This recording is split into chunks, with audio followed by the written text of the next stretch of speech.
Will you see if they're in the hallway?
All rise. 52nd District Court, 3rd Division is now in session. The Honorable Julie A. Nicholson is presiding. Please be seated.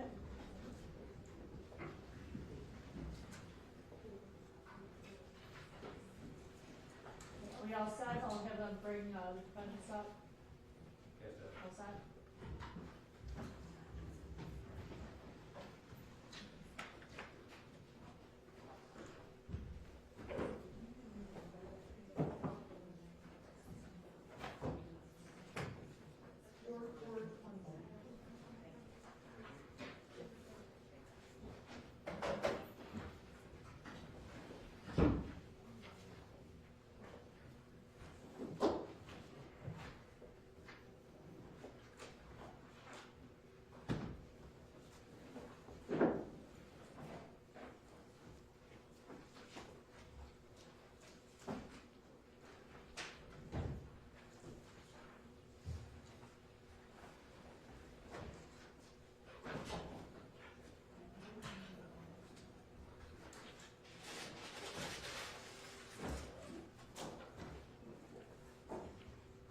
Amy, are they going to be able to get, you're going to take them through this one?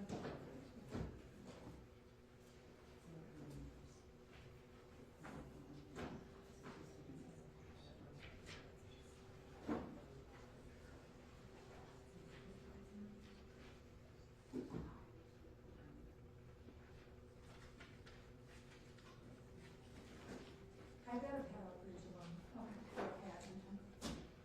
I don't think, I do.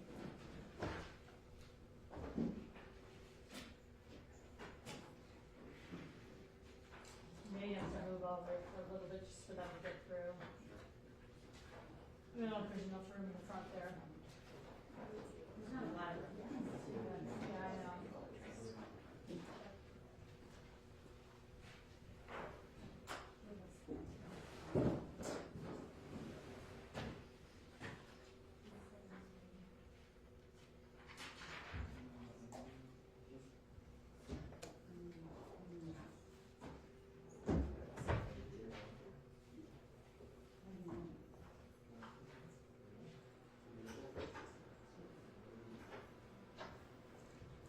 Judge, did you want defendants to go in front of our table or behind? No, just coming through the front, just Okay. as long as there's enough room there. Okay, thank you.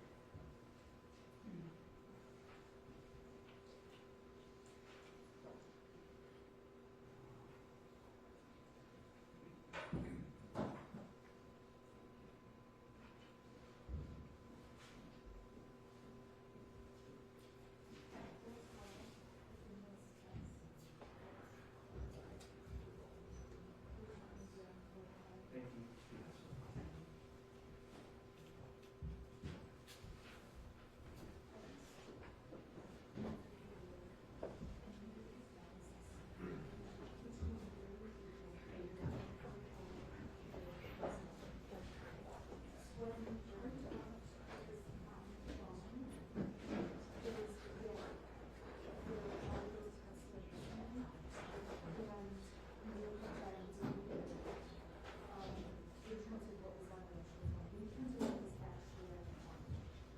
So I just want to let you know that all of those things you guys have were really rough from about telling mom and dad about going to the doctor, about telling mom and dad.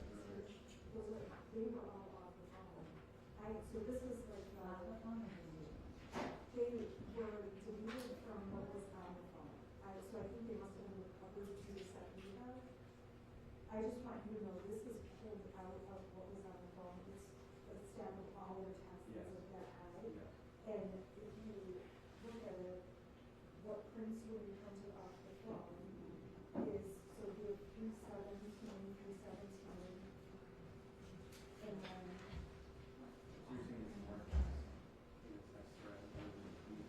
yep, so then it goes 317, 4, 5, 21. Right, all of the texts that are here do not, you have more text than what's here. Well, we haven't, there are, no, we had not seen them before today, I don't know why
calling, People versus James and Jennifer Crumbley, docket numbers 21006-651 and 21006-652.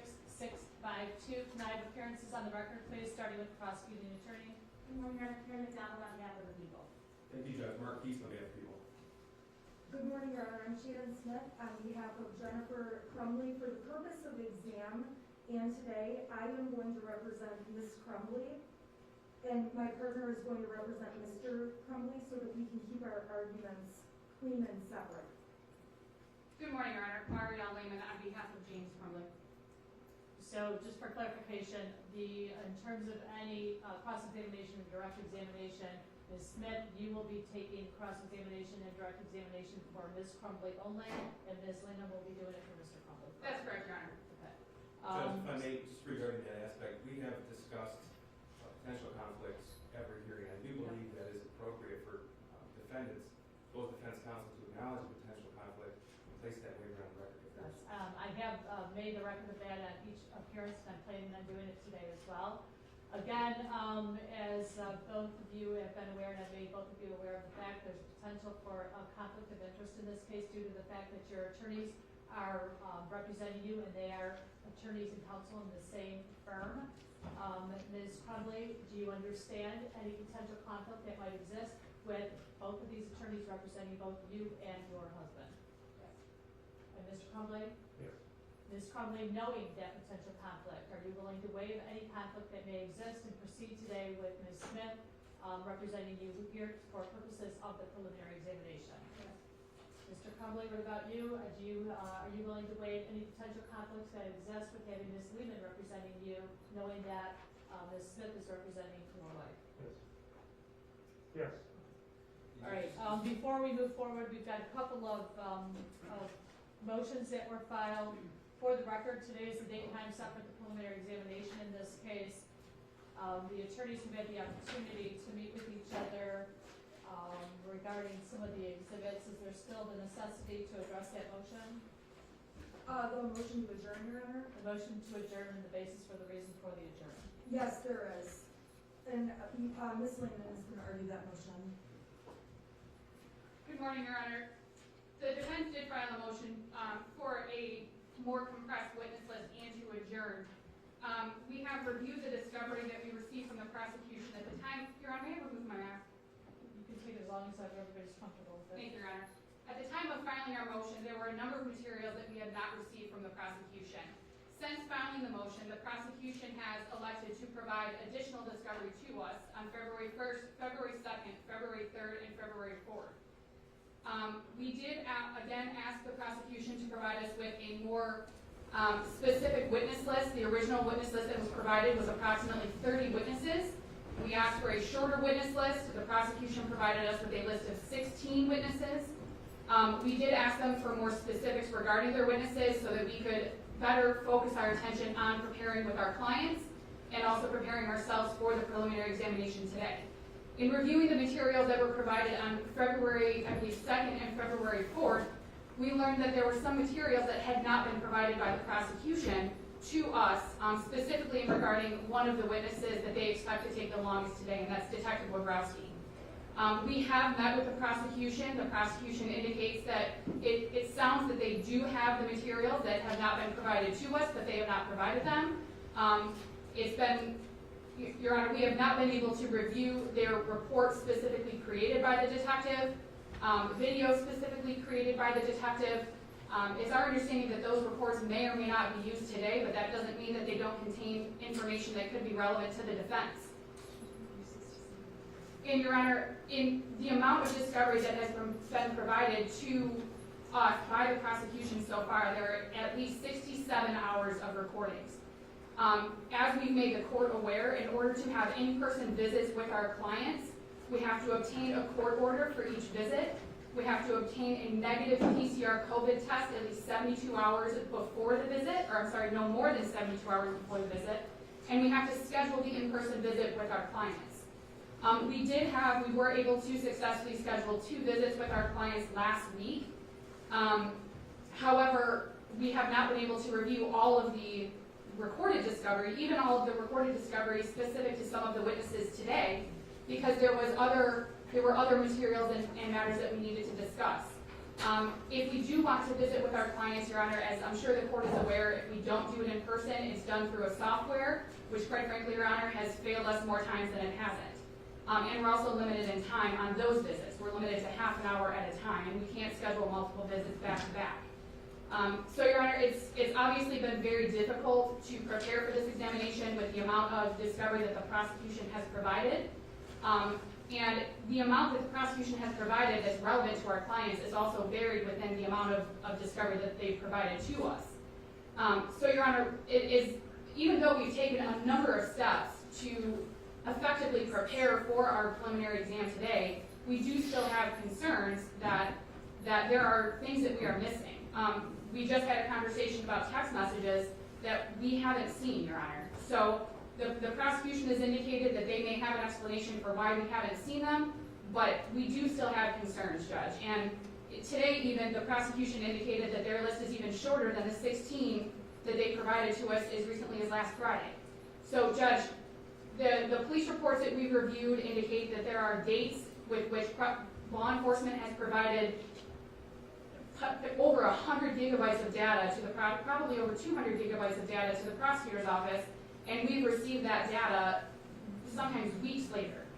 So, Judge, we do have concerns about the material that's been provided to us. We do have concerns that we're missing material that will be relevant to the preliminary examination. And we can't be effective without being able to review everything, Judge. So we are asking that the court adjourn the preliminary examination for these reasons.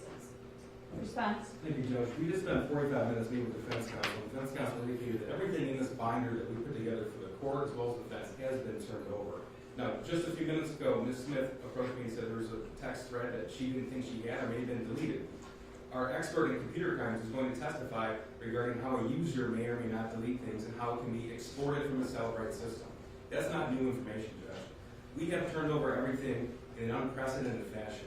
By way of example, when we received the search warrant returns from social media outlets such as Instagram and Facebook on February the 1st, our paralegal, who's been dedicated to this case since November the 30th, every day she's worked on just this case.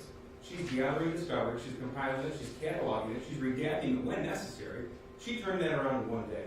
So the statement that this is some sort of strategy, quite frankly, Judge, just misses the mark here. We are following the rules, we're following court rules, we're following all rules of discovery. We are ready to proceed today. The information that counsel just referenced regarding Detective Wagrowski, that's something called call detail records. We've already indicated we're not going to admit that at the exam. And those call detail records have been turned over to defense. Now, Judge, we have turned over everything that we possibly could have. We are ready to proceed today. And like I said, the prosecution has been following all those court orders. Thank you. All right, the defendants did file an emergency motion to compel witness list or in the alternative to adjourn the preliminary examination on February 2nd, 2022. The court has had the opportunity to review the motion, the response.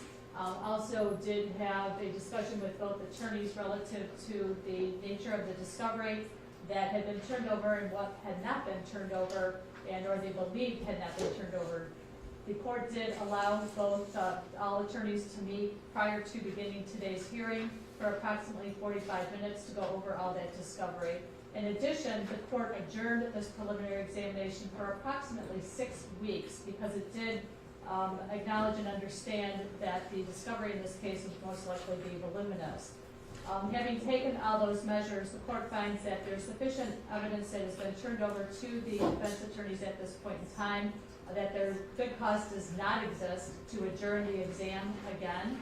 If there is a good likelihood that this exam will not complete today and that it may need to go into another date and time. So having taken all those factors into consideration, the court is going to deny the motion. The prosecutor also had a motion.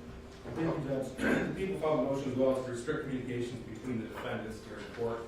It became known to us that during certain Zoom breakout sessions, the defendants were making certain gestures to each other. We're asking this court, through this court's inherent authority, to restrict the communication, Judge. I did file a plea, and I believe it speaks for itself. I do not believe there's an objection to the defense. Your Honor, the fact that the prosecution wasn't even aware of the communications until they were later told by other people shows that our clients weren't trying to do anything to disrupt court. All of the communication, they didn't realize it was being broadcasted. They certainly didn't intend to hurt any of the victims from Oxford. On that, we apologize to the court. I already told the prosecution I would tell our clients not to have communications at the table or send messages of I love you at the table. They agreed. There was no reason to file a motion. Our clients will behave. They're not going to do anything like that, and they certainly don't mean to offend anyone. Thank you. The court has had the opportunity to review and consider the motion that was filed by the prosecutor as well as the oral arguments. I'm going to grant the motion as it relates to in-court proceedings. Mr. and Mrs. Crumbley, this is a court proceeding. During the course of any breaks or while maybe I'm looking away or somebody else is looking away, you're not to have communication with each other. It's disruptive and it is disrespectful, okay? All right, are we ready to begin? Yeah, Your Honor. May I address the conflict issue for one brief second? Sure. I just wanted to add one additional factor. I don't believe it's ever been placed on the record by the defendants that they understand that they're not similarly situated. They have the same charges, but the evidence will be different against one than it is against the other. I think it's important to know and important for the defendants to understand and waive a conflict in that regard as well. Any response from the defense counsel? Your Honor, we acknowledge that the cases are different for Mr. Crumbley versus Mrs. Crumbley, and it's part of the reason to make it easy for this court. I'm going to represent Jennifer Crumbley, and Ms. Lincoln is going to represent James for the purpose throughout this hearing. I don't think this is a concern the prosecution needs to be raising. We're very aware of the, at least, evidence that we believe will be. And I'll just confirm with the defendants again. Mr. and Mrs. Crumbley, starting with Mrs. Crumbley, do you understand that there's potential that you have different interests and you are not necessarily on an even par with each other in terms of what your issues may be, which again could lead to a potential conflict of interest? Do you understand that? Yes. And knowing that, do you still want to proceed today with these attorneys? Yes. Mr. Crumbley, do you understand that? Yes. And do you still want to proceed today with these attorneys? Yes. I'm going to go ahead and proceed. Go ahead and call your first witness. Your Honor, I'm sorry. We do have two very quick preliminary matters. First, we ask the court to have a sequestration order and make that even more explicit only because there are witnesses who can view the court proceedings from outside of the courtroom with the live streaming. So we would ask that every witness be instructed they're not to view the other witnesses and for sequestration. Okay, that's a good point. Do they have phones on them? The witnesses are, to my knowledge, all the witnesses have been sequestered. The only witnesses that may be in the courtroom is the first witness. Is that correct? I believe. I'm going to take a minute and have the prosecutor and or the deputy advise the other witnesses that they are not to view anything on their phones. Their phones should be off. Policy from the Supreme Court is that if they're in the common areas of the courthouse, they can have their phones, they can have them on. In the courtroom, you cannot. So I am going to direct that they turn their phones off until after they leave the courthouse. And then, Your Honor, just another issue which doesn't have anything to do with the prosecution. In light of some of the new information that we've been given this morning, myself and my co-counsel need to communicate with our clients by writing notes. My client cannot write with the belly chains. Can she please have a hand-free and Mr. Crumbley have a hand-free so that they can write back and forth to us? It will allow us to be able to communicate with them without having to disrupt the proceedings and stop them. Because we did receive some different information than what we've received prior to today's hearing. Okay, I'm going to defer to the Sheriff's Department. Any issues with that? Your Honor, due to their mask status, I don't feel comfortable removing their maximum guns. I'm sorry, Because of their status, their maximum security status, I don't feel comfortable removing the cuffs from their hands. okay, the problem is, I'm just trying to figure out how we can, she hold the pad on her lap?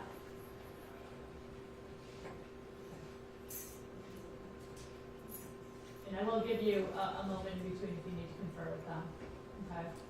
All right, it might take us several moments Yeah, as we go through the exhibit. Yes, so. you just have everything on your, keep the legal pad on your lap, and if you can, I know I don't have anything that the table doesn't go over, so it doesn't give you an opportunity to kind of slide underneath there. Your Honor, is it possible, and I guess this would be a question for the deputies, is it possible just to handcuff them without the belly chains, that way they're still cuffed? possibly, Your Honor. They need to remain in what they're brought in. I'm sorry, I can't hear you. They need to remain in what they're brought In the up. value chain? Yes. Okay. All right, first witness? Your Honor, the prosecution calls Kira Pennock to the stand.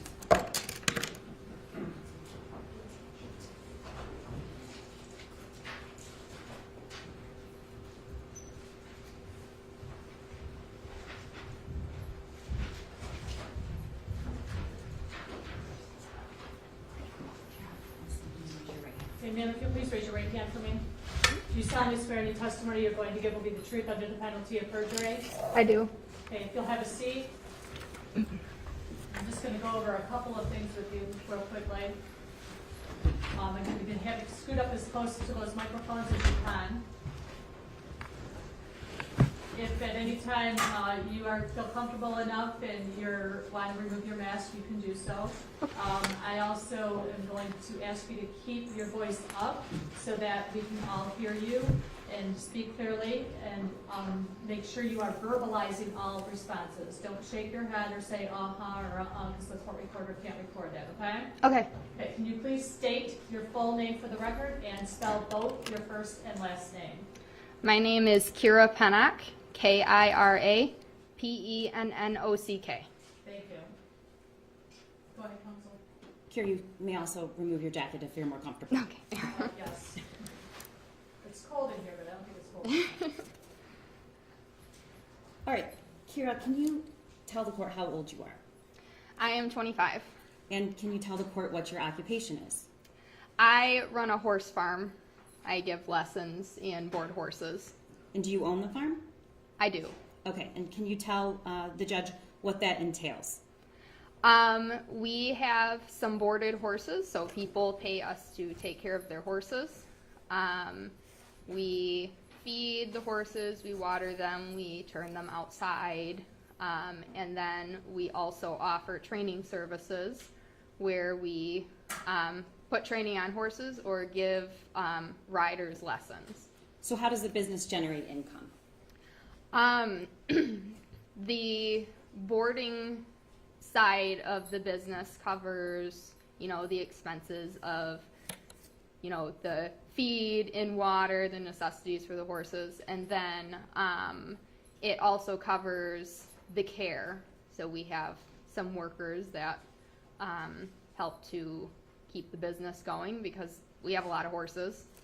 Okay, without giving the specific address, what town or township or city is the farm located in? Metamora. Okay. And Kira, do you know Jennifer and James Crumbley? I do. Do you see them in the courtroom here today? Yes. Could you point to Jennifer Crumbley or tell me something she's wearing? She is right here in the front. She is wearing a mask and glasses. Okay. Judge had asked that the court take notice that the witness has identified Jennifer Crumbley. No objection, so noted. And do you see James Crumbley in the courtroom here today? I do. And can you tell us what he's wearing? He is on the far end and he is wearing orange. He has a mask on and glasses. All right. Judge, can you take notice that she's properly identified James Crumbley? Any objection? No objection, Your Honor, noted. Kira, who do you know better, James or Jennifer? Jennifer. And when did you meet her? I met her a few years ago, and I met her through the horse world. She had a horse at the time. All right. When you say a few years ago, we need to know if all possible, what year was that? I do not recall the exact year. Was it more than 3 years ago? I do not believe so. Okay. When you met her, did you own your business at the time? No, I did not. So how did you meet her? I have some friends that were familiar with the barn that she had her horse going to. Okay. At the time, did she have one horse or two?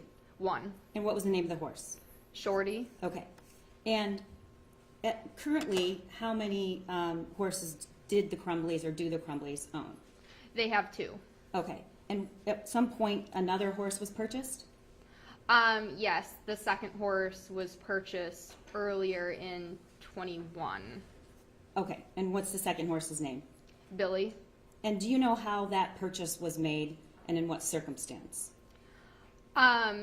That was an online purchase. She had the horse shipped to Michigan. And did she tell you why or how that happened?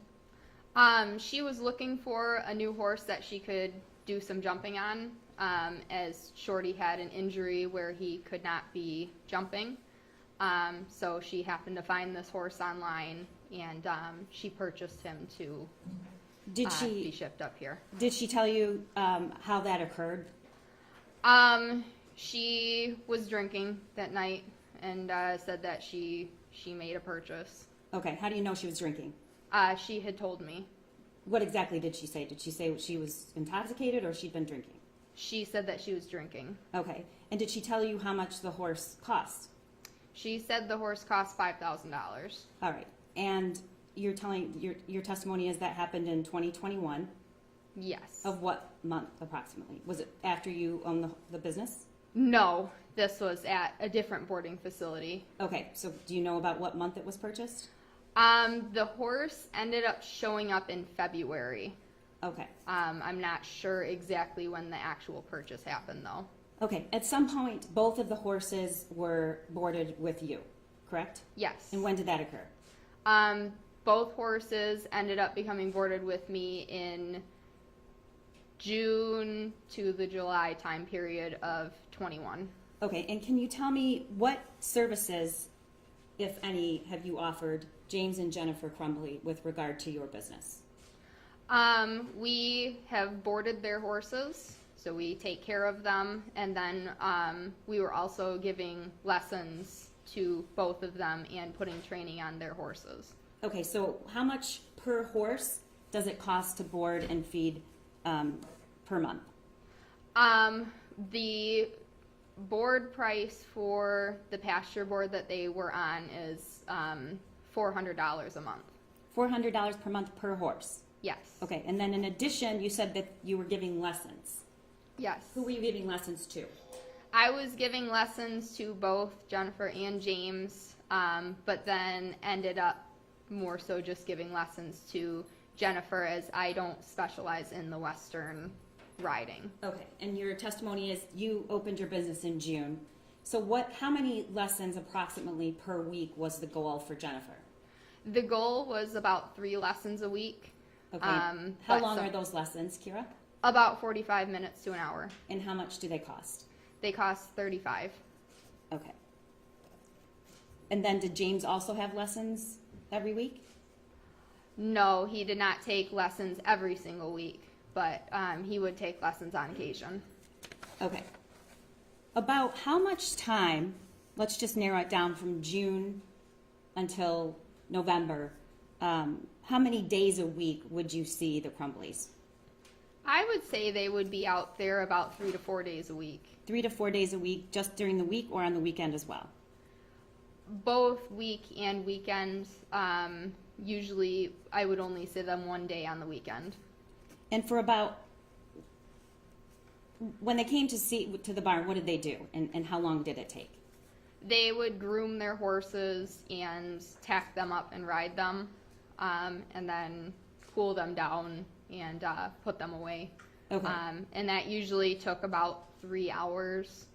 Okay.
Along with holding them for the farrier to do their feet. For those of us in the world that aren't exactly sure what a farrier is, can you tell the court what that is? basically a person that does a pedicure for a horse. They can put shoes on a horse, and they just make sure that the horse stays sound enough for either riding or pasture, even if a horse can't be ridden. And it's a regular service that needs to be done. How often does it need to be done? Every 6 to 8 weeks. And did the Crumbleys provide that to their horses? Yes. Okay. The farrier would go to the barn? Yes. Okay, about how much does it cost every time the farrier visits each horse? For their horses, it was about $130 each horse. Okay. And then if the horse needed assistance because it was injured or sick, whose responsibility is it to get veterinary care? It is the owner's responsibility to pay for the care from the vet, and also most of the, like if it's very involved care, they should be the ones doing it, but we do offer the services of, you know, putting ointment on a horse's wounds as just. And so for the most part, did James and Jennifer make sure that was done? I would say so, yes. Okay. I asked you before if you'd ever seen their son since you started your business, and you said, I have not seen him more than maybe once or twice. okay. Do you know why he didn't come to the barn with his parents for 3 hours, 3 to 4 times a week? I was told that he didn't really want anything to do with the horses. And who told you that? Jen did. Okay. Would you consider Jennifer a friend? I would. Okay. And at some point, did you ever become aware of any marital issues? She has mentioned some things in the past. Like what? Like what? She had mentioned. I would Hold on a object this second. for relevance. Your Honor, according to MRE 401 and People v. Mills, which is a Michigan Supreme Court in 1995 case, evidence is relevant if it's material or probative. At issue here is defendant's duty to protect the community from intentionally harming someone by willful disregarding of clear signs of danger. What they did, what they didn't do, how they spent their time, what they exposed their son to, all is probative and material, and I believe it is relevant, Your Honor.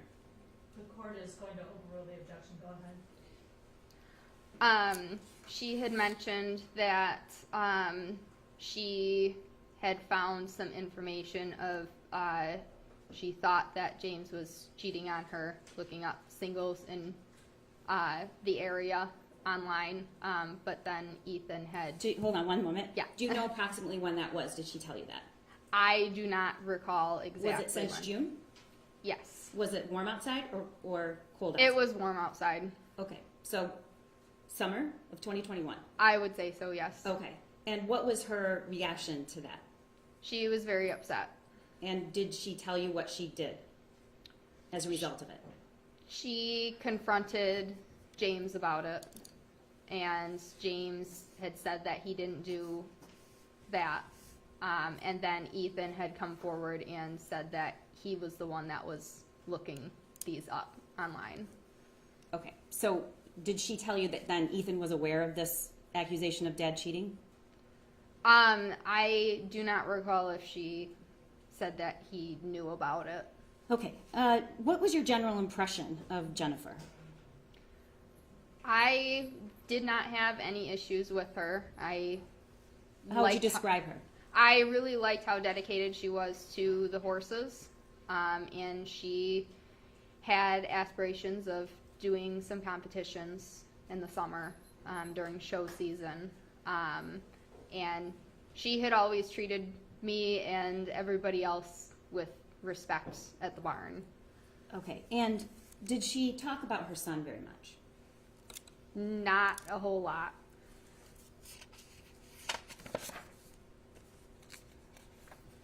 Did she ever talk about anything positive about her son? I don't recall her outright saying anything super positive. She really just didn't talk a whole lot about him. Did she ever express anything concerning about her son? Yes. What did she say? She said that he did not have any friends, that he only had one friend, and he spent a lot of time online or playing games. But he just seemed to keep to himself. Did she have a word to describe that? Not really. She thought that it was weird that he wasn't out doing things like a normal kid. Did she call him weird? What did you say? Did she call him weird? Yes. Okay. And was there a time, do you remember the time frame she told you that he didn't have any friends? I do not remember the time. Okay. Did she consider him a normal? No. How do you know? Just how she really didn't talk a whole lot about him, and when she would talk about it was just, you know, oh, he doesn't do normal kid things. Okay. Did you have any contact with Jennifer or James on November 30th? Yes. Of 2021. Okay. Did either one of them, to your knowledge, go to the barn on that day? James had gone that morning to put some ointment on Billy's legs. What was wrong with Billy's legs? Billy has something called mud fever or scratches. It's a fungus that sometimes will grow on a horse's legs, and it causes scabs, and it's pretty painful. And did the Crumbley seem concerned about Billy's legs? Yes. Okay. And how do you know James was there? Did you see him? I did not see him, but some of the other people at my farm saw him there. Okay. Did you have a conversation at all, either on the phone or via text, with Jennifer? About Anything on that day? yes. Okay. And when you say you know James was there, was he there in the early morning, in the afternoon? Do you have any idea what time it was? I do not know exactly when. I just know that it was in the morning. Because you saw that the salve was on Billy's legs? Yes. And what time did you notice that? That was probably around noon. Okay. So did you ever see Jennifer that day? I did not. Okay. But you spoke, what did you do, text her or call her? Facebook Messenger. Okay. And did you often communicate with her through Facebook Messenger? Yes. Is that something you use normally? Is there a reason why versus text? It seems to be a lot easier for people to just message through Facebook. Okay. I'm not totally sure why. I don't really use Okay, my phone that's okay. much, so.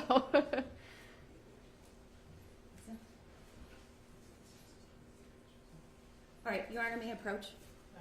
Okay, Kira, I'm approaching with an exhibit, People's Proposed 6 exhibit. There's approximately 28 pages. Yes. And can you tell the court what that is? These are the messages that morning of November 30th. And who are they messages between? Between myself and Jennifer.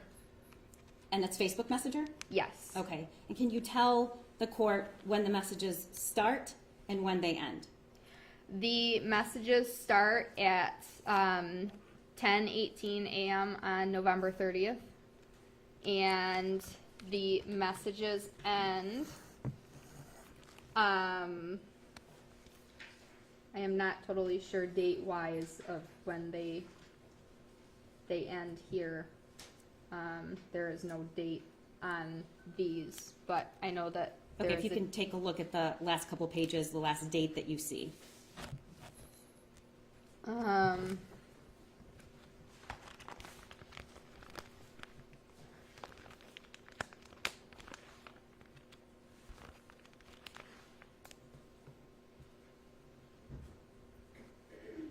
It just says Thursday as the last one that I can see. Okay, and where did you, I'm giving those to you, but where did those come from? Do you know? These messages, they came from my phone. Okay, and how did they get to the sheriff's department? I had sent screenshots of my messages. Because they asked you to, correct? Yes. Okay. Did Jennifer have a lesson planned that Tuesday, November 30th? Yes, she did. And what time was it supposed to be? Well, initially it was supposed to be around like 4:30, and then we had to push it because she said that she couldn't make it Okay, out. we'll get to that.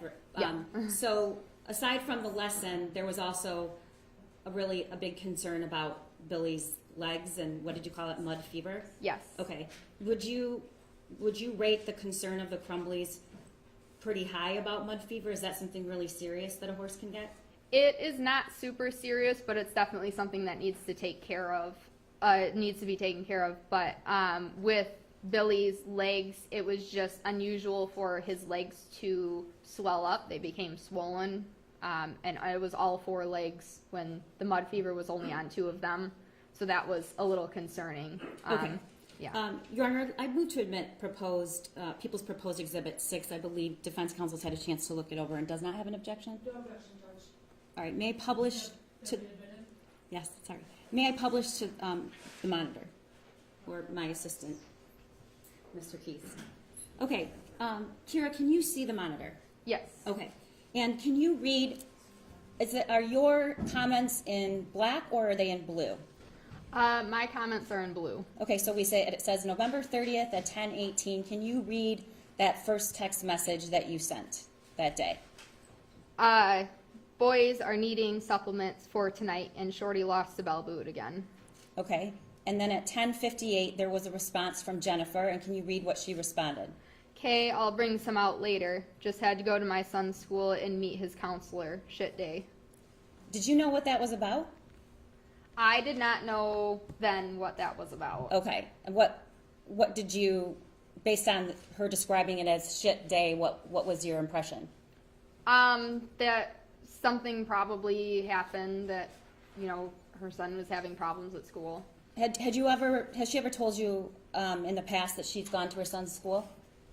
She has mentioned that she has gone to the school, but I don't recall when. Okay. What did you respond at 11:13, Kira? I responded with, "Oh man, everything okay? Do you still want to do a lesson tonight?" And her response? Yeah, I still plan on doing the lesson. Everything's okay. He's just having a hard time after losing Tank, his friend going away to a treatment facility, and who knows what else, but he was caught drawing this on a math assignment today. Okay, who's Tank? Do you know? Tank was their dog. Okay. And did you know about the loss of the dog recently and the friend leaving, the one friend he had leaving? Yes. Okay. And then she texts you a picture of looks like a math worksheet, correct? Yes. Okay. Did you look at it closely then? I looked at it after I happened to open it and see it that day. And what was your response to that? Well, my response. Wait, I didn't ask that well. What was personally your response to it? What did you think? I was alarmed. I thought that was not normal for. What was alarming to you about it? All of the violence all over the page. It just didn't really seem like something that a kid would do on a test in school. Okay. Were you aware that the Crumbleys owned guns? Yes. Were you aware that they purchased a gun for their son? I did not know the gun was for their son. Do you follow her on social media? I do. Did you view a post about taking her son to Mother-Son Day and a early Christmas present? Did you see that post? I had seen it, but I'm not sure exactly when. I don't really spend a lot of time on social media. Okay. Me neither. Yeah. Okay. So you said you were 24, correct? 25. 25. I'm sorry. Yes. And you're not a parent, No. but you were really alarmed about that? Yes. Okay. And what happened after she texted you? What was the next text that came through? The next text was, as long as I can get out there early enough. So this is from Jennifer. Yes. Okay. Can you speak up just a little bit and read that Yeah. text? As long as I can get out there early enough because I had to leave work for an hour and I have a meeting in Southfield at 3 o'clock, but I should be done with that by 4. I plan being there, plus the vet said it's better for him to move around and keep it circulating, going while he's dealing with the mud fever. Good times. Good times. Okay, so it's your understanding, based on the text messages, that she'd already met with the school? Yes. Okay. And she's texting you about mud fever now? Yes. All right. What was the next text that came through?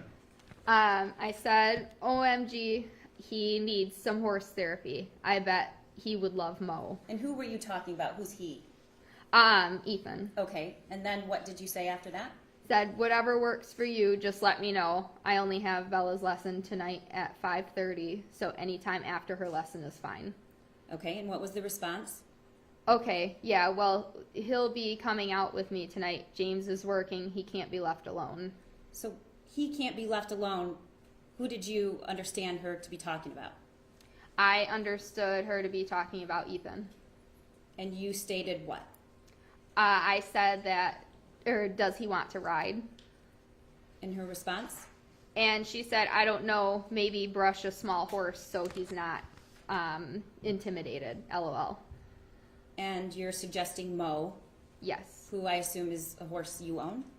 I do not own him. He is Okay. boarded at our facility. All right. And your suggestion was what? Make it a family event coming out to the barn. Really, though, I've seen some amazing things done with horses with kids. And what did Jennifer say? He needs something. And then what else? I said, let's make him a cowboy. And Jen had responded, LOL, mom goals for real. All right, Kira, you know what happened on November 30th, don't you? Yes. When did you hear about it? I heard about it when I got a call from one of my students' moms. About what time was that? That was in the early afternoon. I don't recall exactly what time. Do you know people and kids that were in that school that day? I do. How many? I know one for sure, which is one of my students. And I know some of the other kids, not personally, but that were in the school also. Okay. When you heard about the shooting, was it public who was responsible for it? It was not. What was your thought?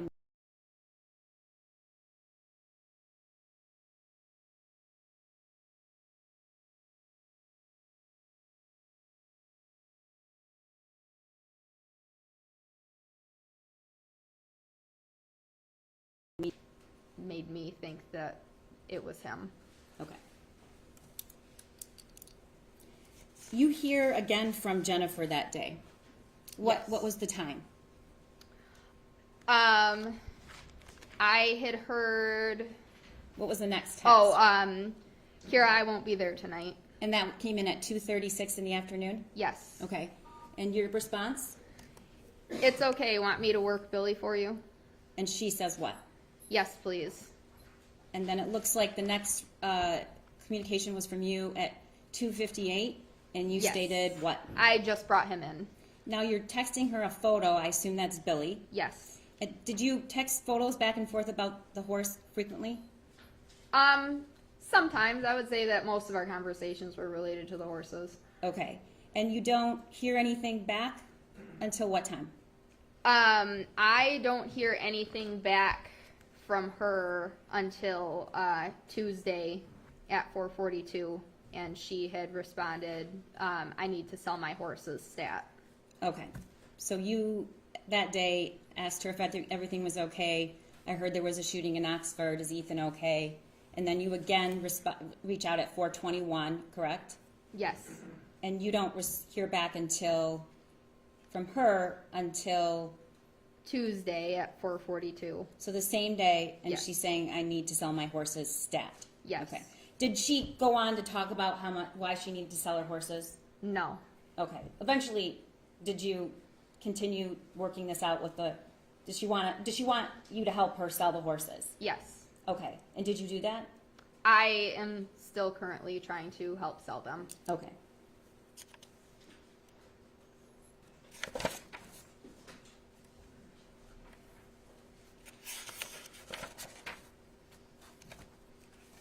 Again, I believe that the the drawing and the math worksheet is stipulated to, and that is people's proposed, Mr. Peace is gonna tell me, 7? So I move for the admission of that. No objection. Be admitted.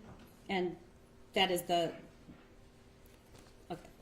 Should I publish, could I publish this on the screen, just so that we know there's 2 versions of that worksheet, so I want to make sure we're.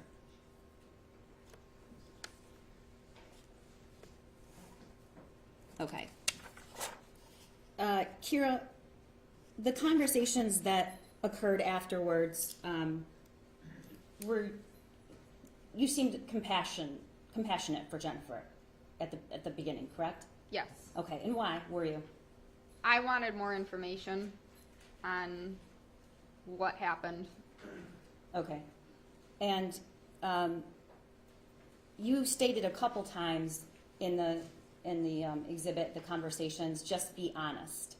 Yes. What did you mean by that? I wanted her to be honest about anything and everything. I'm a very truthful person, and I think that the truth is much better than a lie. Okay. Did you suspect, what was the reason you suspected that she might not be honest? Was there something that you were concerned about? Your Honor, I would object that this calls for speculation, and also the question is presuming facts that were not in evidence prior to the question. Response. I'm not exactly sure what the objection is, but I can move on. So at some point, did you stop communicating with her? I tried to still talk to her, but the conversations got fewer and far between. Okay. Did Jennifer ever mention taking Ethan to the doctor? No. Did she ever talk about him needing to get a physical, or that he was ill and needed treatment? I don't recall. Did James ever talk about that? No. Okay. And did you ever hear either one of them talk about getting their son therapy? No. Okay. One more, Your Honor.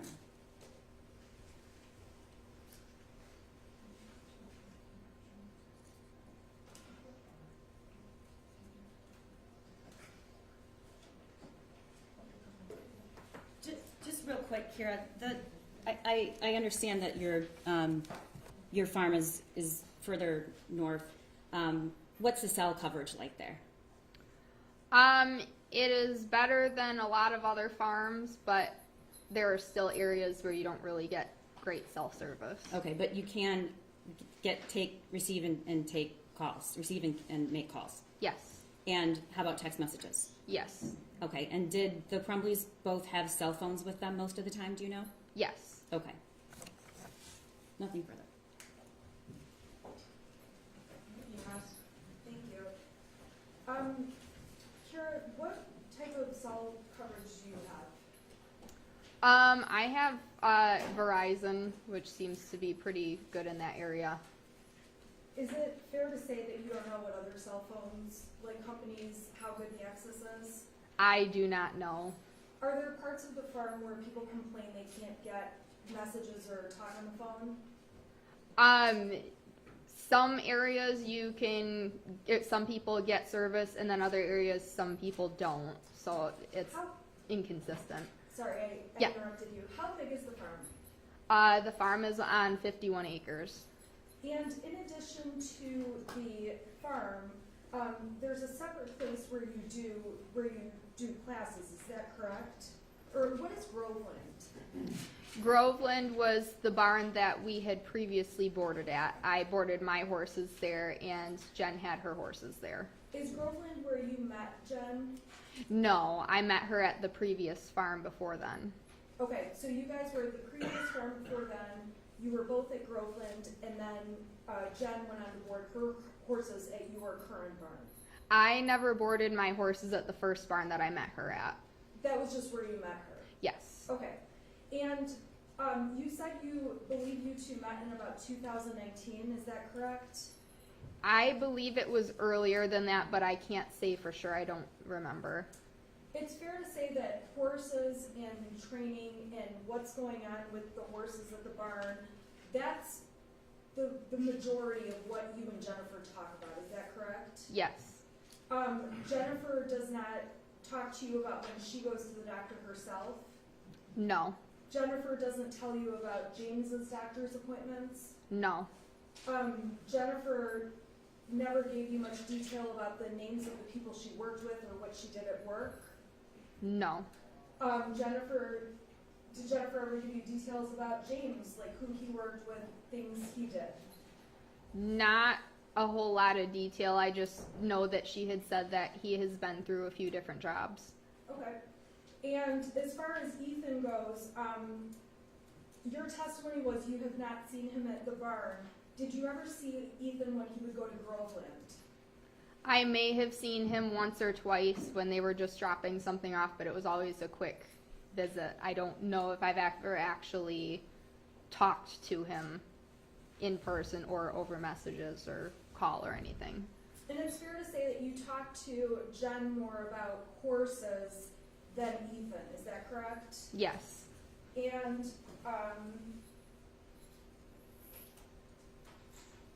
with respect to Ethan coming, you wouldn't have had a problem if Ethan came that day on November 30th, is that correct?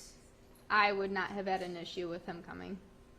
It would have been unusual for Ethan to come to the barn with Jen on the 30th because he didn't normally go with her, is that correct? Correct. And on the 30th, when she was planning to bring Ethan, you assumed she was upset about Ethan or had some kind of concern for Ethan, is that correct? Yes. Jen also had the option to say to you, I'm canceling the lesson, I'm not going to come, I won't be there, correct? Yes. And in her messages to you, it was clear to you that she did not want Ethan to be alone, is that correct? Yes. Did Jennifer talk to you about some of the comments on the math paperwork, such as, like, my life is useless, or the thoughts won't stop? Did Jennifer speak to you about any of the individual comments? No, she had just sent me the picture. Were you concerned that Ethan may be suicidal after seeing these notes? Yes.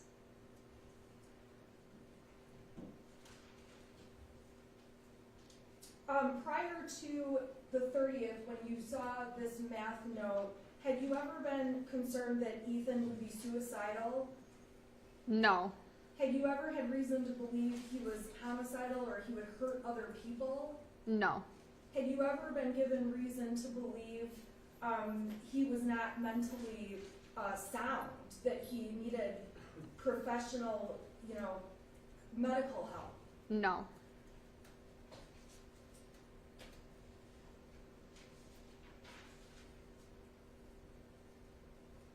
In terms of your friendship with Jennifer, it's fair to say when she's texting you and she says something like LOL, you understand what she means by those comments, correct? Yes. So, for example, when she sends a text about, you send a text about let's make Ethan a cowboy, is that correct? Yes. And she texts back mom goals, something along those lines, correct? Yes. You know that Jennifer is kidding around and sarcastic almost, is that correct? Karen, I'm going to object. I don't know how this witness could tell what's in the mind of Jennifer Crumbley. I'll re-ask the question. Go ahead. Did you perceive her response as serious, that was a mom goal for her to make Ethan a cowboy? I could see her wanting to be able to have her son out at the barn and go riding. A lot of parents want to do something with their kids, and that was how I took it. But a lot of boys don't really like to ride horses, so I didn't see it as a serious thing that would actually happen. Okay, it's fair to say that you and Jennifer are able to kid back and forth, though, correct? Yes. You testified that you don't see as many boys. Do you see more girls coming out to the barn for riding? Yes. How many more, what percentage would you say, if you were talking about young people, like teenagers, are girls versus boys? Well, we currently do not have any boys coming out to ride, really. I mean, one of the other people at my barn has a younger male student, but outside of that, there are no other boys that come out to the barn. Approximately how many girls are out at the barn on any given day? I would say between 2 to 4 each day. 2 to 4 each day? Yes. And really no boys, is that correct? Yes. When people come out to the barn, is it pretty typical, if they have horses there, for them to be out there about 3 to 4 times per week for 3 hours each time? It depends on each person's situation. Some people will see once a week. Some people will see every single day. Okay, so there's nothing unusual about 3 to 4 times a week for 3 hours at a time? Correct. Okay. And it's not something that you thought was unusual to not see Ethan coming with his mother out to the barn, correct? Correct. You certainly don't follow up with other people who have sons that aren't present out at the farm, correct? Correct.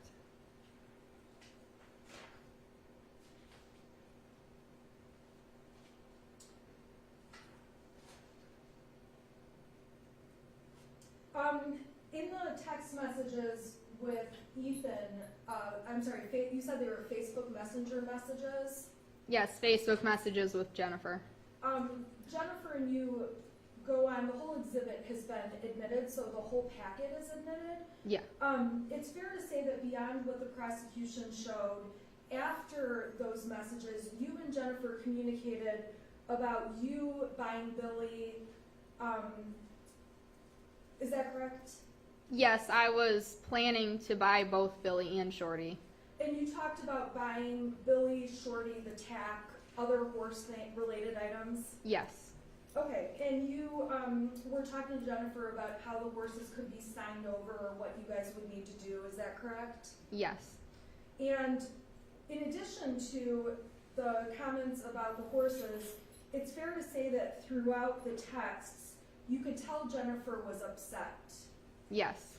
So, for example, when she said, "I'm bawling right now, Kira," how did you take that? What did you take that to mean?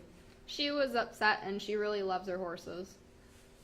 And when Jennifer wrote, my son ruined so many lives today, what did you take that to mean? I took that as he was the shooter at Oxford.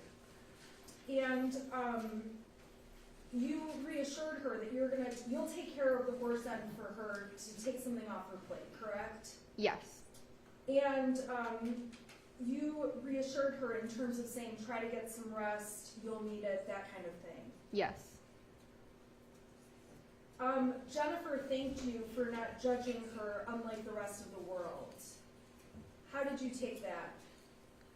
I didn't really know how to take that. You did text Jennifer, "I know you and James," correct?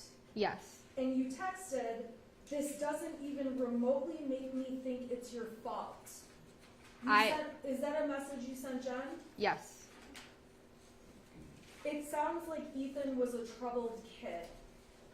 Yes. Is that correct? When you said, "This doesn't even remotely make me think it's your fault," what did you mean by that? I had never gotten the feeling that Jen and James had those types of issues with their son. So, although you knew a limited amount about Ethan, because Ethan wasn't someone you frequently talked about, you never had the idea that something like the tragedy that happened on 11/30 could happen and Ethan could be responsible for it. Correct.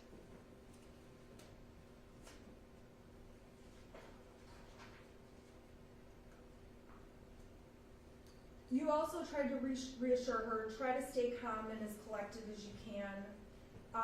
Those were some messages you sent in addition to a message that said, just be honest about everything, correct? Yes.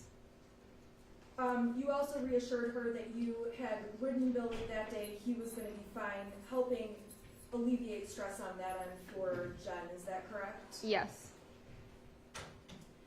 When Jennifer texted you and said, I wish we had warnings, something, he's a good kid, they made a terrible decision, what did you think after getting that text? I was thinking there had to have been some type of signs.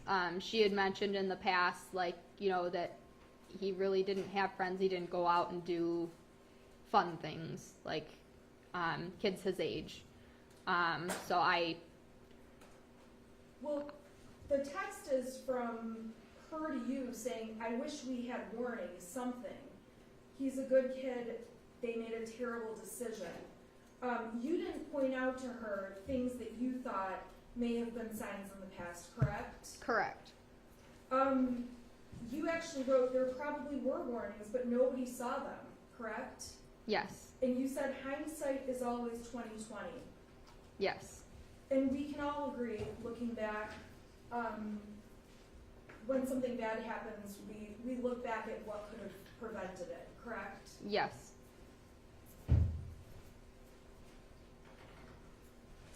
When Jennifer said he's a good kid, you didn't write back to her anything like, well, actually, your son is not a good kid, correct?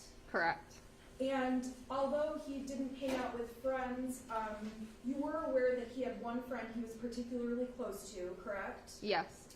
And on Facebook, throughout Jen's profile, you said you were social media contact with her, is that correct? Yes. Could you see pictures of them going camping and taking Ethan places? I did see posts about them doing things with him.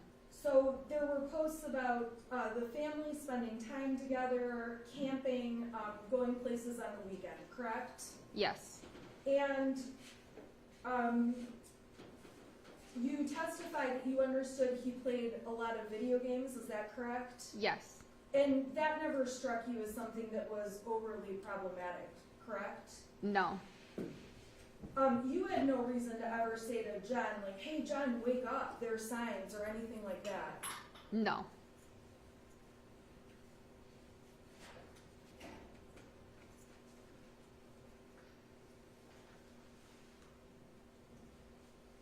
After you were aware that Ethan had been the shooter,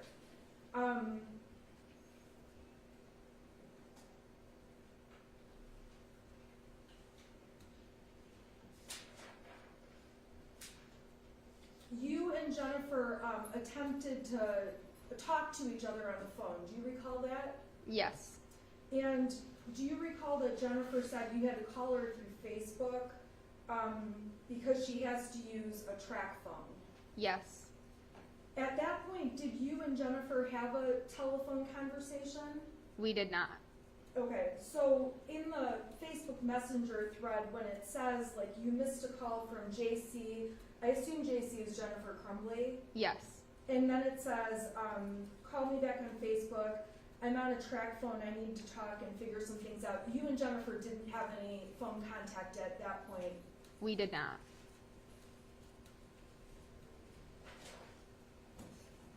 And when Jennifer was on that track phone, she said it would be easier because texting on that phone is hard if you guys could talk, correct? Yes.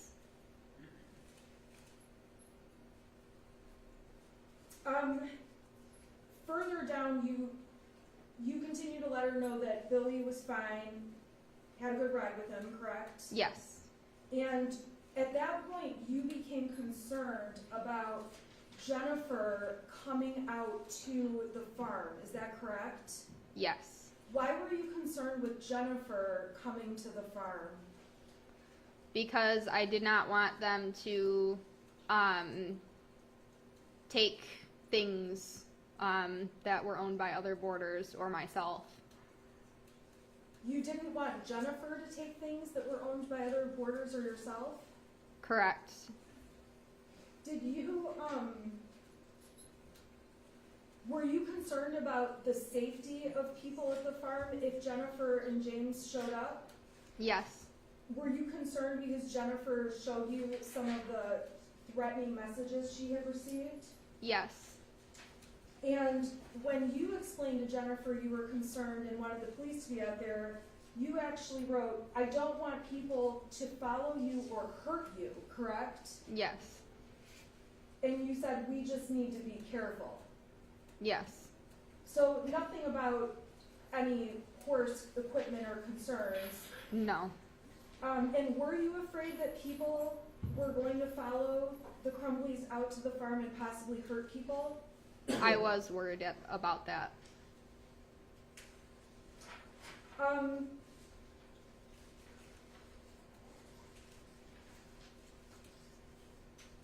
After that discussion about the police, Mrs. Crumbley made it clear that they were headed to a safe place for a couple days. Is that correct? Yes.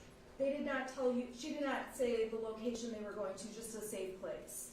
Yes, she had said that it's a motel or hotel in Lapeer, and that was, I don't know where exactly they had gone. And then your messages to her were, I'm very glad you're safe, I care about you guys, correct? Yes. Was that true? Yes. And again, you reassure her, I will take care of your boys, let me know when you want me to buy them and I'll buy them. You were trying to figure out something to see if you could buy them, is that right? Yes. You also said if you need anything, just let me know, correct? Yes. Doing all the things that you could do as a friend to Jennifer Crumbley. Yes, and I also wanted to make sure that the horses didn't end up in a bad situation. And Jennifer wanted to make sure the horses didn't end up in a bad situation too, as far as you could tell. Yes. And as you're texting her about the horses and everything else, in the little bit about what's going on after finding out about the shooting, you didn't follow up with her about what her work arrangements were? No. You didn't follow up with her about what, if James was still working or what he was doing? No. You didn't follow up with her about any other kind of personal issues related to her? All that you followed up about is what we can see in the texts. Yes.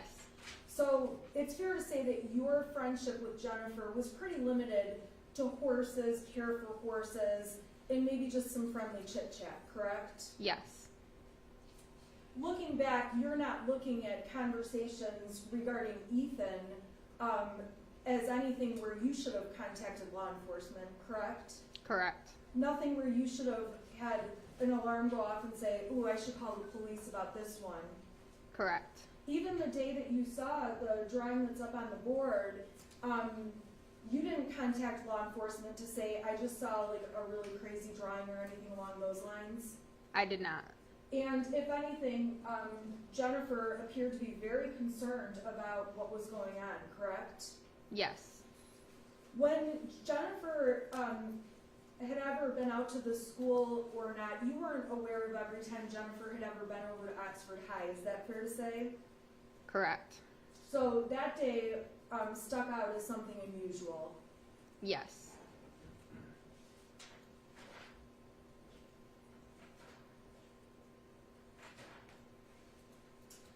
You guys were attempting to put together cash that you were potentially going to pay her for horses, is that correct? Yes. Ultimately, the two of you never physically met up, is that correct? Correct. So the extent of all of your communications is contained within these 28 pages of Facebook Messenger messages. Yes. You already testified there were no phone calls and there was no personal, like, one-on-one contact. Yes.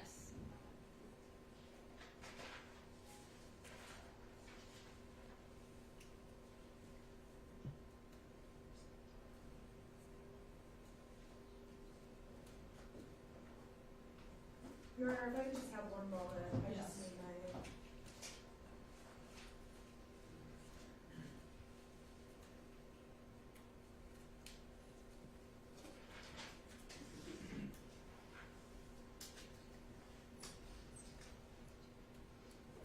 I have nothing further on behalf of Jennifer Crumbley. Any questions on behalf of James Crumbley? Yes, thank you, Your Honor. Ms. Pennock, did I pronounce that correctly, Pennock? Yes. Thank you. You testified that you didn't speak to James very often, did Correct. And when you did, it was about horses, is that fair? Yes. Horse-related matters, correct? Yes. He didn't tell you that he had to go to the doctor or anything, right? No.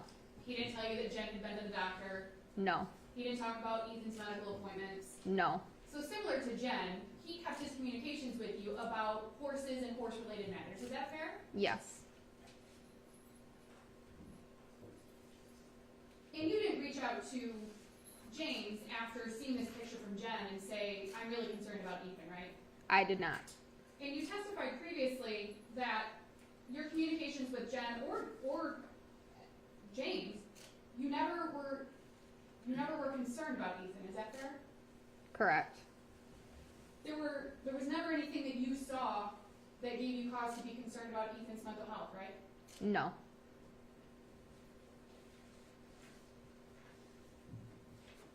And when you did talk to James, it was limited to horses and horse-related matters. Yes.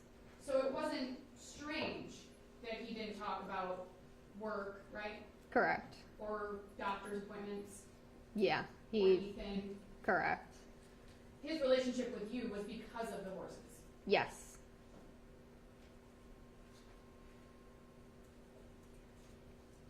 Nothing further, Judge. Thank you. Can you redirect? Briefly. Carol, you just testified that you didn't, I believe the testimony was you kept your conversations to friendly chit chat. Is that right? Yes. Except that she did talk to you about her husband having an affair. She never said that he had an affair. She just had a feeling. She had a feeling. And she Yes. did talk to you about her son being weird. Yes. And she did talk to you about the fact that he only had one friend. Yes. And she did talk to you about how he didn't like horses.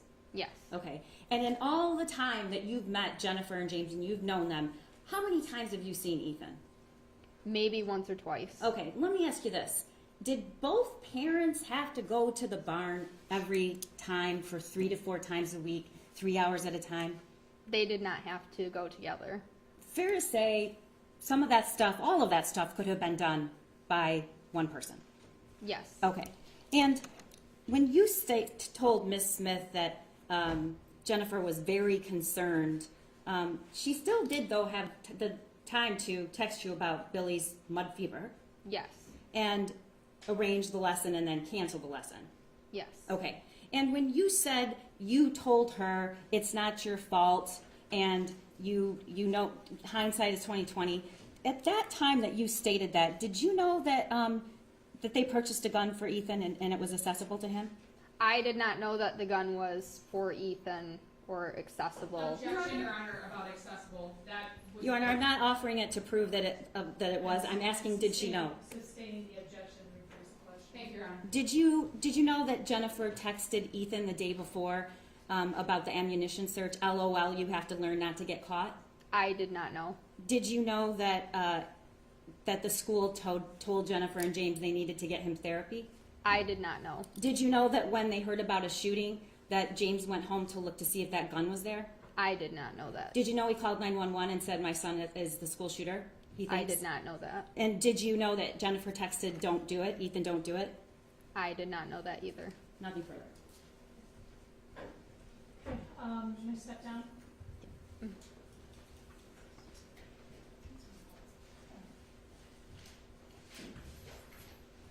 The prosecution calls Andrew Smith, and I believe somebody's going to go again.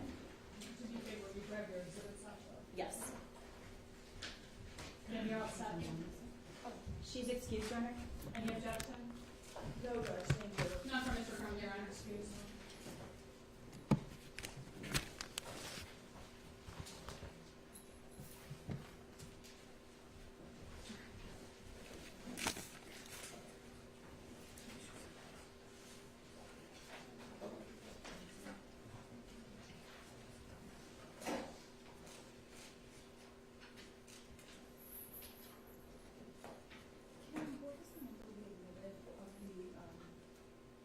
Seven. That's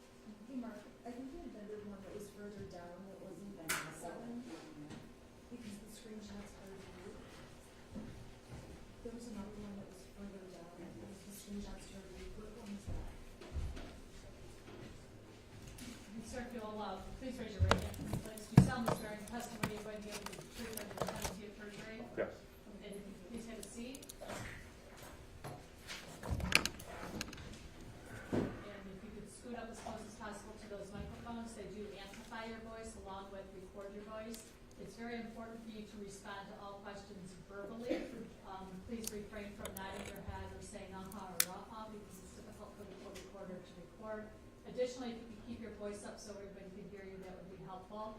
I will leave it up to you as to whether or not you're comfortable removing your mask. If you want to remove your mask and you're comfortable doing so, you may. As you can see, we do have plexiglass around the witness stand, and we're going to keep it on, okay? I'll see how it goes. Okay.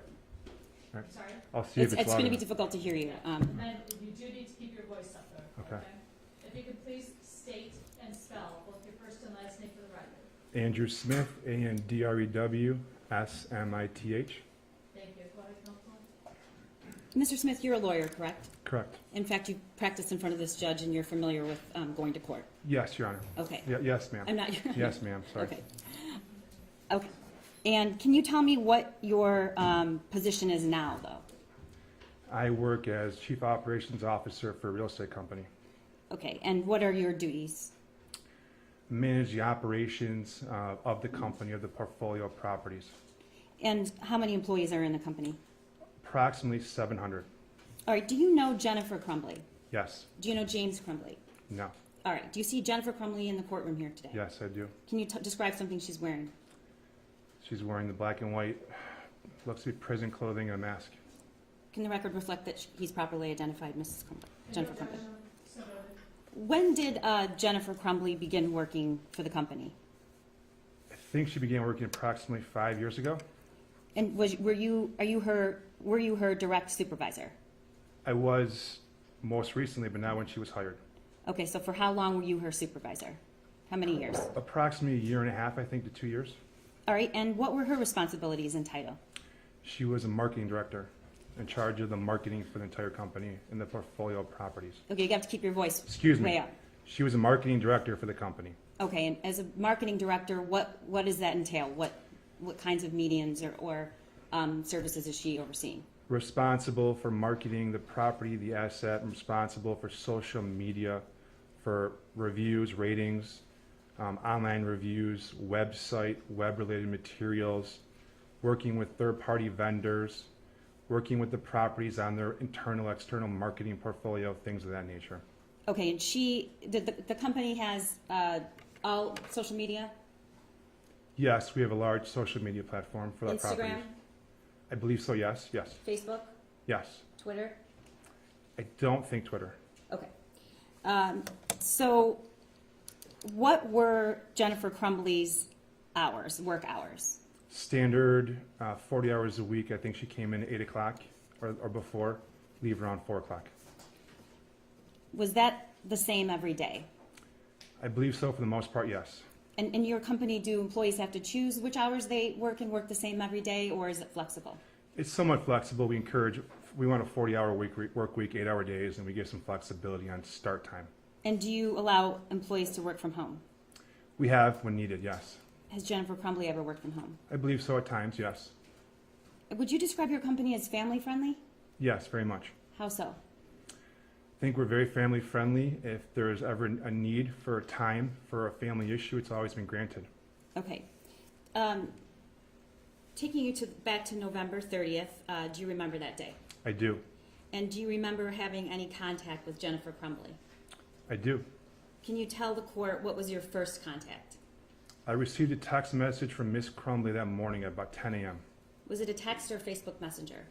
A text message on a phone. Is that how you normally communicated with her? In person, by email, or by phone.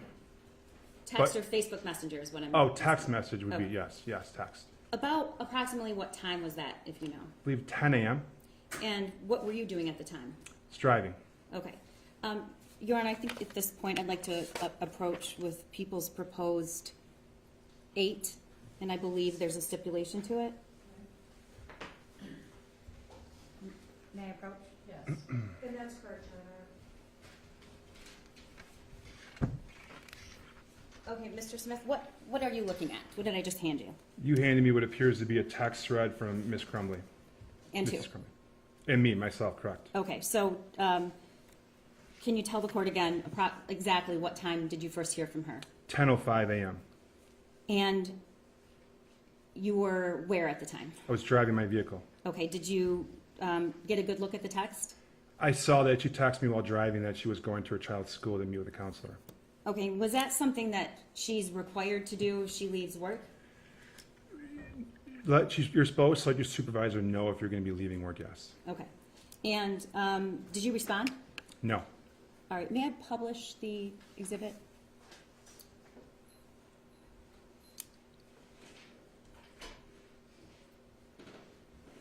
Okay, so the worksheet, which has also previously been exhibited, entered into evidence, she also attached the math worksheet, correct? Correct, yes. All right, and what exactly, can you read the text that she sent?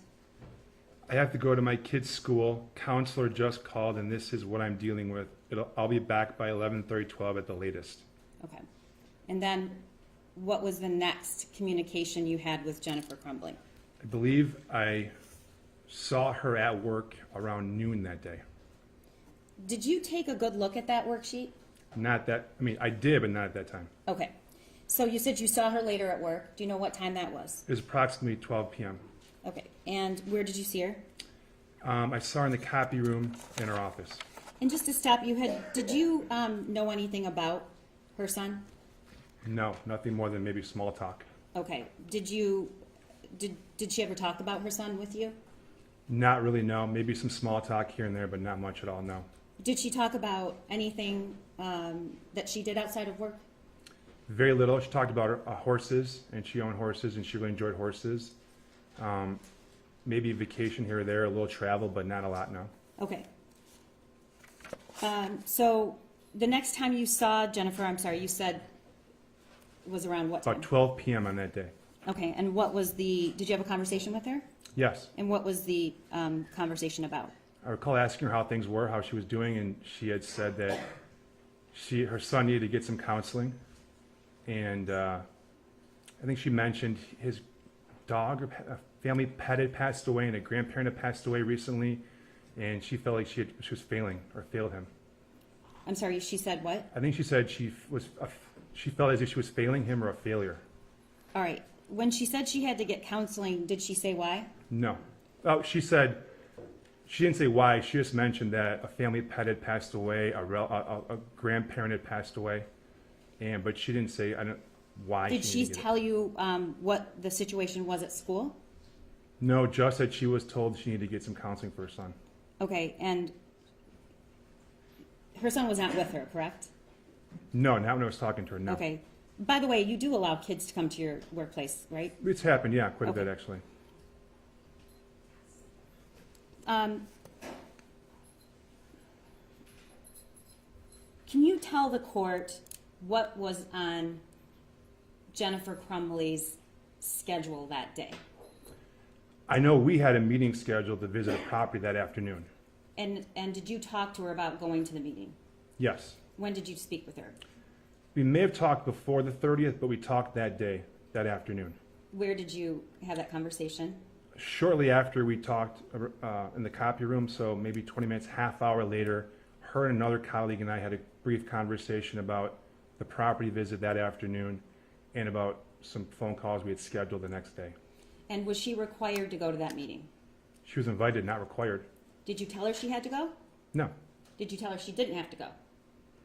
At that meeting, I mentioned to her it was her choice. She did not need to come. I did say that, yes. Okay. And if she had not returned to work that afternoon, what would have happened to Jennifer Crumbley at her workplace? I'm confused. If she Would had she have been decided disciplined if she didn't come back to work that afternoon? for After she went to the school? Thanks, Judge. I don't know, not at all. Okay. What is the protocol if somebody has to leave for an issue with their child or something else? Well, we have a PTO policy, but when it comes to What does PTO stand for? paid time off, Okay. which you would submit your time on an online portal. But if you had a family issue, you would always be granted time for family, whatever it may be. Okay. And did she ever request to leave that day after she went to the school and came back? She never requested, but she did leave that day, yes. Okay, we're going to get to that in a minute. Okay. What was the next time that you spoke to Jennifer after you had the meeting about the schedule that day? The next time I spoke to her was briefly when I heard her screaming down the hallway. How far away is your office from hers? 10 feet? Okay, and what, you said you heard screaming? Yeah, I heard some loud yelling, screaming. And what did you do? I heard it. I think I was on a call or a Zoom, and I walked out of my office to see what was going on, and I saw and heard Mrs. Crumbley say that there was an active shooter at her child's school, and she had to go. And did she leave? She did. And I assume you didn't have a problem with that. I said go. Okay. Well, did you hear from her again that day? Yes. Can you tell the court how did you hear? Was it a text, a call? I received both. She had texted and she made 2 phone calls that day. Do you know what time those occurred? I received text message about 20, 30 minutes after she left. Okay, we have the exhibit published. And can you read that text that came in at 1:23 p.m.? Correct. Okay. Do you know, if you know, how long it was from the time she left to the time she sent that text? I think 20, 30 minutes. Okay, can you read the text? The gun is gone and so are the bullets. Okay.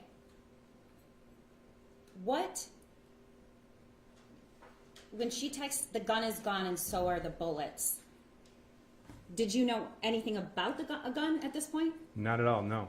And what did you think when you received that? I didn't know what she was saying. I was concerned. Okay, and what happened after that? I texted her back. I said, I'm praying everything is okay. I didn't know what to say at the time. Did you know that there was a gun or bullets in the home at all? Not that I'm aware of, no. Not what? Not that I was aware of, no. Okay. So had you had a previous conversation with Jennifer Crumbley about guns? None that I recall, no. Okay. And do you follow her on social media? Yes, at the time I did. Okay. And do you regularly look at her posts? I don't regularly, but I see her posts. I would see her post time to time, yes. And did you ever remember seeing a post about a gun? I remember seeing a post about a shooting range. Before the 30th? I don't recall before or after. I don't recall. Okay. And what did she respond? When did the first phone call come? It was about 1:30, 1:25, 1:30. So was it before the next text?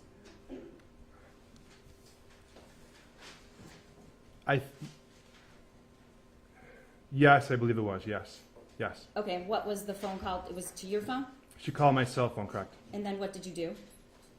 I had walked down to our HR director's office. And what is her name? Kathy Poliquin. Okay. When I received this text, I was, I believe, in a hearing on a Zoom meeting, and I stepped away because I was concerned by what I had just received and learned, and walked down to our HR director's office. In her office, I received the phone call. And did you have the phone on speaker, or did you just take the call in her office? I took the call and put it on speaker. Okay, and what did Jennifer say? I recall her saying she was trying to get to her child's school. She sounded frantic. You could hear an ambulance or sirens in the background, and that their gun was missing, or their gun was missing. When she said, how did she describe the gun? I don't recall exactly, just that there was a gun missing, that their gun was missing. Okay, and what did you say, if anything? Kathy and I both told her, you need to call the police. And what did she say? She said that my husband is at home and already called the police. Okay, and then did the call end right then, or was there more conversation? I don't recall more. I think it ended shortly after. We might have said, please let us know if you need anything, but I don't recall exactly anything more. Okay, and after that, then you received the next text?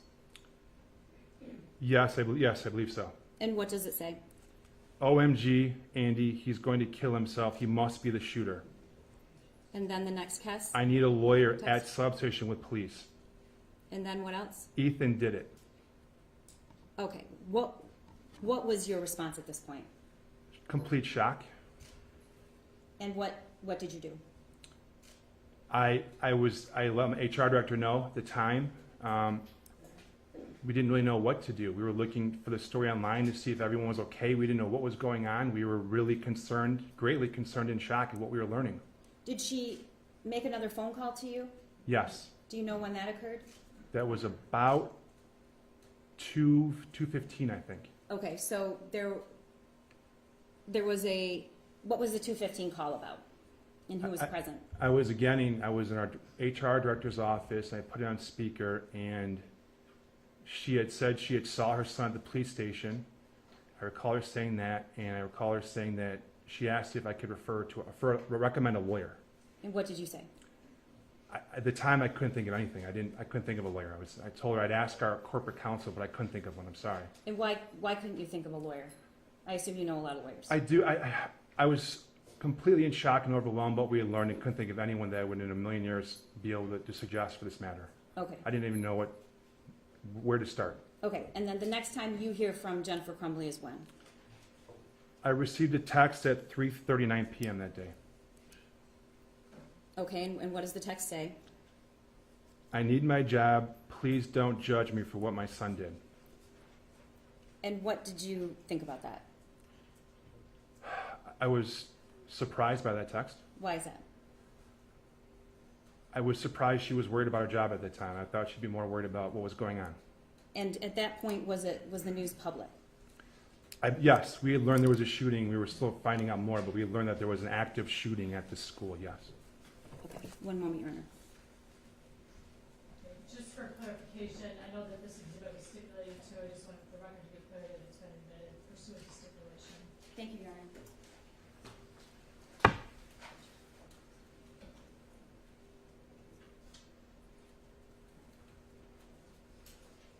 Probably. Mr. Smith, at some point that meeting you spoke of that Mrs. Crumbley, would you consider it optional that she go to that meeting? Yes, she was invited. She did not have to attend. Did it actually take place? No. Why didn't it take place? With what happened that day was the last thing we were worried about was going to visit her property. Okay, nothing further. You cross on behalf of Jennifer Crumbley. Thank you. Good afternoon. Afternoon. My name is Shannon Smith. I'm the lawyer representing Jennifer Crumbley. If I ask any confusing questions, please let me know. Okay. You testified that the company is family friendly, correct? Correct. If people need time off to do things for their children, your company is flexible and allows that to happen. Yes. And in terms of with Jennifer Crumbley, you were aware Ethan was her son. Yes. And while you didn't discuss Ethan very often, she didn't make it any secret she had Ethan as her son, correct? No, I knew she had a son named Ethan, yes. Okay, and did you see that she had photographs of him playing soccer up in her office? It sounds familiar, yes. And most of what you and Jennifer talk about in the grand scheme of things is work-related issues, correct? Yes. Would you describe Jennifer as being somebody who's very conscientious about her work? Yes. And would you agree with me that she's a definite go-getter, wanting to get promotions, wanting to make more money, wanting to get further ahead? She was definitely professional and very good. She was good at her job and handled herself very well, yes. The position that she was in on November 30th, that position, I think you said, was Director of Marketing, is that correct? Correct. And the director role was actually a newer role for Jennifer. Is that correct? Yes, I believe she had been in that position for about a year and a half. Okay. So prior to her being in that position, she was in a lower position and she had worked up to being the director. Yes. And it's fair to say Jennifer appears to be a hard worker. I believe so, yes.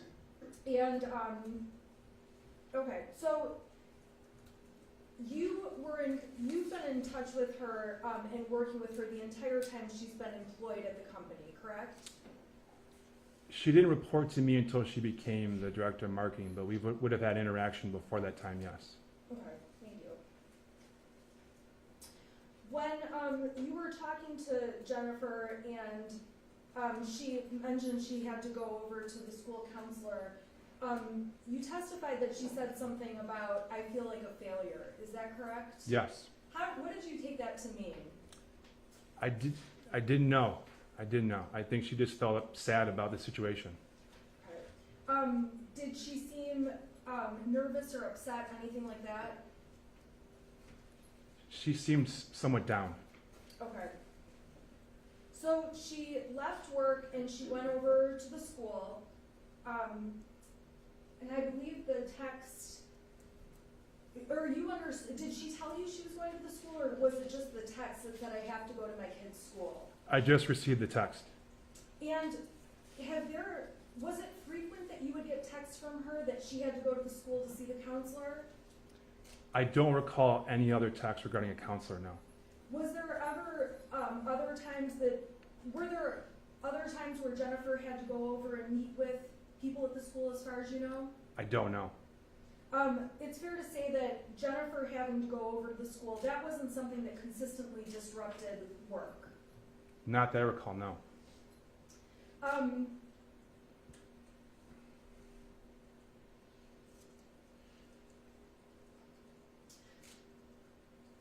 So you testified she went over to the school, and then did you say there was a phone call after she left the school?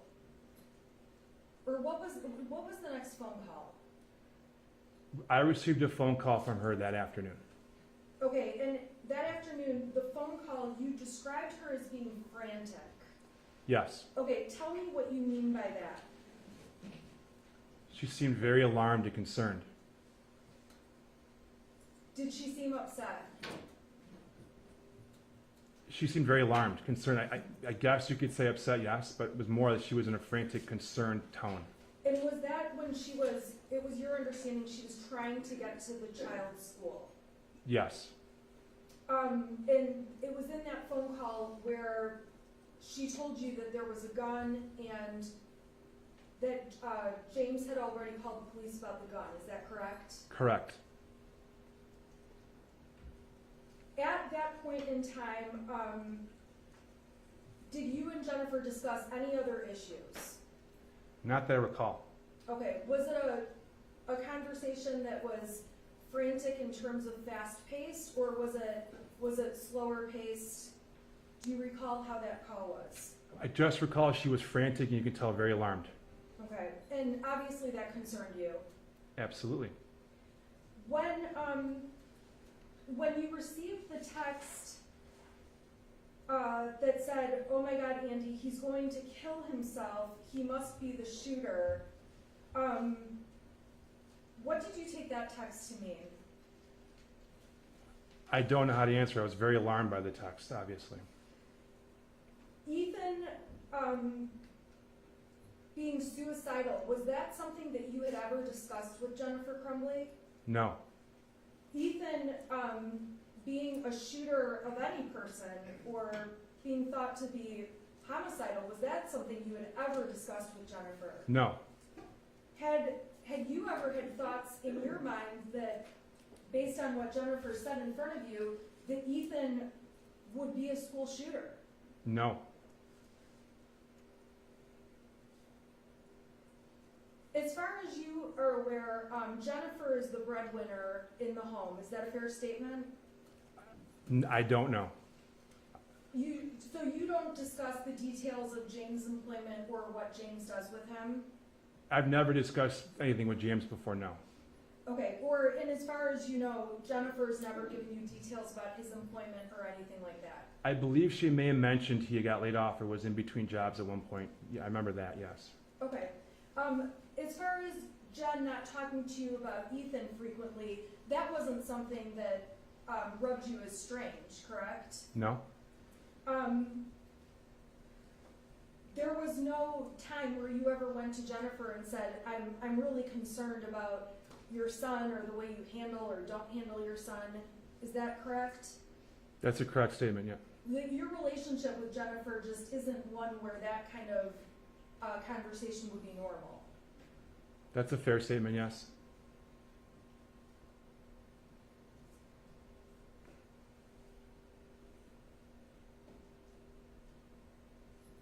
You testified that you were in complete shock. Is that correct?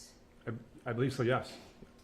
Did you, when in talking to Jennifer on the phone calls and through the text messages, did you have an opinion about whether she seemed like she was in shock? Are you asking when she was on the phone? Yeah, or through the text messages. Well, I can't speak to how she felt in the text, but on the phone, she definitely sounded frantic and as if she was in a panic mode.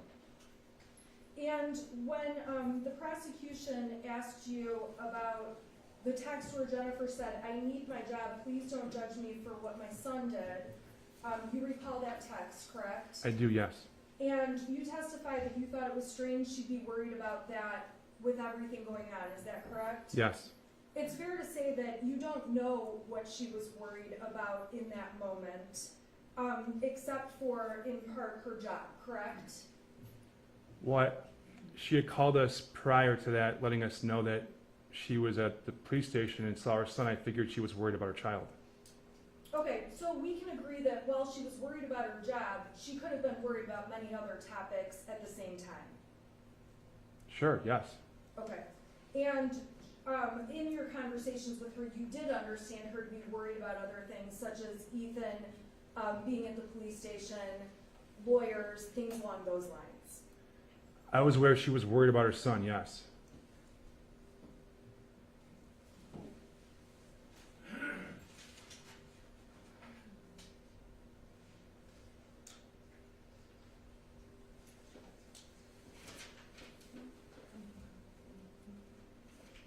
Your Honor, I have nothing further for Ms. Crumbley at this time. Any questions of, any, cross for James Crumbley? None, Your Honor. Any redraft? Briefly, Mr. Smith, at some point, did you get a chance to go back and look at that math worksheet? At some point, yes, I did. When did you do that? Later that afternoon. And what did you look at it in detail? Yes, I looked at it after we learned of what had happened. And what was your thought about it? I was troubled. It was concerning. Why is that? It's a concerning message. It looks like it's someone crying for help. Okay, nothing further.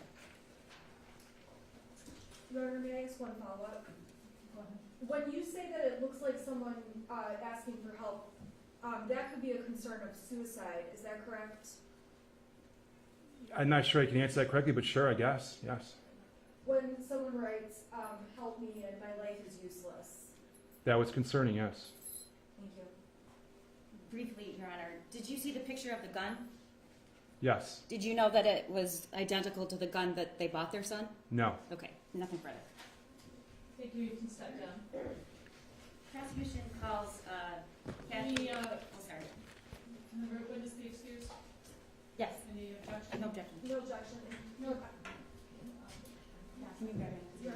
I'm gonna take about a 5-minute break. Okay, Your Honor, thank you. for the next witness. Kathy.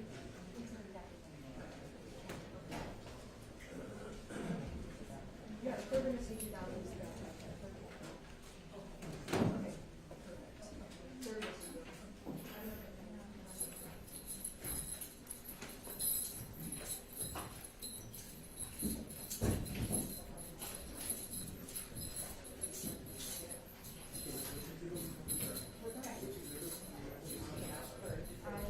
I thought there was a little bit of a waiver in the list, but we have not. Of the actual worksheet. Yes. What number is it?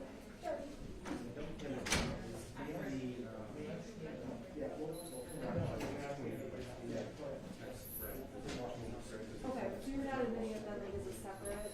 I don't care if you Yeah, I mean, I'll probably do this last Okay. Okay. Okay, yeah, I'm sorry, I just understand. I thought they admitted it to be tracked.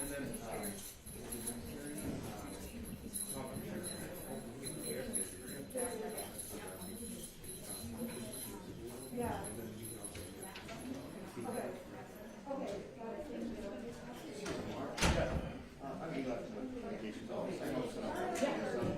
Yeah. Speakers are off. Yeah, so it's just a.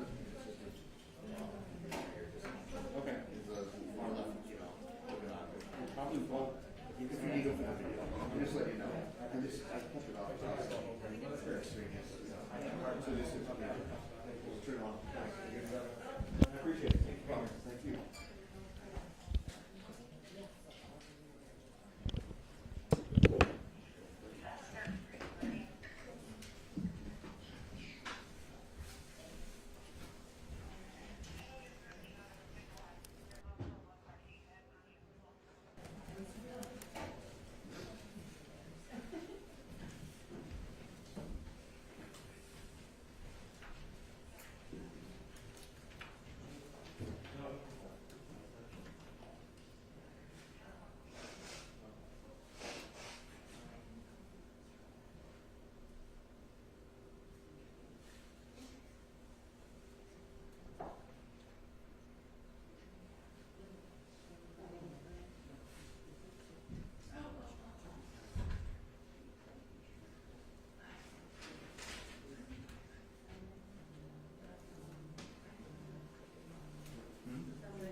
Is Kimberly working here?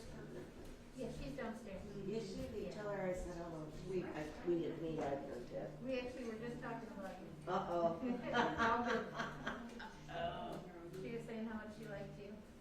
Yeah, she's a good person. She took good care of us.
reading on my client's notepad, and I was reading along, and I'm just gonna ask that they be instructed.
Your Honor, I have an issue, I don't know if I should raise it now or, as our clients are brought up, what's best for the court.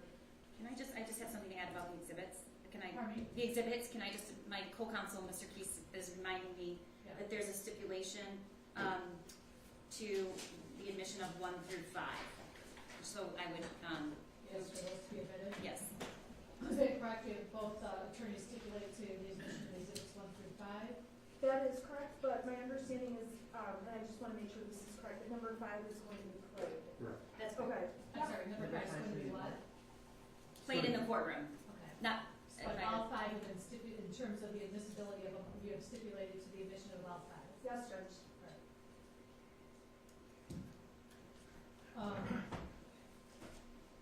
The issue that you want to address with the court before we start, do you want to address it up at the bench or? No, very quickly, when my client is seated and writing down on her lap, the camera can focus in on her papers and has. I would ask that the cameras not be allowed to focus in on papers, and that the media explicitly be told that cannot happen. Yeah. Let me wait until both. Thank you.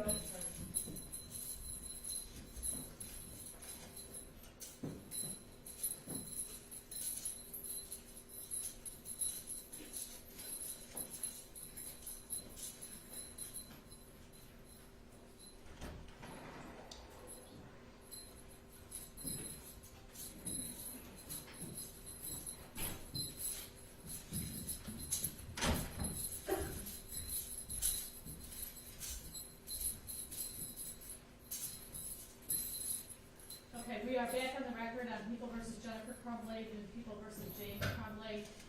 The defense counsel has brought up an issue relative to any filming and or photographing of notes taken by the attorneys and or the defendants. I am going to direct the media, do not zero in or take any photographs of their notes to each other. That is prohibited, strictly prohibited. That is attorney-client communication, and it is not to be divulged in any way, shape, or form. Okay? Okay, you ready to call your next witness? I am, Your Honor. The prosecution calls Kathy Poliquin.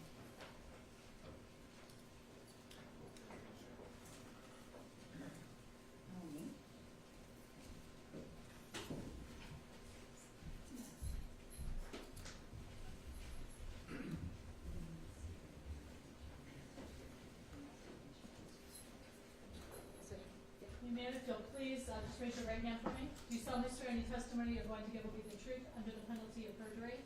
I do. You may have to keep your voice up for me. I do. You can have a seat, please. And if you could scoot as close as you can to those microphones, I'd appreciate it. I am going to ask you to please keep your voice up when testifying so that everybody can hear you and we can record you. Additionally, it is very important for you to verbalize all responses. Okay? If you shake your head or say my court reporter cannot record that. Okay? Yes. Okay, so, Again, I'm going to ask you to keep your voice up. Yes. All right. all right. First, I'd like you to state and spell your first and last name for me. Kathy Poliquin, Kathy Poliquin. Thank you. Go ahead, counsel. Kathy, just for purposes of laying the groundwork here, you work for a real estate management company, correct?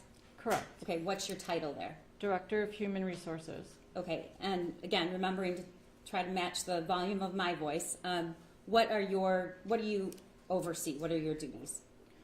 I oversee all human resource functions, all the employees in all of our locations, including our corporate office, anything dealing with payroll, benefits, disciplinary, hiring, firing, anything human resource related. And how long have you done that job? 16 years. Okay, do you know Jennifer Crumbley? Yes. Do you know James Crumbley? No. Do you see Jennifer here in the courtroom? Yes. Can you describe something she's wearing to the court? What she is wearing, a black and white jumpsuit. May the record reflect she's properly identified Jennifer Crumbley. No objection. So noted. When did you first meet Jennifer Crumbley? Almost 5 years ago? Okay, is that when she began working there? Yes. All right, and when she was hired, what was her position? A marketing assistant. What was her position at the time she left, she was terminated? Director of marketing. And what was your interaction with Jennifer? How frequent was your interactions? Were your interactions? Minimal. Did you ever socialize or see her outside of work? Minimal. In what capacity? Just a few Facebook text, casual. Okay. Were you friends?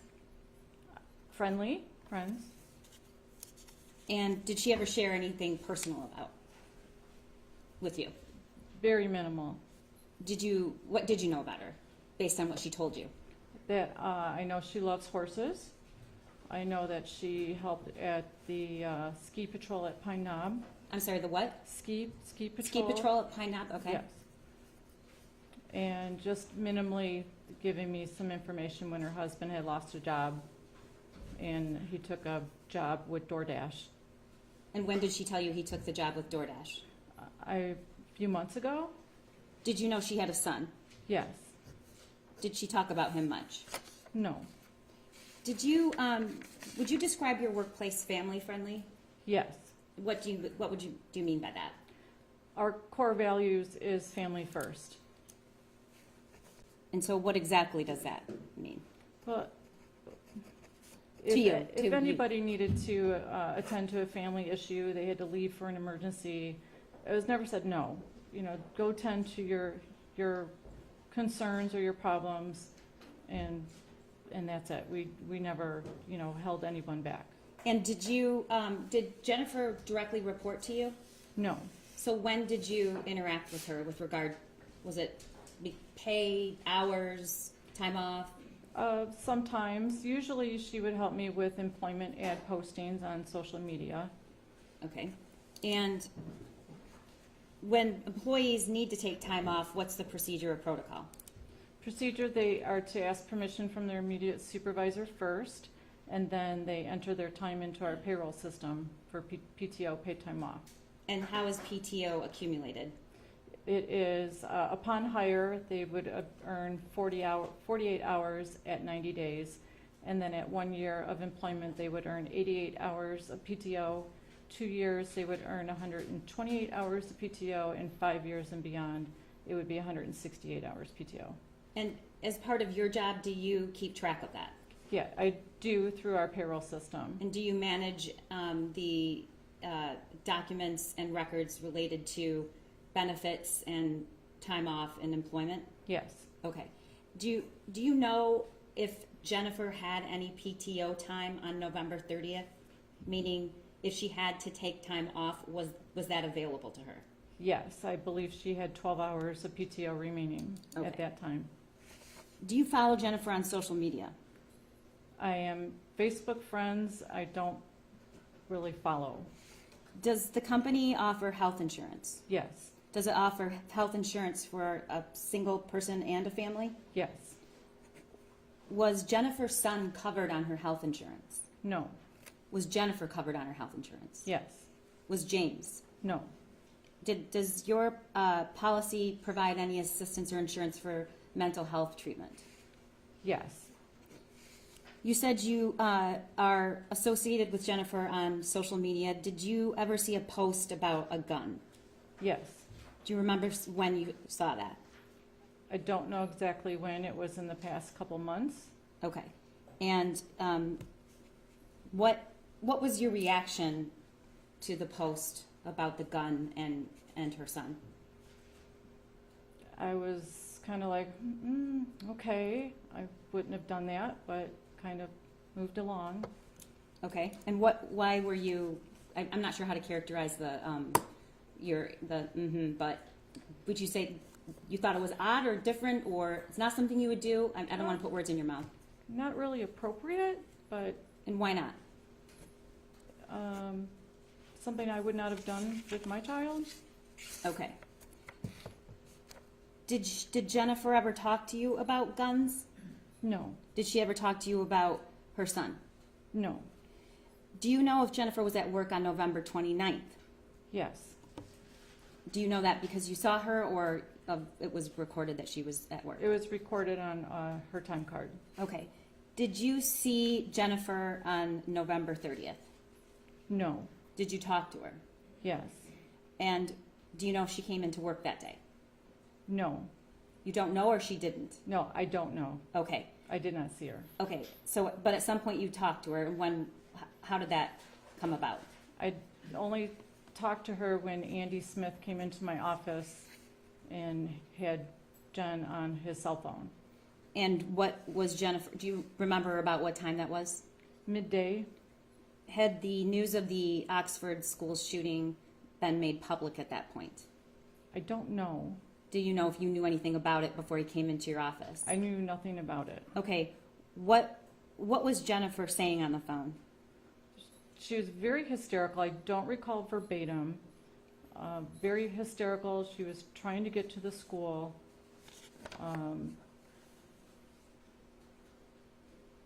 I believe she was talking about, the gun was missing. She was concerned about it could be Ethan. When she said the gun, did you know what gun she was talking about? I was assuming it was her handgun.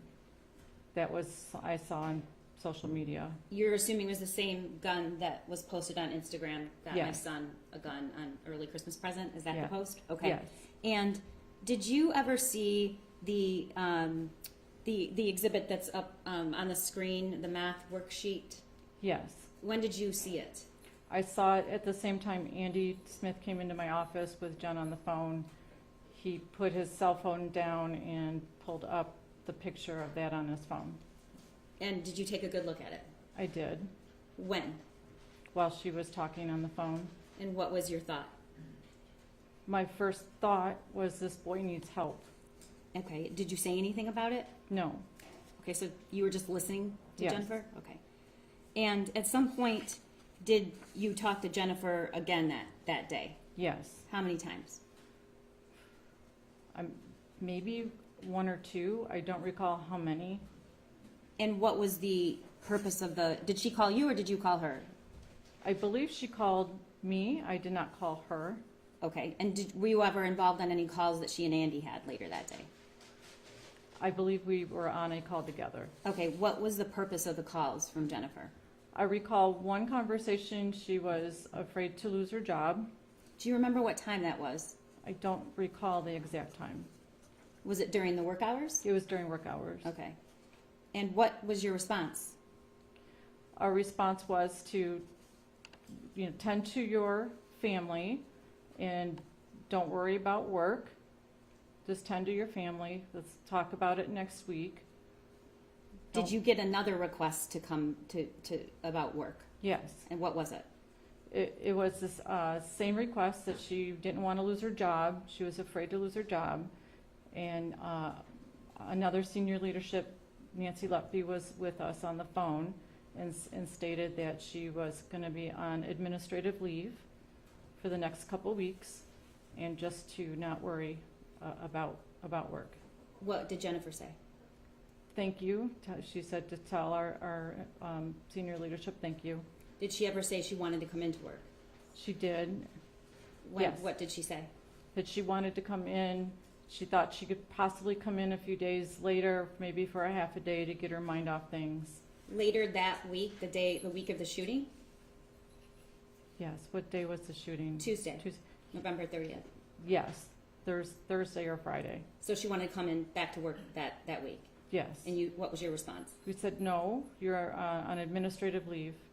Okay. Don't worry about coming into work. We'll talk in a couple of weeks. And did you ever hear Jennifer ask to leave work to take Ethan to her son to the doctor? No. Do you know, did she ever talk about him getting any kind of medical attention? No. All right. Did she ever talk about her horses getting medical attention? I think a few times she had mentioned the vet having the horse was sick. Okay. One moment, Your Honor.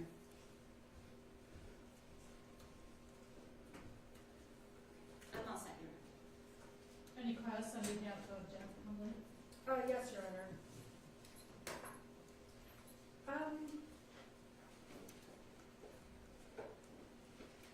I want to go through the November 30th date with you.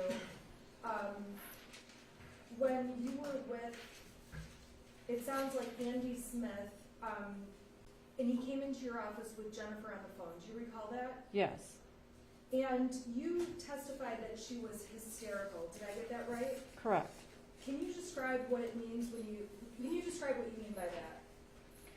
I don't recall exactly what she was saying. I know she was just very upset. She was trying to get to the school. I believe she said the roads were closed off. She was having a difficult time getting there. We had said to her, call the police. She said James already did. The gun was missing, but she was just, I don't recall exactly what you said, but she was just really upset and hysterical. Did she sound panicked? Panicked? Yeah, yes, Was she talking fast? yes,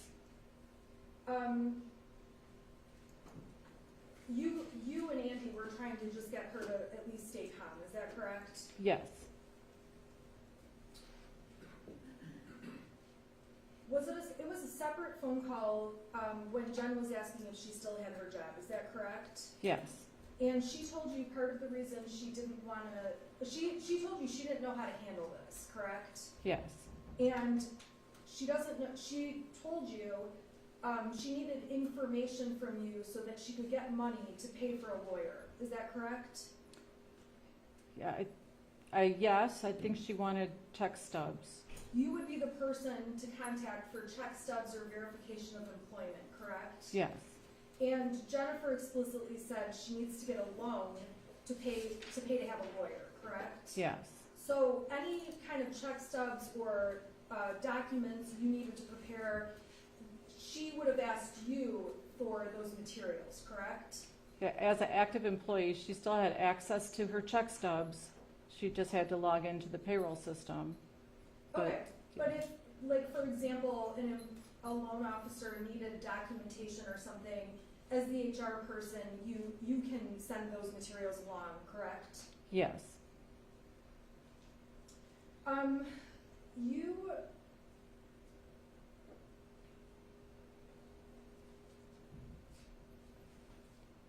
Now, as you were talking to Ms. Crumbley, she also sent you a different email address to send any materials to from her pay stubs and things like that, correct? yes, She indicated to you her Outlook isn't working, and she needed you to use this other address. yes, So the bulk of your conversation is really about these logistics, about pay stubs, this is happening, and in the background, you know, she's driving to the school, she's frantic, trying to get there, correct? she wasn't driving to the school about the conversation with check stubs. I'm sorry, so the check stubs conversation was after she had already been at the school. Yes, It's fair to say during that conversation, she still sounded upset and not like her normal self. she was upset, not as hysterical as she was earlier.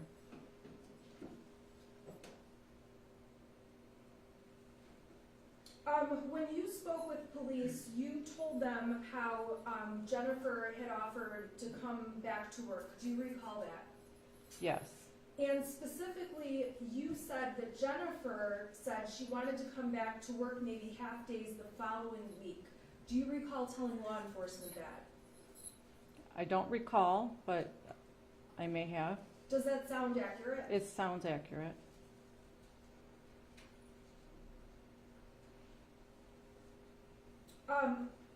If anything, you and anyone else from the company that you were with that day was supportive to Jennifer Crumbley, correct? Yes, Everyone at your office that you were around that day was surprised by what was taking place at Oxford School. yes, School.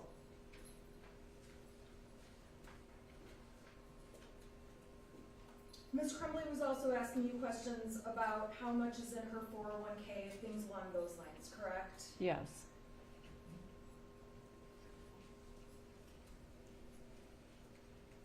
And she's trying to get the company ID for sites like Paylocity. Is that a payroll company you use? yes, You were trying to help her with that because even that site was having issues that day, is that correct? yes, So a lot of your conversations with Jen regarding her employment, HR issues, those are not topics that would surprise you that Jennifer would call you about, correct? Correct.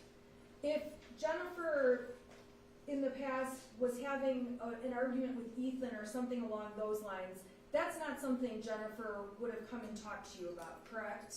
That is correct. If she had done that, that would be unusual. Yes, we didn't have that kind of relationship. So you had certainly a professional relationship Yes, where the questions about her job, payroll, pay stubs, proof of employment were relevant to what you do for the company. yes, Your office is not far from Jennifer's, where Jennifer sits, is that correct? it is a good distance away.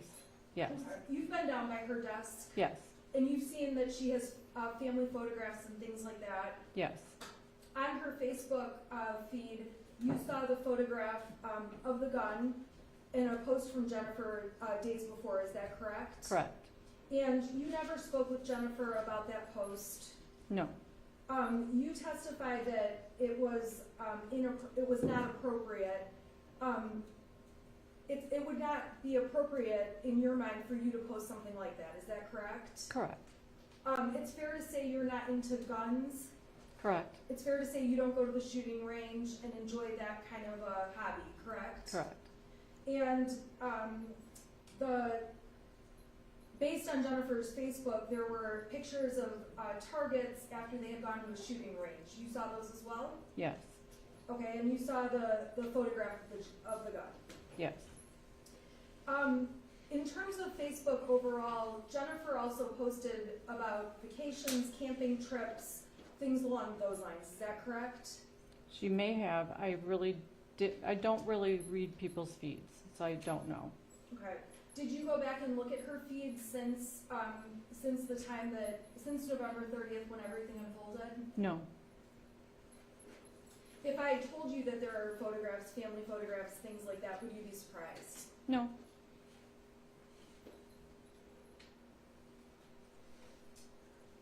When was it that you saw the math page during the day of November 30th? Who showed you that page?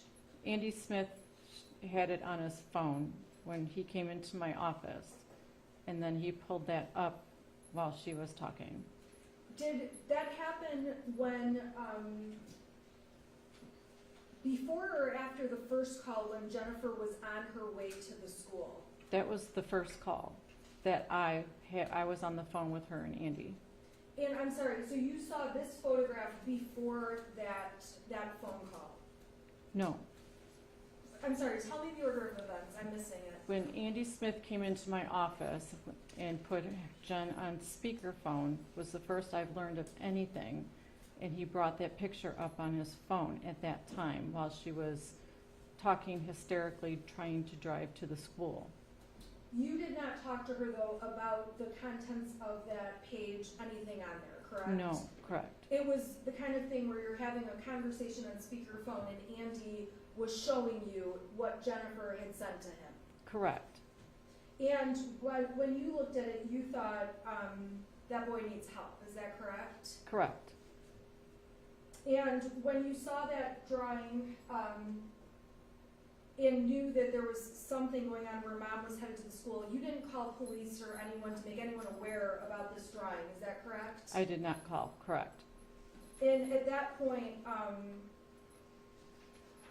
when you were speaking to Jennifer, Jennifer didn't go over the details on the drawing with you. No, When you were on the phone and Andy and you had a conversation, were you aware that Jennifer was concerned Ethan may be suicidal? yes. Did you become concerned that he was suicidal?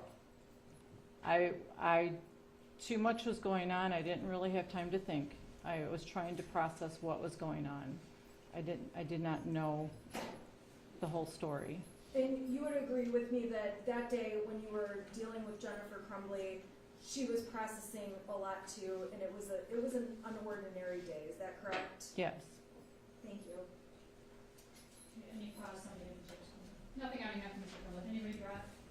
Briefly, Your Honor, counsel just asked you about, you weren't surprised by the conversation you had with Jennifer with benefits and getting money out and pay stubs, and you responded that you weren't, correct? Correct. Okay, but were you surprised that just a couple hours after her son murdered children in a school, she's asking about her job?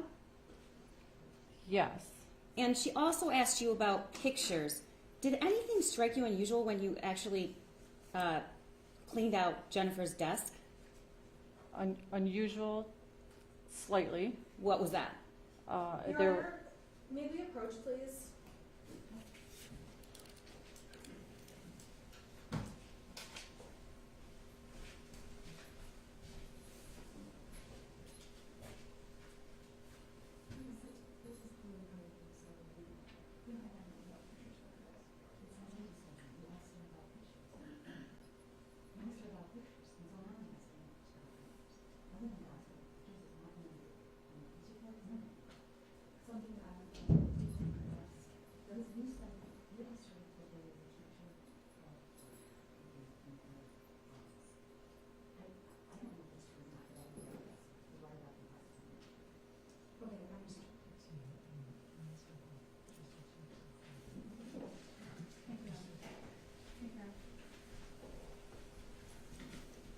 What, if any, pictures, Kathy, did you find in Jennifer's desk, on the desk, in the desk? In the desk drawer was a small photo frame of her husband in one of the desk drawers upside down. And the only other photos I saw and found was a small picture of her son on her bulletin board and a picture of a horse. I don't know if it was her horse or whatnot, but it was a picture. All right, nothing further. Okay, you may step down. Yes, can I have the attorney's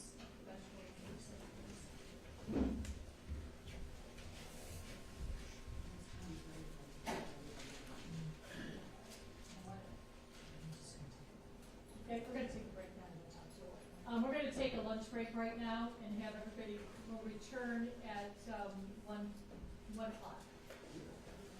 Just a 1.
You are in the meeting now.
People versus James and Jennifer Crumbley, docket numbers 21006-651 and 21006-652. Pennock appearances on the record, starting with the prosecutor.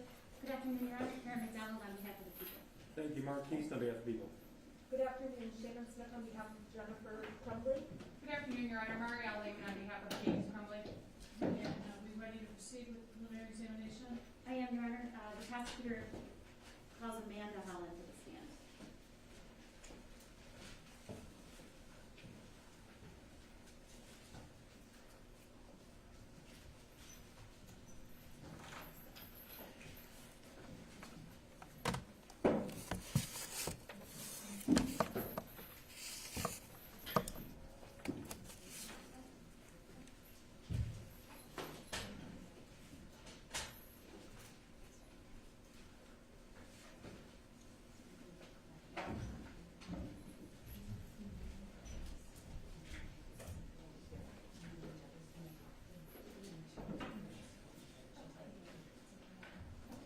please raise your right hand for me. Do you solemnly swear any testimony you're going to give under the penalty of perjury? Yes. You, I'm going to ask you to scoot up a little bit closer to the microphone. Please keep your voice up. Verbalize all responses to all questions. And if you are comfortable, you can take your mask off and testify. Okay? You do have the plexiglass around on both sides, so it's totally up to you. Okay. All right, I'm going to ask you to state and spell both your first and last name for the court reporter. Amanda, Amanda. Holland, Holland. I'm sorry, Holl. And. Thank you. Okay, Amanda, just if you try to match the volume of my voice, then you should be fine so everybody can hear you. You're employed at a real estate management company, Yes. and what is your title or position there? Administrative assistant, Okay, and who are you an assistant to? One person or more than one person? one person, And who's that? Andrew Smith, Okay, and where is your, do you have an office or a desk? a desk. Is it cubicle or just, I would say a cubicle. Yes. okay. And do you know Jennifer Crumbley? Yes. Do you know James Crumbley? No. And do you see Jennifer Crumbley in the courtroom here today? Yes. Can you describe something she's wearing for the court? A striped top. Okay. May the record reflect that she's properly identified Jennifer Crumbley. No objection. So noted. How close in proximity is your workstation was your workstation to Jennifer's? Very close, across the hall. All right, and was she in an office or a cubicle? An office. Okay. And were you and Jennifer and are you and Jennifer friends? No. Okay, how would you describe your relationship? Coworkers, friendly coworkers. Did you ever socialize with her outside the office? No. And did you have opportunities to interact with her on a daily basis? At work? Yes. Yes. Okay. And would you share personal details about your lives together? On occasion. To each yes. other? Yes. Okay. Who did more of the sharing, you or Jennifer? Jen. Okay. And did she share with you any personal problems that she was having? Yes. Okay, can you give me an example of something? You have to speak up really loud, or take your mask off so we can see. But you can keep the mask on. We just need to hear you. Marital issues? Okay. And did you know who her husband was? Did she talk about him by name? Yes. And who was that? James. Okay. And when did that come up? Occasionally. Maybe, Approximately what year, what month? 2021. She spoke of him occasionally, just, throughout the time I've known her, but more in detail over 2021. Okay. And is this something that she would talk to you about because she was upset or in passing? Both. All right. And what, aside from things that she said to you, were there any other signs that there was a dispute or conflict between James and Jennifer? Outside of her talking to me about it? Yes. There would be loud phone calls occasionally, but that was about it. I'm sorry, what? Loud phone calls occasionally, but other than that, no. Loud phone calls that she would keep the door open? Sometimes. And- Usually it would be shut or almost shut, but you could still hear through the door. You could still hear the conversation behind a closed door? Yes. Okay. You said they were having marital issues. What exactly did she tell you? That both her and James had been seeing other people outside of their marriage. And was that something she was happy about? Not at first, but then it didn't seem like it was an issue. Okay. Did she tell you that they were still together? They had separated for a moment, but then it sounded like they had gotten back together. And when they separated, do you remember when, about a month or year that was? It was 2021, but I don't recall the month. Did they separate households? No, not to my knowledge. Okay. And was there any other indicator to you that there were other relationships going on than just with her husband? Yes. What was that? She had spoken about it to me. There was someone that she had. Your Honor, I would object as to relevance at this time. Response to relevancy. Yes, Your Honor.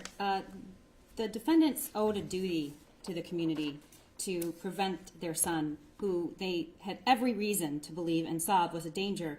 What they did and didn't do, what they spent their time doing, what they exposed their son to is absolutely material and probative under 401 and pursuant to People versus Mills. Your Honor, there is no duty owed to community members for just every person in public. So I don't believe that's a proper response, but more importantly, there is no duty owed to a community that the prosecutor argues exists. In terms of the question itself, whether or not there was some type of extramarital relationship with the parties and a duty owed to the community, I don't know that that is intertwined.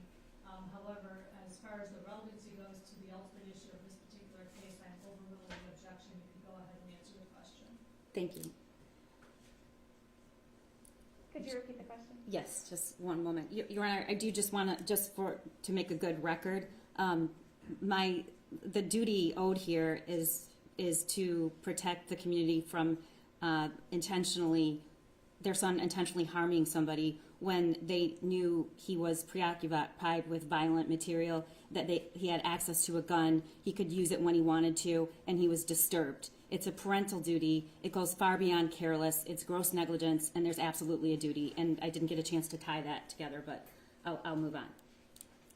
What was the indicator to you that there was another relationship going on outside Jennifer Crumbley's marriage? She spoke to me about it. Okay. Did you notice anything prior to that? I didn't notice anything, no. Okay. What did she say? She had told me that she had been seeing somebody else. And did she tell you who that person was? No. And did she tell you when she saw that person? After the fact, one time she did, yes. Okay, tell me about that. There was a point where I had noticed that she wasn't there in the morning, and she had mentioned that she had seen a man in the morning during work hours. What do you mean you noticed she wasn't there? Was it before she was supposed to come into work? I typically got in after her. I would notice that she had been there, her light was on and everything, but she was not there. And it would be about an hour until I would see her afterwards. Did you ask her about that, or did she just? I didn't ask, but she had mentioned, errands at first, and then she had mentioned about a week after that she was seeing somebody else. And where did she say where she would go during those hours? She said that this person would pick her up and they would go across the street from our office. To where? Costco. And did she say what they were doing? Not directly, no. Okay. And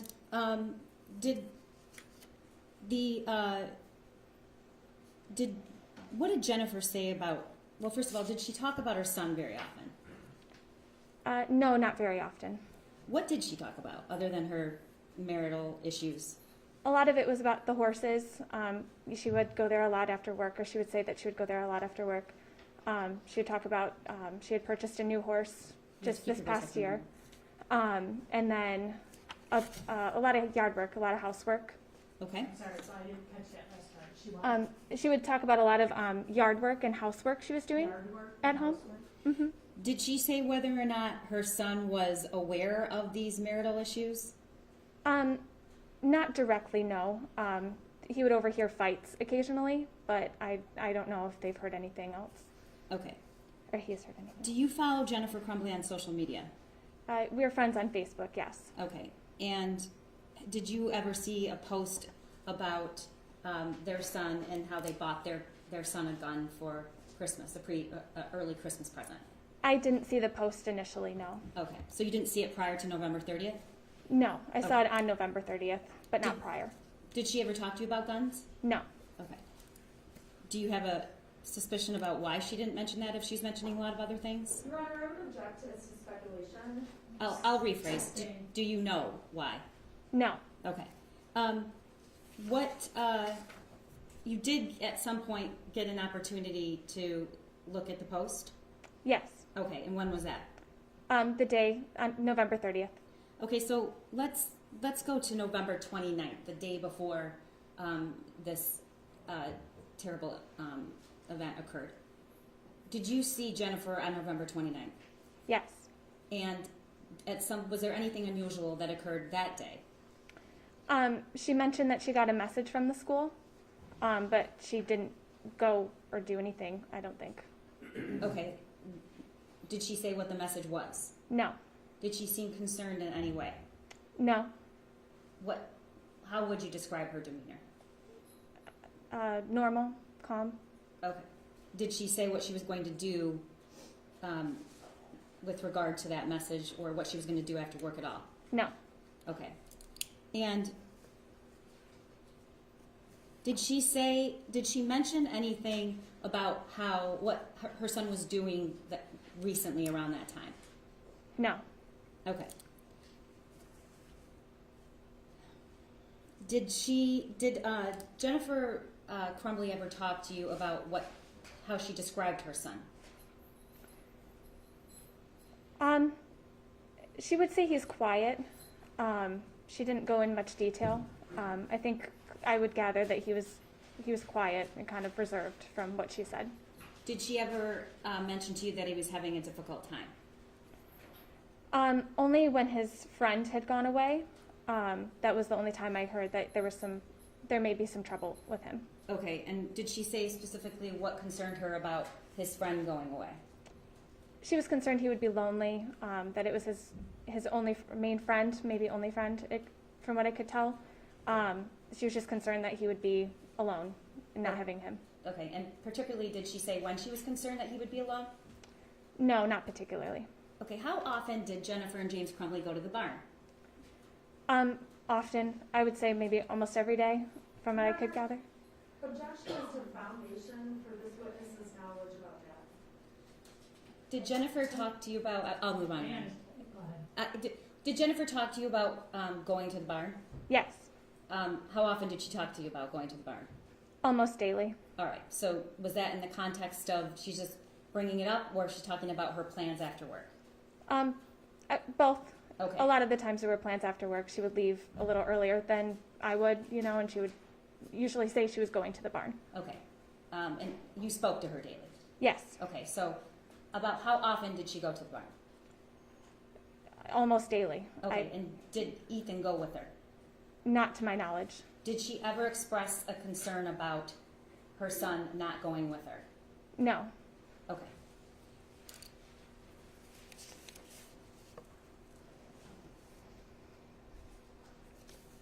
The next day, November 30th, do you remember that day? Yes. Okay, what's the first time that you talked to Jennifer, if you remember? In the morning, I went in, I clocked in, made coffee, and on my way back to my desk, I stopped and said good morning to her, and we talked briefly. Is that something that you would ordinarily do? Yes. Okay. And at some point, did you become aware of a call about her son? Yes. And how did you become aware? She took a phone call, and I could hear it. You could hear, I'm sorry, what? I could hear her phone call. Okay, and do you know who she was talking to? James. Okay, and what was the subject of the call? What were they talking about? He had called her, or no, I'm sorry. I apologize. I think I've mixed up the calls. This was later in the day. The first call was from the school. Okay. That there was an issue at the school. That's all I could gather from the call. Okay, what did she do after that? She called James. And what did she tell James? She was asking him if he was able to come to the school to Okay. check on the situation. Did she say how she felt about going to the school? No. Okay. Did she say whether she wanted to go or didn't want to go? No. Okay. Was she trying to ask James to go instead of her, or they were to come too? It sounded like she wanted James to go. And then there was another call after that one, and that's when she decided to go as well. Do you know what changed her mind? No. Okay. And at some point, did she leave? Yes. Okay. And did she come back to work that day? Yes. All right. When she came back to work, what did she tell you? She came over to my desk. She said that she felt like a failure as a parent, and she showed me a photo of what Ethan had drawn at school. Okay, and that was previously admitted. Do you need to see it to describe it, or do you remember the photo? I remember the photo. Okay, how would you describe the writings on the worksheet? Disturbing. Okay, and what was your response? I told her I thought that was scary. I'm sorry, you said what? I told her I thought it was scary Okay. that he would draw that. And what was her response? She agreed. Okay. Did she talk to you at all about what the meeting was about, or what the school wanted her to do? Yes. What did she say?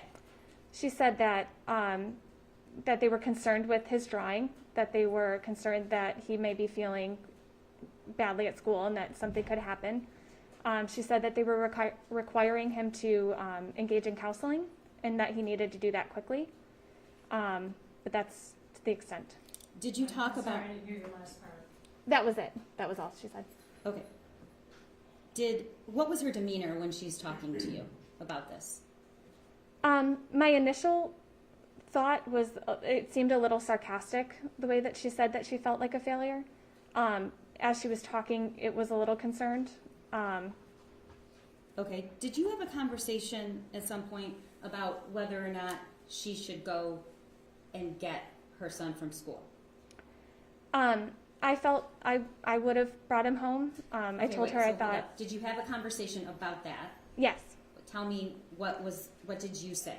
I said it would be nice for her to take him for a day to, go see a movie or go have lunch or do something with him. On that day? Yes, on that day. The day that I said she should have brought him home. And why did you say that? I felt it was a disturbing photo, and I thought this child needed to be around family. That's what I would have done, and I told her I thought that's what she should have done. Okay, what was her response? She told me that she thought she would just take him to the barn that night and, give him some work and give him a little something to do after school. And what did you say to that? I said, if, I think it would be good to have some time with you, just, make him feel seen. Had you ever been told that he didn't want to go to the barn? She had mentioned that he didn't like going, but she thought it would be good for him that day. What did you say? I just listened. I don't think I said much after that. All right. At some point, what happened? What was the next thing you can remember on that day? After that conversation, she went back to her office. I went back to work at my desk. And a little while after, I don't recall the time, she had received a call, and I believe it was from James, that he got an alert from the school about an active shooter. And she started to panic in her office. And I think we all did, hearing the call. And that's when she left and ran out quickly. Okay. You said that at one point she told you that she and James separated but didn't really move out. Mm-hmm. And then you said at some point they got back together. Mm-hmm. Do you know when that was? Yes. Oh, I'm sorry, Judge. You have to say yes or no. Yes. Okay. Do you know when that was, or how do you know that? She had mentioned that they were having the issues. They decided to separate temporarily, it seemed. And then around their anniversary, she came back from a trip with him, and she said that they were going to work on it. And when was that? When was that? In the fall? I don't recall the time. And where was the trip? I don't know the exact location. I know it was a casino, but I don't know which one. All right. Did she tell you whether or not they took their son along for the weekend to the casino? No. No, she didn't tell you, or no, they didn't take him? No, she didn't tell me. Okay. Do you know if they took him? I don't know. Okay. Did you ever hear Jennifer talk to you or say in passing that she was taking Ethan to the doctor? No. To the therapist? No. Did she ever talk to you about the horses needing medical treatment? Yes. What would she say? There was some, I don't remember exactly what was wrong with them, but she had mentioned that there was something going on. Did that happen once, more than once? More than once. Okay. One moment. Nothing further.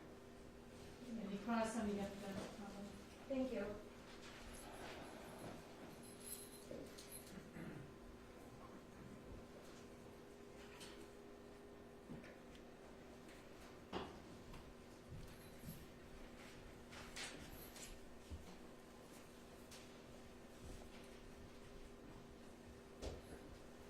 Hello. Hi. I want to go back through some of your testimony and just make sure that I've understood it correctly. So if I say something wrong, can you please let me know? Yes. You were the administrative assistant to Andy Smith, is that correct? Yes. So you worked in the same office Jennifer Crumbley worked out of? Yes, the same company. Yes. I'm sorry, the same? The same company? Yes. The same company. And your desk was nearby Miss Crumbley's office? Yes.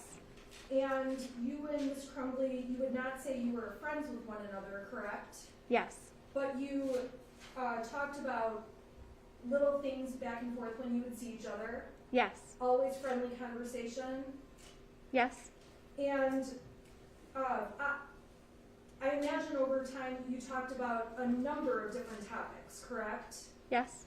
So when you're talking about the topics today, being their marriage and separating and things like that, it's fair to say there were topics discussed, lots of other topics that have not been pinpointed today, correct? Yes. There were discussions about camping trips the family took. Yes.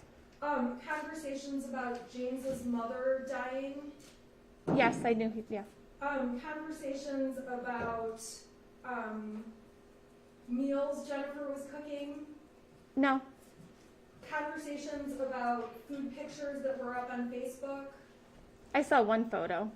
I guess my point is there were conversations about lots of different topics. It was Yes. not like only about Jennifer's marriage did you two speak, correct? Correct. And in terms of Jennifer's marriage and what you were told, it's fair to say that Jennifer didn't sit down with you and give you a play-by-play on everything that was happening within her marriage, correct? Correct. It's more like you would catch bits of it here and there, correct? She went into detail about certain issues. So there's conversations you had where she went into detail, but it's also fair to say there were other times where you would hear her on the phone with James. Yes. It's fair to say that other people in the office may have been talking about Jennifer and James. No. It's fair to say that although Jennifer did tell you things, this was not like a daily event where you sat down and discussed every intricacy of her marriage, correct? Correct. So there was certainly a time where Jennifer and James, your understanding was that they were going to get separated or separated? Yes. And there was discussion about Jennifer possibly seeing somebody else at that time? Yes. You don't know all the details about seeing someone else? No, not all the details. And the most you knew is that during work hours, Jennifer would not be at her desk, correct? That's not all I knew, but yes, I did know that. You testified that you would notice her light would be on as if she had been at her desk, and then she would be gone from the building, is that correct? Yes. And that you were told by Jennifer she was running errands at some point in time? Yes. And specifically, you were told at some point that she had gone to Costco with another person? Yes. And any time that you were aware of her being gone, these times that you're talking about, those were all within the workday, is that correct? Yes.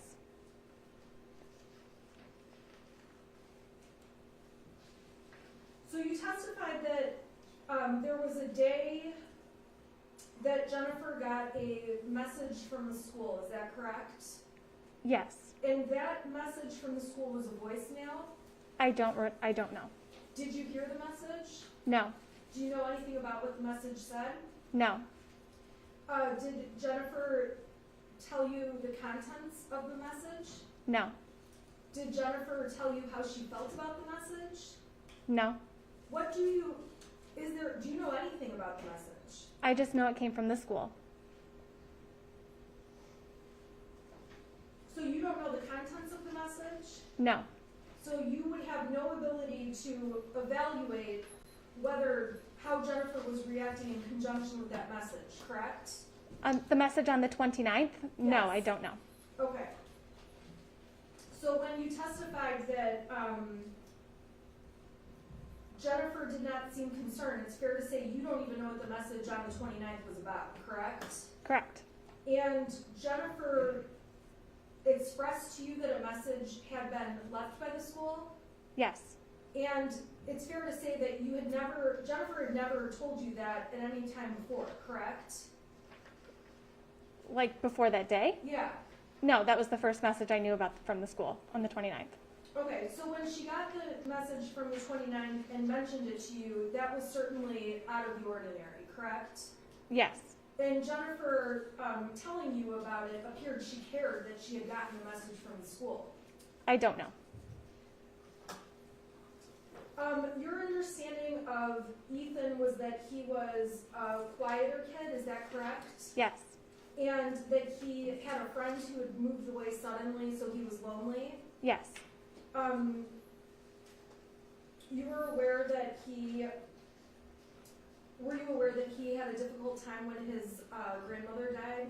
No. Were you aware of Ethan's extracurricular activities? No.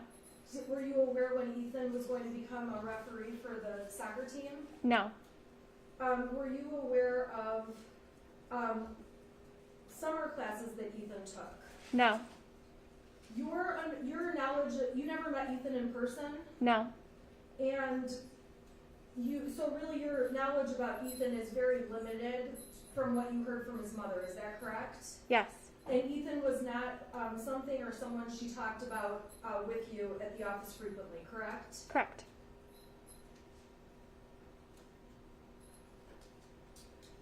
When you testified that Jennifer was at the barn daily, is that your perception of what she was doing, or do you have actual knowledge that she went to the barn every day? It was almost every day that she would tell me she was going after work. Almost every day? Yes. And so based on the fact that she went to the barn frequently, did you have any other awareness of what she was doing at night or on weekends, things like that? No.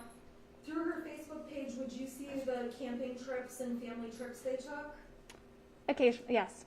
Okay, so you were aware that we do not dispute it. Jennifer loves horses, correct? Yes. And she would post pictures from the horses in the farm. Yes. Pictures of her family camping and on vacation. Yes. You testified that you saw the picture of the targets that were shot, that were posted on Facebook, correct? Yes. On November 30th, you testified that you spoke to Jennifer briefly when she came in, is that right? Yes. And that you could hear a phone call from James about a school shooter, is that correct? Yes. Was that the first thing on your radar about something going on at the Oxford High School? At the school in general or with Ethan? Either. So at the school in general? That was the first time with the school, but I did hear the call prior when she was being called to the school. Okay, but that was the first you were aware that there was An a issue. shooting or a larger scale incident at Oxford? Yes. At what point did you see the photograph of the drawing Ethan made on the math paperwork? When did I see it first? Yeah. When she returned from the meeting at the school. So that was the day before, correct? No, I saw the photo on the 30th. You saw the photo on the 30th? Yes. Okay. And when you You testified that you found it to be disturbing and scary, correct? Yes. Jennifer also seemed concerned about that drawing on that math paperwork, correct? Yes. She was talking about whether or not he would stay at school or if he was coming home that day, correct? No. She ultimately told you that they left him at school that day. You're aware of that, correct? Yes, she told. Did you have conversations with Jennifer about why they left him at school? Yes. Were you aware that the school told Jennifer he was of no threat to anyone? Objection, Your Honor, that is not a fact in evidence. Anywhere. I'm asking if she's aware. Can you answer the question, Overruled? Go ahead. I'm sorry. Would you mind repeating it? Were you aware? Did Jennifer say anything that the school told Jennifer he is not a threat to anyone? No. Did Jennifer tell you any concerns about Ethan staying home from school versus going because of how the Zoom school year had gone the year before? No. Did Jennifer tell you anything about having the option to take him from school or leave him at school? No. As you testified that you would have taken him home as your son, is that correct? Yes. Do you have children? Yes. How old are your children? He's young. Under 15? Yes. How old? Your Honor, I don't know how this is relevant, and it's clear she's not comfortable answering these questions given the amount of attention the case is getting, so I would just ask if we could just limit, I don't know why she needs to know the precise age of her child. Your Honor, she was allowed to give opinions about what a mother would do on direct. I think this is a fair question, background question. I would ask the media not to put this out there. This is not... She didn't give an opinion about what a mother would do. She gave an opinion about what she would do. So I don't know why we then have to ask her about her personal life. I don't know how the age and number and Just gender. the relevancy as to the age of the child. The prosecution opened the door as to her giving an opinion about a child, whether they should be taken home from school or not. She testified that as a mother, she would have taken the child home. I'm asking her, as a mother, how old her child is. You can ask her a range. A range? Okay. Range as to how old the Thank child you. is. Can we have an age range, please, for your son? He's a toddler. Okay, so not anywhere near a teenager. No. Not even like a middle schooler, right? No. And the day that you saw Jennifer, when you say you would have taken him home, you didn't say to Jennifer, you should have taken him home, correct? No. You didn't call the police and say, I just saw a very alarming drawing, and this mother did not take her child home from school, correct? Correct. You didn't call the school and say, hey, I'm concerned because I just saw this drawing and mother seems to not be worried about it, correct? Correct. You, as a matter of fact, you didn't do anything after seeing that drawing with respect to the drawing, correct?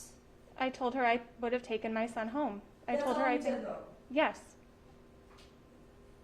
And now looking at the situation, you have a greater awareness based on hindsight, 20/20 vision, correct? I'm not. I don't know. Some of the things that you're testifying about, you would agree with me, you know more information now than you did at the time when you were having conversations with Jennifer Crumbley, correct? About this case? Yes. Yes. You had no idea a school shooting was going to take place based on seeing that drawing from that math paper, correct? Correct. You did not voice to anyone after seeing that drawing on the math paperwork, there could be a school shooting, correct? I think the gun was alarming. I think that if I thought about it now, I think that, correct. I don't think I would know that. So you would agree with me that you look at things differently in hindsight when you look back? Yes, when I look back at it, yes. Correct? Yes. When Jennifer did talk to you on the day of the school shooting, she said that the school wanted Ethan in counseling, correct? Yes. She did not tell you she wasn't going to get him in counseling, correct? We didn't discuss it further.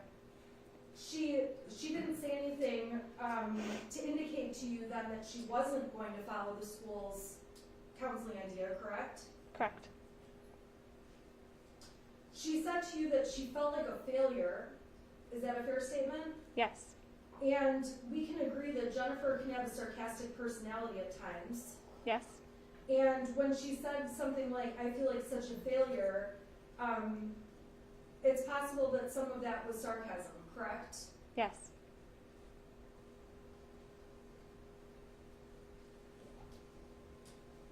Jennifer did say that night she was going to take Ethan to the barn with her, correct? Yes. She did say she did not want him to be alone, correct? No. I'm sorry? No. Did she say anything about him being alone? No, not that day. Did she talk to you about who he would have been with had he left school that day? No. As far as you knew it, Jennifer's plan after work that day was to get Ethan and take him to the barn, correct? Yes. And Jennifer said she was doing that whether or not Ethan wanted to, correct? Yes. She was concerned about being with Ethan after school. I don't know. She was planning to be with Ethan after school. Yes. When the alert came in about the school shooting, you would agree Jennifer was panicking. Yes. And you testified that she ran out of the school quickly. Yes. And she appeared upset as she was running out of the building and leaving. Is that correct? Yes. And I imagine that everyone in your office was nervous and anxious about what was unfolding. Is that correct? Yes. And it was something that all of you were talking about, especially because Jennifer was running out the door and her son went to that high school. Is that correct? Yes.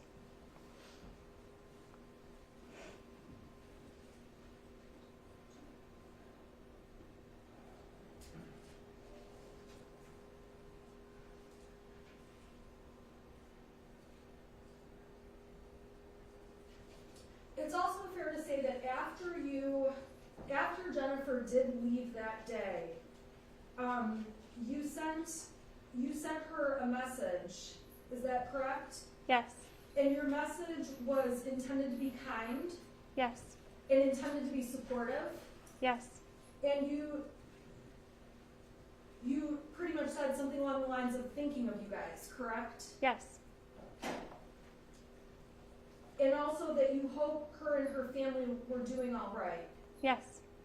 That was before you knew exactly what had unfolded, correct? Correct. I have no further questions. Any questions on behalf of James Crumbley? None for Mr. Crumbley, Your Honor. Any redraw? Yes. Okay.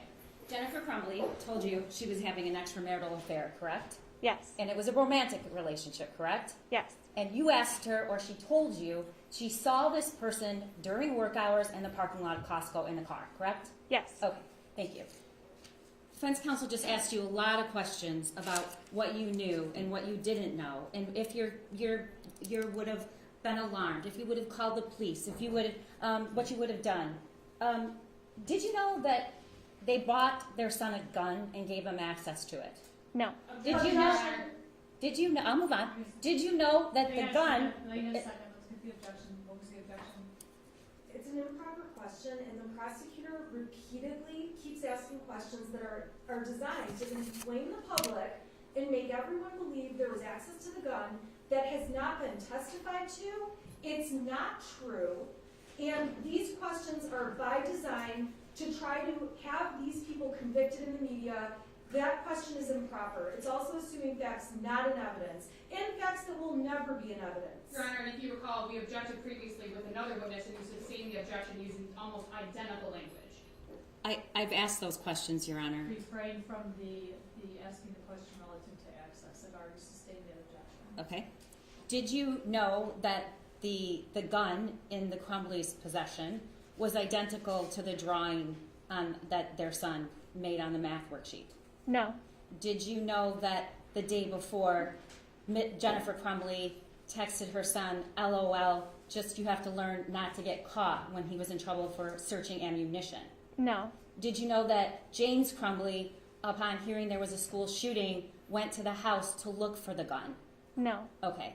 Did you know he called 911 then and said that I think my son is the school shooter? No. Okay. Did you know how many hours and hours that Ethan Crumbley, the shooter, spent at his house by himself? Objection. Again, question with no foundation, with absolutely no foundation of how this witness would know. the objection. It's also asking her to speculate. Go ahead. Your Honor, I'll move on, but there was a lot of requests for her to speculate in the cross-examination. My point is, there was a lot you didn't know, correct? Correct. But just what you knew, not as his parent, not what he did, not any of the other things, you were alarmed and concerned when you saw that worksheet, correct? Yes. Nothing further. You may step down. You may step down. Okay. Call your next witness. Thank you, Judge. You call Executive Edward Wagrowski. Can you approach the one that's on top? Your Honor, may this witness be excused? Any objection? No objection. Not for Mr. Crumbley, Your Honor. Any prosecutor?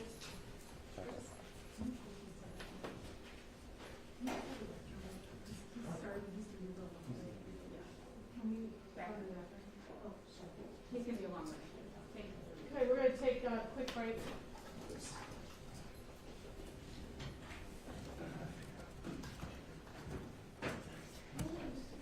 And it'll be 1 minute, we're just taking a quick break.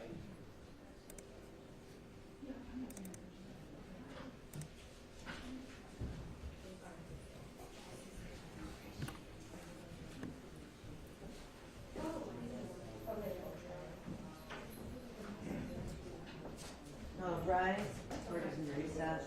I appreciate it. Thank you. I can run it out.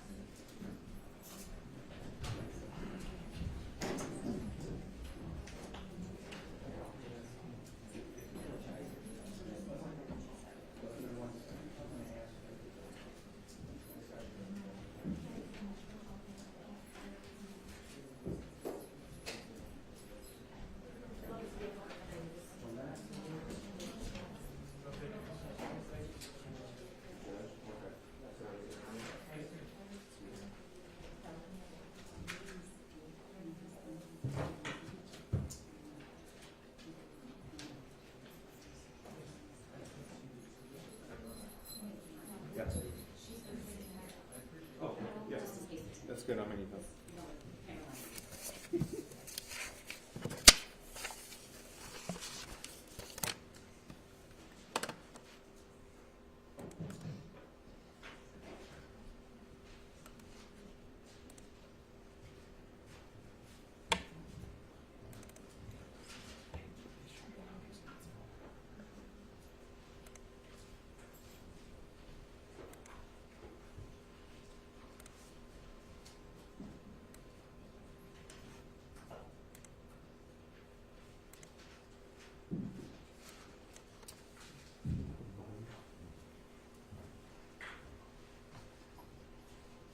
What do you need?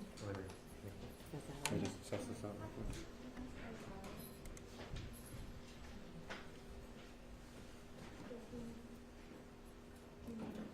I was just calling to let you know that we just spoke with Ethan, had a really nice conversation.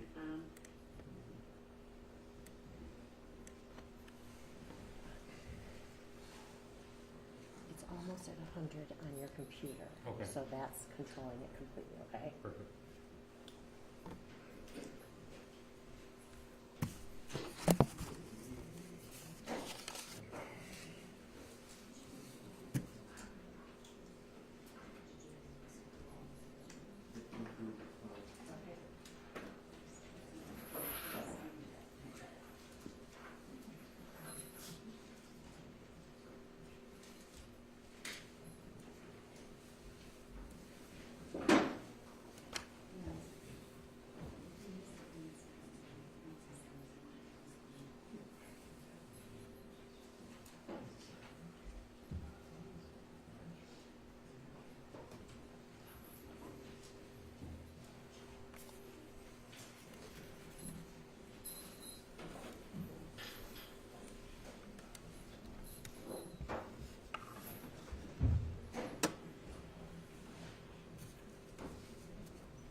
Court is in session.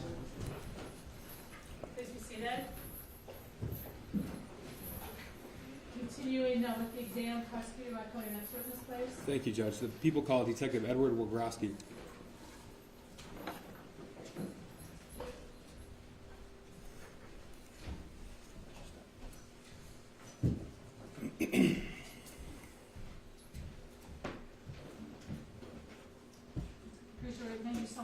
Do you solemnly swear in the testimony you're going to give will be the truth under the penalty of perjury? Yes, ma'am. Have a seat, please. And if you could state and spell both your first and last name for the record. My name is Edward Wagrowski. Last name Wagrowski. May I proceed, Judge? Go ahead. Sir, how are you employed? With the Oakland County Sheriff's Office. And how long have you been a member of the Oakland County Sheriff's Office? 25 years. Okay. And what's your current assignment? I work in the computer crimes unit. How long have you been in the computer crimes unit? 7 years. Prior to working in the computer crimes unit, what were some of your previous assignments? I worked dispatch, assigned to corrections, road patrol. Okay.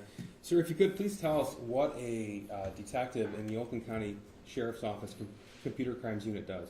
We examine cell phones, computers, do forensic examinations, DVR systems.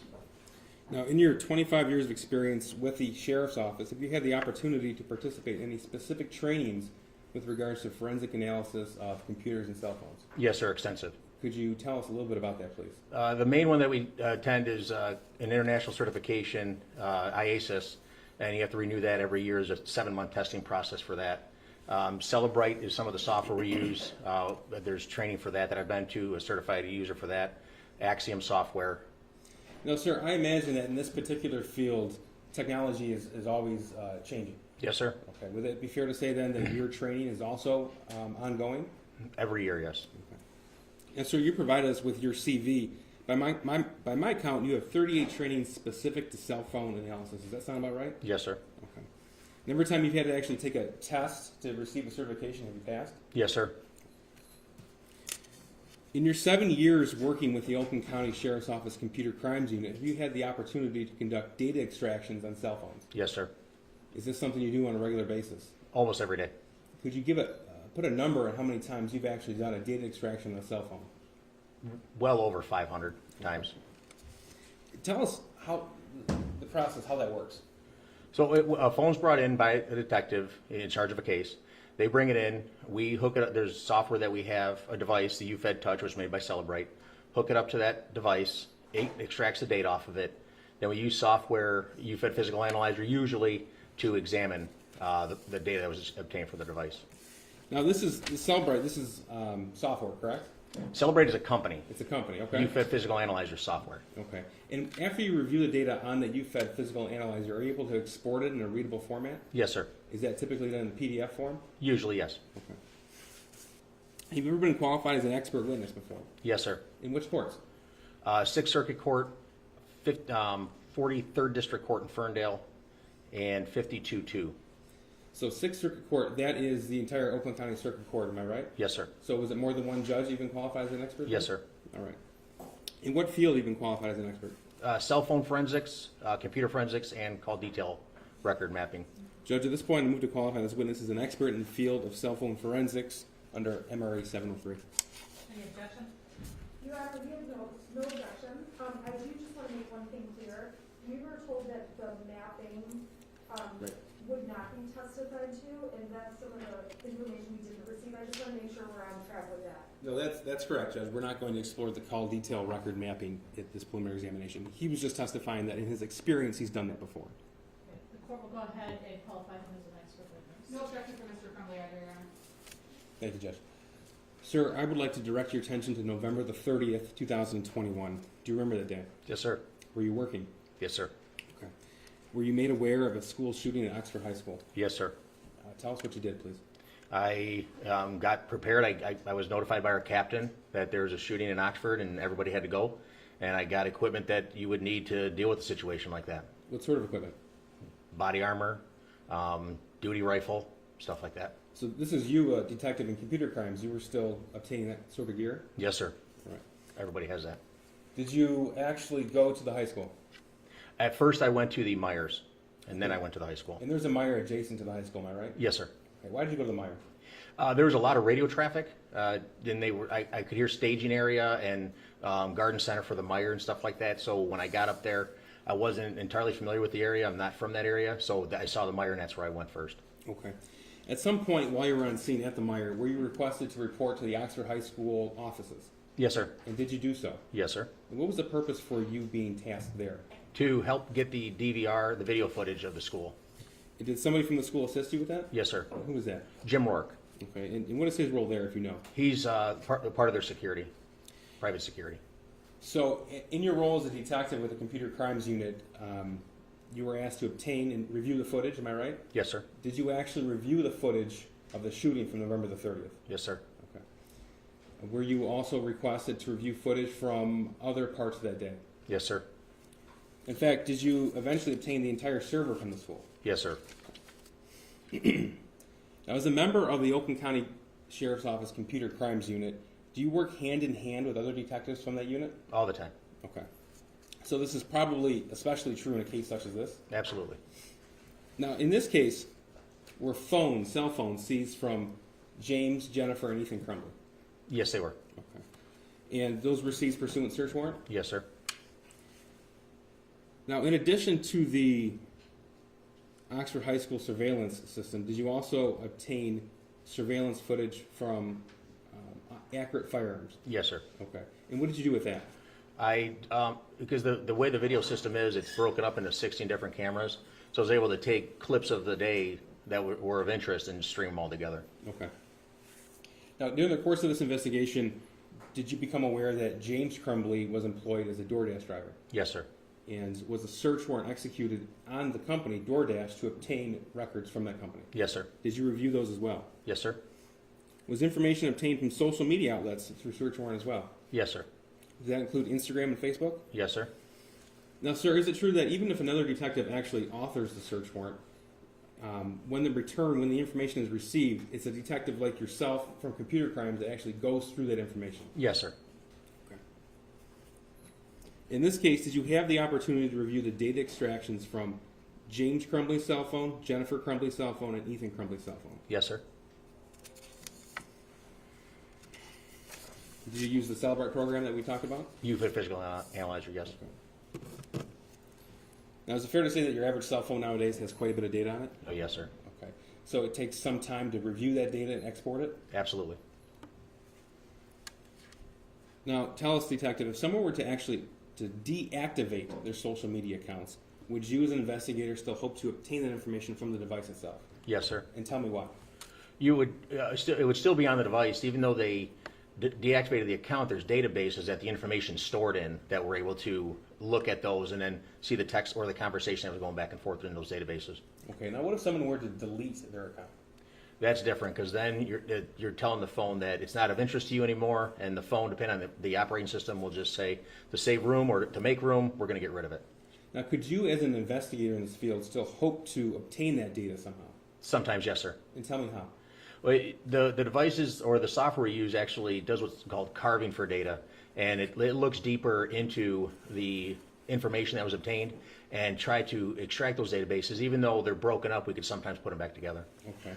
Now, if you were concerned that someone were going to delete their actual, let's say, Facebook or Instagram accounts, how would you as an investigator try to prevent all that data from being purged? You would serve a preservation letter. What's that mean? It gives an investigator 90 days to get a search warrant, and it's served on the company, whether it's Facebook, TikTok, whatever, and it just tells them this account, don't do anything with it. Even if the user says, I don't want it anymore, just save it as it is right now.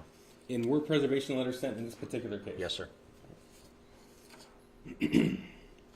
Now, in addition to the data extractions from the cell phones themselves, did you have the opportunity to review search warrant returns from Ethan Crumbley's Instagram account? Yes, sir. What about Jennifer Crumbley's Instagram account? Yes, sir. James Crumbley's Instagram account? Yes, sir. Jennifer Crumbley's Facebook account? Yes, sir. And James Crumbley's DoorDash account? Yes, sir. And also James Crumbley's Facebook account? Yes, sir. When the Crumbleys were interviewed, did they give the police their phone numbers? Yes, sir. Okay, and then did the police also become known of Ethan Crumbley's phone number? Yes, yes, sir. All right. So, what I'm asking you is, when you have a cell phone, it's given to you, you don't know whose it is right away, am I correct? Correct, sir. Okay. Now, is there a way for you, when you review the data extraction, to tie in the cell phone device to the owner of the cell phone device? Yes, sir. And how is that? Well, usually the evidence bag that it comes in is marked as whosever phone it was, but it's also verified by when we extract the data from the phone number is saved in the phone, usually on the SIM card, and it's just able to read the phone number. So when we have someone's phone number, they tell us what it is, we compare it to the phone number that was obtained from the device, and we can put the two together. Okay. So is this called user accounts? Yes, sir. Okay. Was this information available on the data extractions of Ethan Crumbley's cell phone? Yes, sir. And also the defendants, James and Jennifer Crumbley's cell phones? Correct. Okay. All told, how many devices were recovered from Jennifer Crumbley? Jennifer Crumbley, there were 4 total cell phones that were recovered. And tell me how that happened. The first one, there was a search warrant served on their house shortly after the shooting. And their phones were seized then. Then we discovered through the investigation that they went and purchased the exact same cell phones, and then also 2 track phones. Okay, what's a track phone? We refer to it as a burner phone. Like, it's a prepaid phone that you can get from Walmart or Meijer. Okay, and how many phones were seized from James Crumbley? 3. 3. When we say 3, we're talking about the original, the same phone that you just referred to, and then the track phone? Yes, sir. Okay. And what about Ethan Crumbley? Just 1. Now, throughout the course of this direct examination, I am going to be referring only to their original cell phones, the phones that were seized in the date of the search warrant, unless I specifically say otherwise, so we're clear. Okay, yes, sir. Now, as part of your data extraction from Jennifer Crumbley's cell phone, did you review audio recordings? Yes, sir. Did you have occasion to identify an audio recording that was saved as a voicemail on November the 29th, 2021? Yes, sir. Okay. Judge, this is People's Proposed Exhibit 9. I believe we have a stipulation tonight. This is a voicemail on November 29th. We do, Your Honor, we just would ask that the entire voicemail be played. Certainly. There's a stipulation as to belt attorneys. Correct, Your Honor.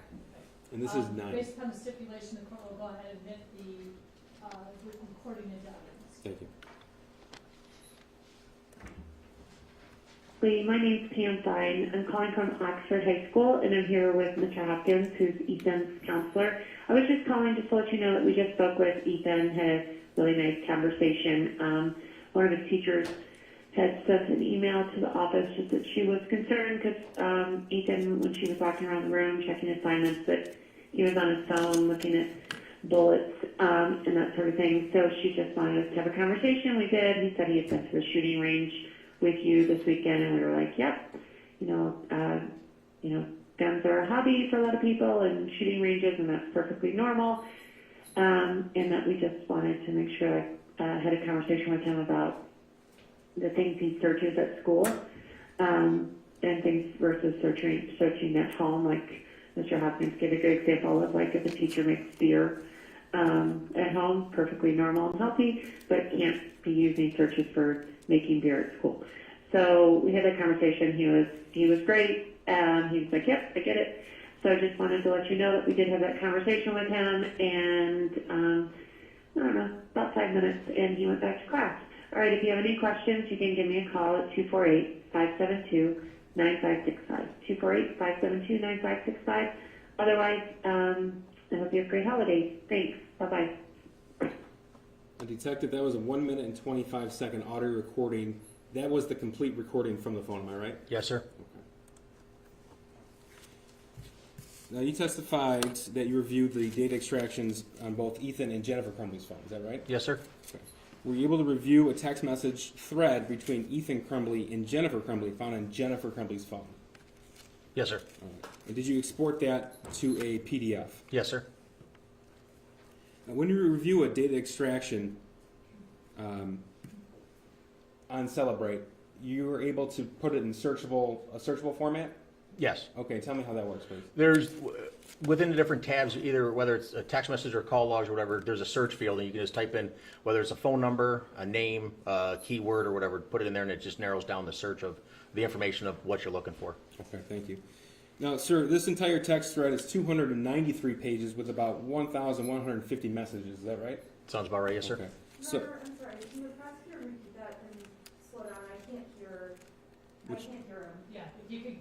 Sorry, which judge? Slow down a little bit. Sure. And then we can hear the full question. Okay, Thanks, Judge. absolutely. The actual printout of the text thread between Ethan and Jennifer Crumbley is 293 pages in total. Is that right? Yes, sir. Okay.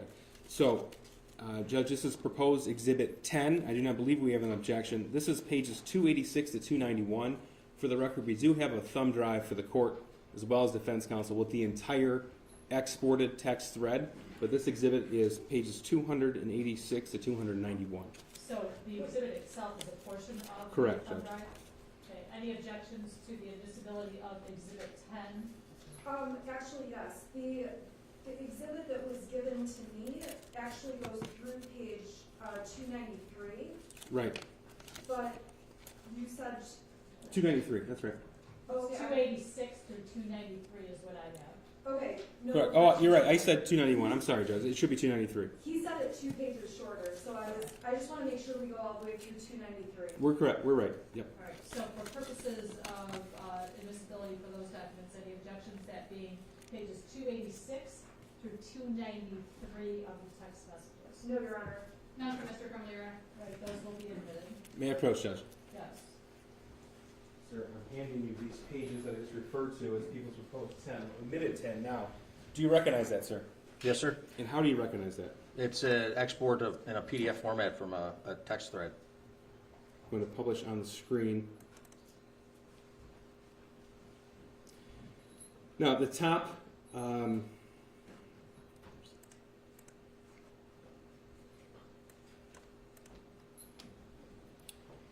the top right is a green text bubble, is that right? Yes, sir. Okay, and this is on page 286 that I've identified.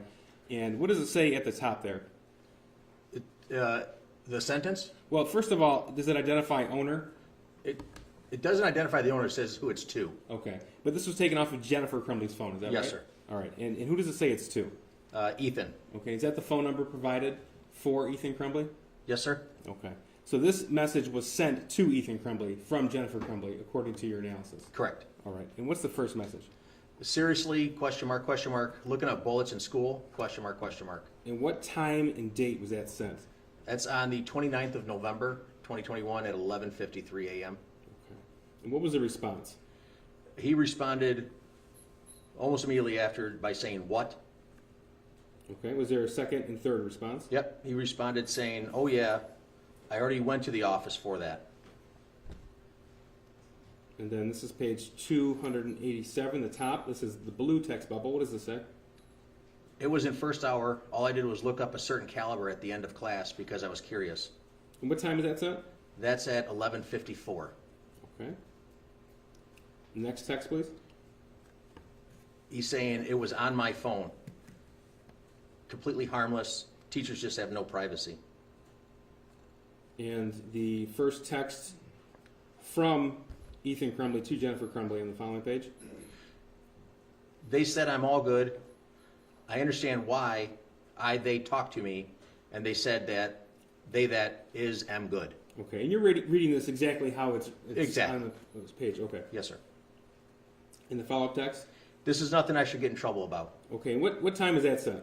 That was at 11:55. Also on November the 29th of 2021? Yes, sir. All right. And was there a response there from Jennifer Crumbley?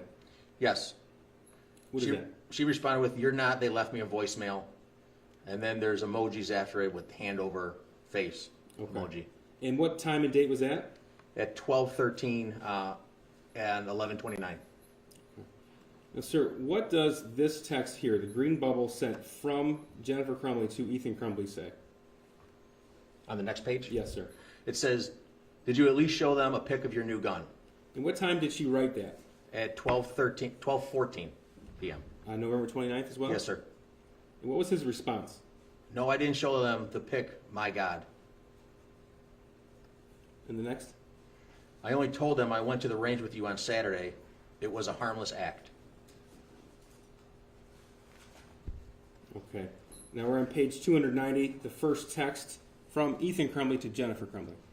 "I had this bullet cartridge in my room that I didn't what kind of bullet it was, and it said it was a 22, so at the end of first hour, I just looked up different types of 22 bullets. and I guess the teachers can't get their eyes off my screen, SMH. What does SMH mean? Generally means shake my head. Okay. And what was Jennifer Crumbley's response to that? LOL, I'm not mad. You have to learn not to get caught. Okay. Are there periods in between some of these words? Yes, in between I'm not in the beginning of the sentence, and then in between the 3 words of not get caught. Okay. And what time did she write, you have to learn not to get caught? That was at 12:31. On November the 29th? Yes, sir. Okay. And his response to that? IKLOL. And was there a follow-up response? He had appears to be laughing emojis. And on page 291?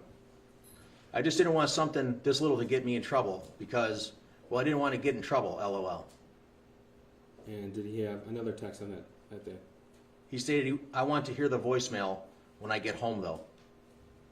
And the next? Also, I never tried to hide me looking up the bullet. I just didn't think a teacher would be staring at my phone. Did she respond to that? She did. Jennifer responded, okay, I saved it. And correct me if I'm wrong, but those are the text messages from November the 29th, is that right? Correct. Okay. We'll come back to this exhibit in a little bit. May I approach the witness, Judge? Yes. Do you want all of them? Hang on to the last two. Okay. Detective, you told us that you've had the opportunity to review data received from Instagram, is that right? Yes, sir. Okay. Did that include Ethan, Jennifer, and James' accounts? Yes, sir. All right. Do you know what Jennifer Crumbley's Instagram username was? It was identified as Gen C 78, JEHN C 78. Okay. And were you able to find that on the device as well? Yes, sir.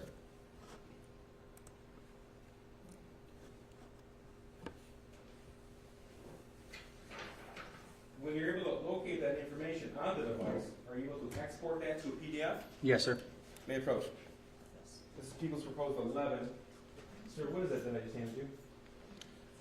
It's a PDF report from UFED Physical Analyzer software. And what does it say in there? It is user accounts is the report itself, and it's the username of Gen C, JEHNC 78. Okay. For Instagram. And so that's how you're able to verify what Jennifer Crumbley's Instagram username was? Yes, sir. Okay. People move to admit number 11. Any objection? No objection. None for Mr. Crumbley. Be admitted. Thank you. I'm just going to publish this, Judge, for the court. All right, so this is the page that I've handed you? Yes, sir. Okay. So under user account, we talked about user accounts earlier. So under user accounts here, we have a username. Yes, sir. And this is where we have JEHNC78, is that right? Correct. Okay, thank you. Were you able to determine if James Crumbley had an Instagram account as well? Yes, sir. And do you recall what his username was? His name, James Crumbley, 54321. All right. And did you do the same process with the user accounts on James Crumbley's actual device to verify that? Yes, sir. May I approach, Judge? Yes. This is People's Proposed 12. Sir, what am I handing you?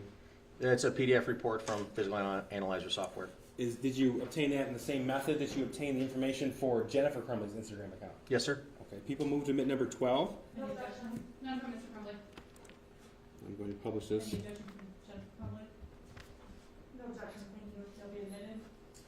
And sir, on the screen here, this appears to be the same type of PDF, is that right? Yes, sir. Okay, but this is from James Crumbley, and we know that from this user account information? Yes, sir. And it has the username of James Crumbley 54321, which you've identified earlier? Correct. Thank you.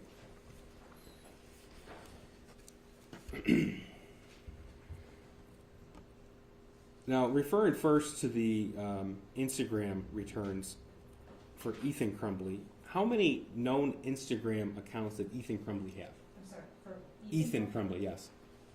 3. Okay, do you recall the names of those? One was Daddy Vader.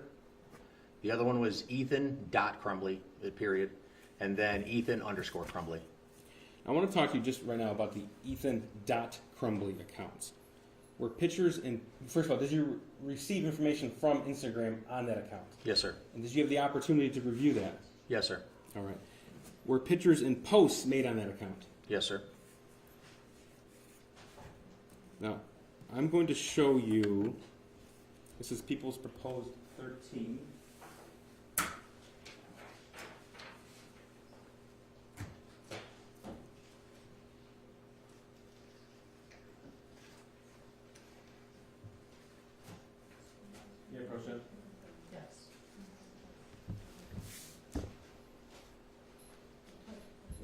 proceeding, counsel. Sir, what have I just handed you? Search warrant return from Instagram. Okay, is that for the Ethan.Crumbley account? Yes, sir. And that proposed exhibit has a number of pages, is that correct? Yes, sir. Okay. And is that the information that you actually received and reviewed from the Ethan.Crumbley account? Correct, yes, sir. Okay. People move to admit. Any objection on behalf of Jennifer Crumbley? Your Honor,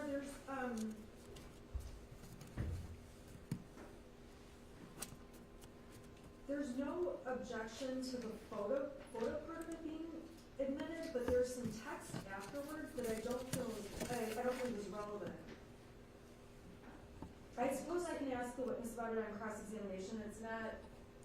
Well, I can just Just for clarification and for reference, according to my documents, Exhibit 13 is several pages, correct? Yes, Judge. How many pages do you know? 17. 17 pages. Do you have all 17 pages? 17 pages. It is 17 Yes. total. Well, the last page is blank. I do have 17 pages. If I could just ask the prosecutor very quickly.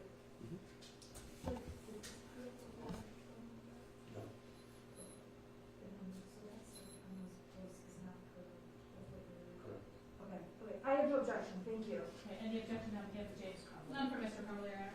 Okay, Exhibit 13 will be admitted. Thank you. Going to publish.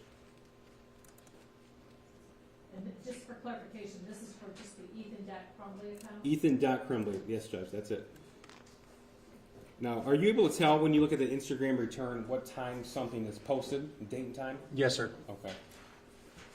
So this first, on page 1 here, we have an image, is that right? Yes, sir. Okay.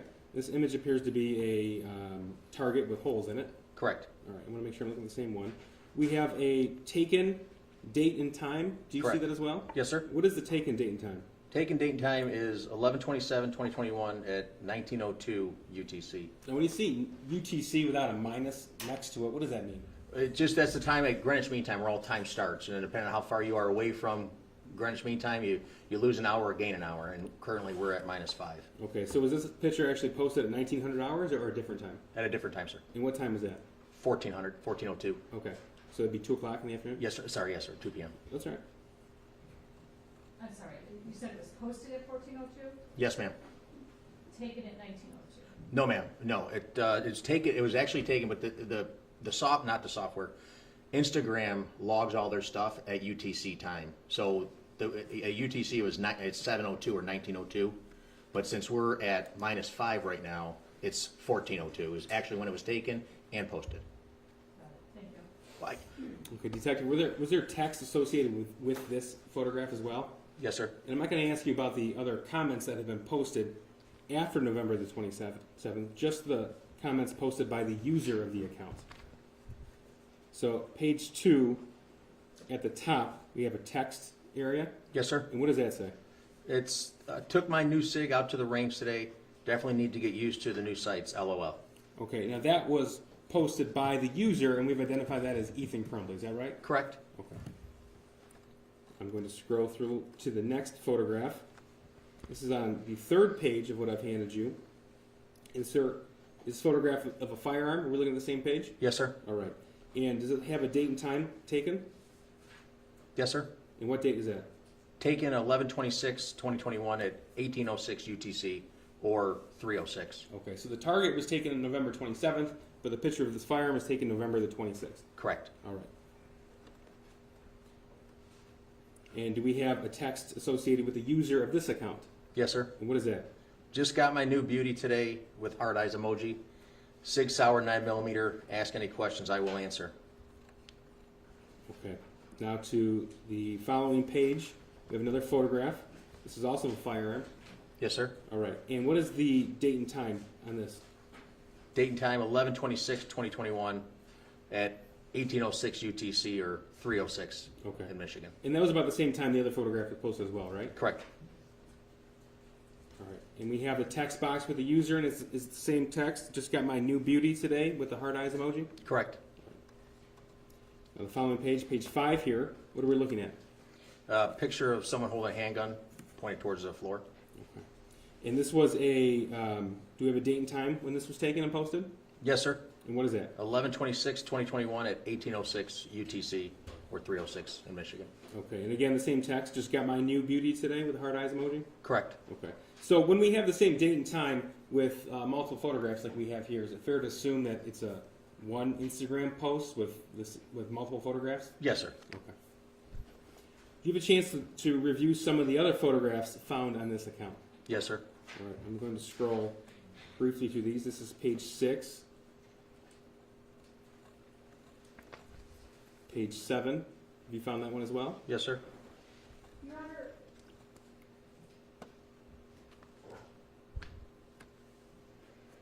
I'm sorry, Mark, can you come here for a minute, please?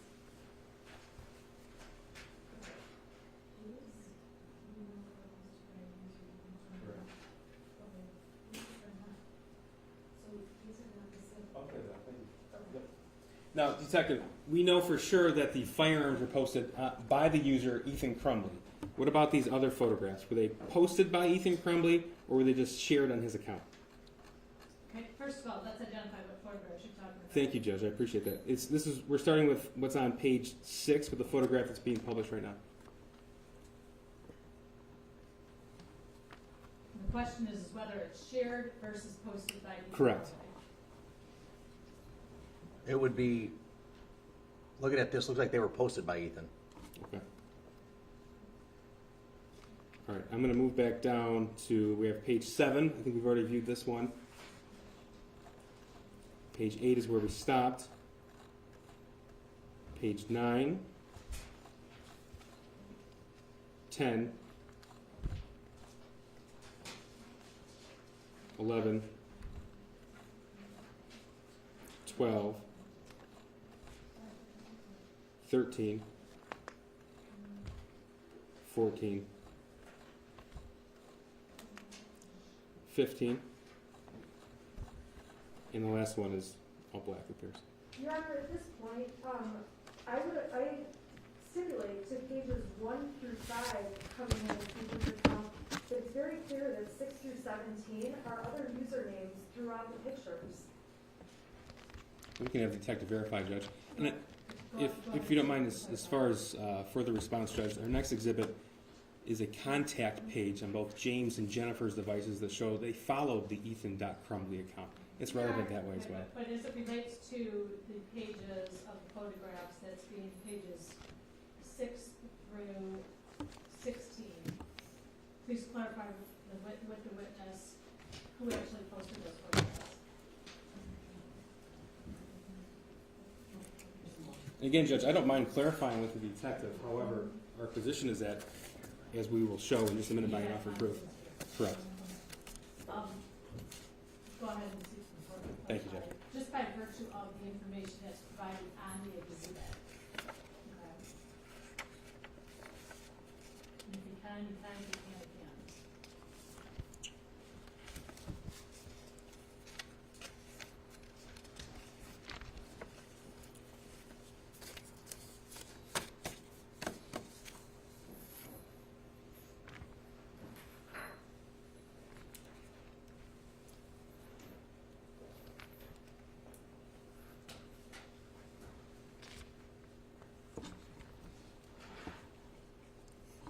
I do have one question. Yes, ma'am. If you look at page 6. Yes, ma'am. Photograph, Yes, ma'am. and if you look at the text underneath the photograph, it has 2 usernames there. Yes, ma'am. Could you tell the court what the significance is of those usernames on that particular page? Those appear to be, they commented on the picture. One says, the text says TF, the other one text says, so true. Okay, thank you.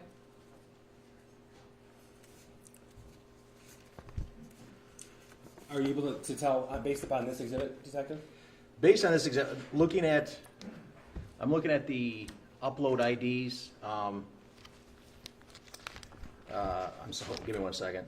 So the IP address that was used to upload the photos of the firearm that had text that we know Ethan made is different, but yet a little similar. Without double checking, being able to check the IP addresses of all the uploads, I couldn't tell you right now for certain. Okay. But the fact that the one has comments after it would lead me to believe that that was posted by Ethan. Okay. Now let me ask you this. Page 6. Yes, ma'am. Your Honor, we can explore this more in cross-examination, but these are very different circumstances. This has usernames listed that are not Ethan Crumbley's. So we object again to pages 6 through 17 coming in. Do you want to blood your? I will blood your. Go ahead, and I'll let you go to blood your. Okay, Detective, on pages 1 through 5, where photos are, we're talking about the picture of the target, and then there's a picture of a gun in a case, and a picture of Ethan holding a gun presumably, and then a picture of Ethan pointing a gun down. Those 5 pages, after each of those pictures, you can see that it says comments user Ethan.Crumbley, correct? Yes, ma'am. Okay. On page 6, there's a different photograph of like this ghost face, and in the same spot where it says Ethan.Crumbley, it says user Augusto Ferrari 0227. Yes, ma'am. Okay, so Augusto Ferrari is, and there is nothing on here showing Ethan.Crumbley's name, correct? On page 6, ma'am? Yes. Correct. But on pages 1 through 5, Ethan.Crumbley is on all of those photographs. Yes, ma'am. Okay? So the photograph with the white face, the second page that looks like it's kind of that same white face, page 7 of 17, again, nowhere on there does that say Ethan.Crumbley. Correct. Yes, ma'am. And the following page, where 8 of 17, again, it does not say Ethan.Crumbley anywhere. Correct. Yes, ma'am. Same thing on page 9 out of 17.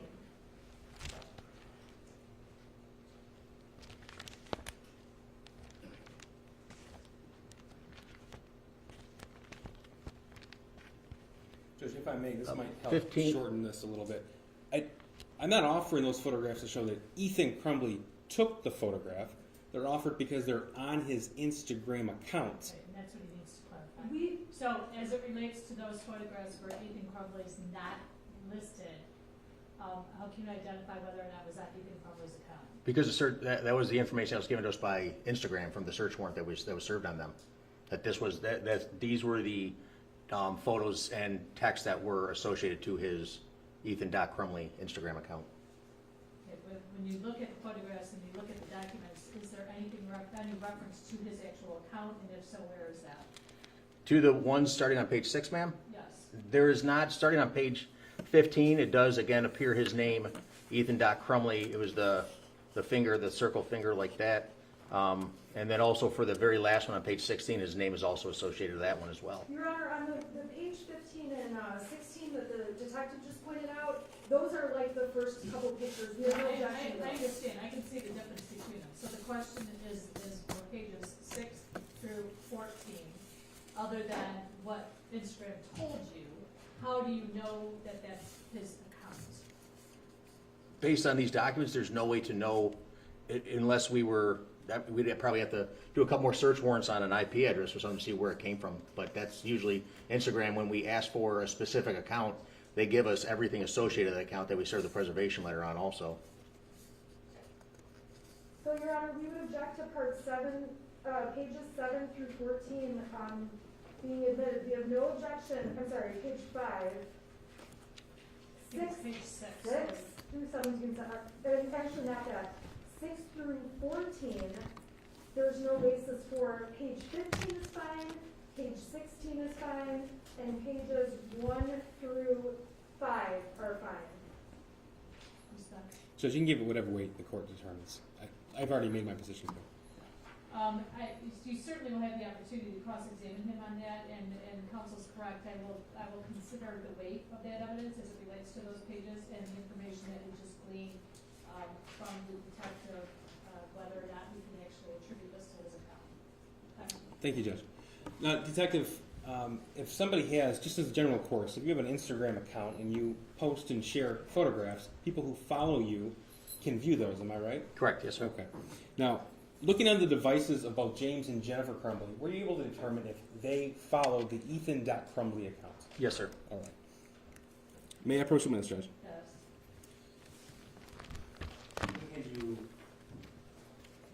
people's 14 and people's 15. Okay.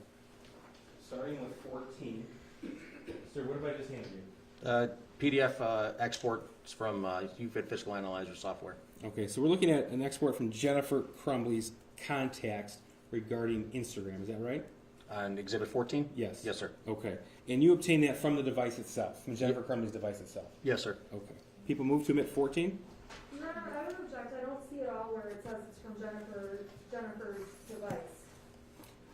May I? Detective, can you identify how you were able to determine that this is from Jennifer Crumbley's device? When I was examining the device, I went to the contacts within what I knew to be her phone, which was compared with her phone number, and I exported it from her contacts. May I ask a follow-up question, Judge, to the detective? Now, sir, every time you actually hit export and create a PDF, it doesn't actually list the phone's name, user account, phone number, am I right? Correct, sir. Okay, so this is based upon your actual knowledge, your personal knowledge of the phone data extraction? Correct. Okay. Your Honor, I would object, I can't see that from this portion of the exhibit that they've tendered, Okay, but you have his testimony, so you can certainly cross-examine him. He's indicated that he was the one that extracted it, and he is verifying based upon what he did that this is in fact the documentation from that extraction. You will have the opportunity to cross-examine him on that, but for purposes of admissibility, I'm going to allow it. Thank Your you, Honor, Judge. I would, just for the record, joining the objection. And I don't know if we addressed that before, but Mr. Crumbley will be joining any of the objections we've raised for Mrs. Crumbley. Go ahead. I'm going to publish 14, which is in your hand right now. And this is what the PDF looks like when you export that information, am I right? Correct, sir? Okay. Now, you have 15 in front of you, sir? Yes. Okay. Tell us what 15 is. 15 is an export from James Crumbley's cell phone of his contacts.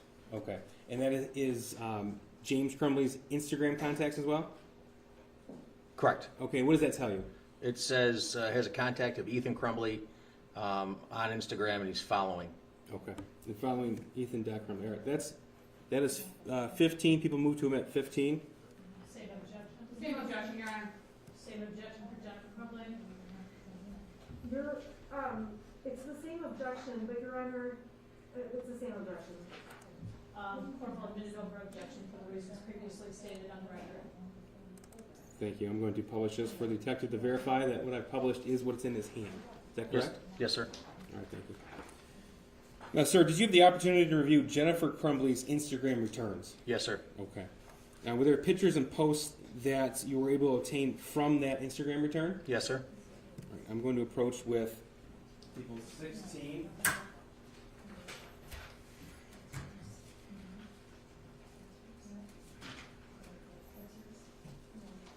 May I approach, Judge? This is People's Post 16. There's 4 pages here. Sir, do you recognize what I just handed you? Yes, sir. How do you recognize that? It's a search warrant return, a printout of the search warrant return from Instagram. Okay, and that's on the Jennifer Crumbley's identified Instagram account? Correct. Okay. People move to omit 16. The objection on behalf of James Crumbley is 16. No objection to 16 for Jennifer. No objection, Your Honor. That will be admitted. Thank you, Judge. I'm going to publish this for you, sir. Okay, again, we have the way the Ethan.Crumbley account looked. This account also has posts and text, am I right? Correct. Okay, so we have the first page here, we have a photograph. Correct. And I want to make sure we're looking at the same photograph. What are you seeing, sir? I'm seeing a target got appeared 4 bullet holes in it. Okay. Now, do we have a date and time of the photograph taken? Taken 11/27/2021 at 1903 UTC or 203 in Michigan. 203. All right, thank you. And do we have a text associated with that photograph? Yes, sir. And what's the text? It says, Mom and Sunday testing out his new Xmas present. My first time shooting a 9mm. I hit the bullseye. All right. On the second page, do we have another photograph? Yes, sir. And what do we see here? It's a pulled back picture of appears to be the same target. And the target, does it have a name at the top? Accurate Firearms. Do we have a date and time taken? Taken 11/27/2021 at 1903 UTC or 203 in Michigan. So we see a text, Mom and Sunday testing out his new Xmas present. My first time shooting a 9mm. I hit bullseye. I hit the bullseye. Is that the same text as the first post? Correct, sir. All right, thank you. Now we have another picture here. What do we see here? That one appears to be a Sig Sauer handgun in a gun case with 2 magazines. All right. What's underneath the Sig Sauer handgun? Looks like a pamphlet, says ATF Youth Handgun Act Notice. And what time was this taken? This was taken at 11/27/2021 at 1903 UTC or 203 in Michigan. And what's the text posted by the user on this account? Same as the last one, Mom and Sunday testing out his new Xmas present. My first time shooting 9mm. I hit the bullseye. Thank you. Now, sir, when you as an investigator obtain data from social media returns like Instagram or Facebook, do you then go through the devices themselves to correlate what other activities happening those same dates and times? Usually, yes, sir. Not extensively. You don't want to go through the whole phone and change things or possibly delete things or move things around. But I just look for small key things that I'm going to see when I start examining the phone from the data that was pulled from it. Okay. So we've already identified the post on the Ethan Crumbley account of the handgun and the text message associated with that post about my new beauty. That was taken on November the 26th, am I right? Correct. Okay. Did you have a chance to review the videos on Ethan Crumbley's cell phone data extraction? Yes, sir. Specifically, November the 26th, 2021, at 6:39 p.m., a video posted that date and time. Did you review that? Yes, sir. All right. And you've already had the chance before today to view that video, am I right? Correct. Okay. People move to omit. This is 17. Any objection from James Crumbley? No, Your Honor. From Jennifer Crumbley? No, Your Honor, as long as we're going to watch the video, I can make sure it's what. Absolutely. The exhibit, that's exhibit 17. I'm going to play it on the screen here. And, sir, if you could confirm that this is what you actually found off the phone.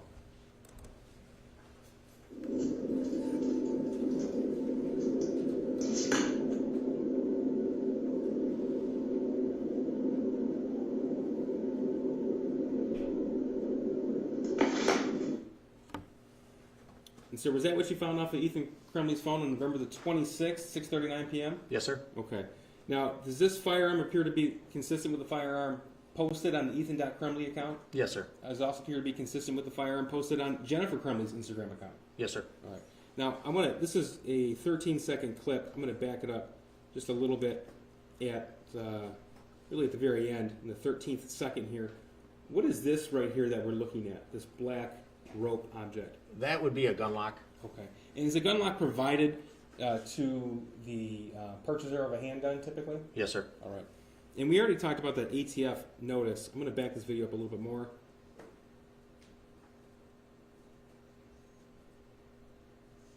Tell me, sir, do we see that pamphlet?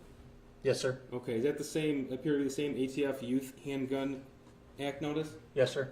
Thank you. And just for the record, that was 17. Sir, now I want to move on to Facebook returns.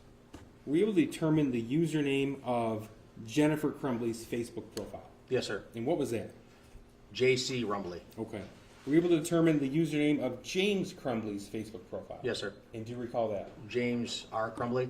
Right. Were you able to extract a Facebook Messenger thread between the defendants, between James and Jennifer Crumbley? Yes, sir. And if printed out, how many pages would it be? Oh, thousands, I believe. Now, I want to talk specifically about the pages that the text that begin on 2042 through 2046 of that messenger thread. And Judge, for the record, we've tendered the entire messenger thread over to the defense, and I believe the court has a copy as well. That's marked as Exhibit 18. 18, yes, Judge, thank you. Are you moving for disability right now? I am, as soon as this detective authenticates it, Judge. May I approach the witness? There's no stipulation on that, correct? Counsel, I don't recall if we discussed this one or not.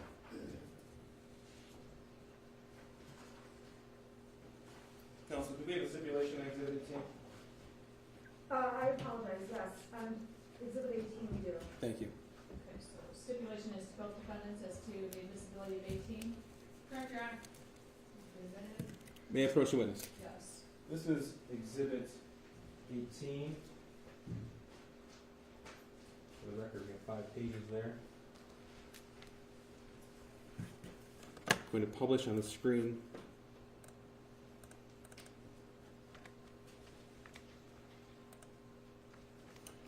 Okay, I want to start with November the 30th.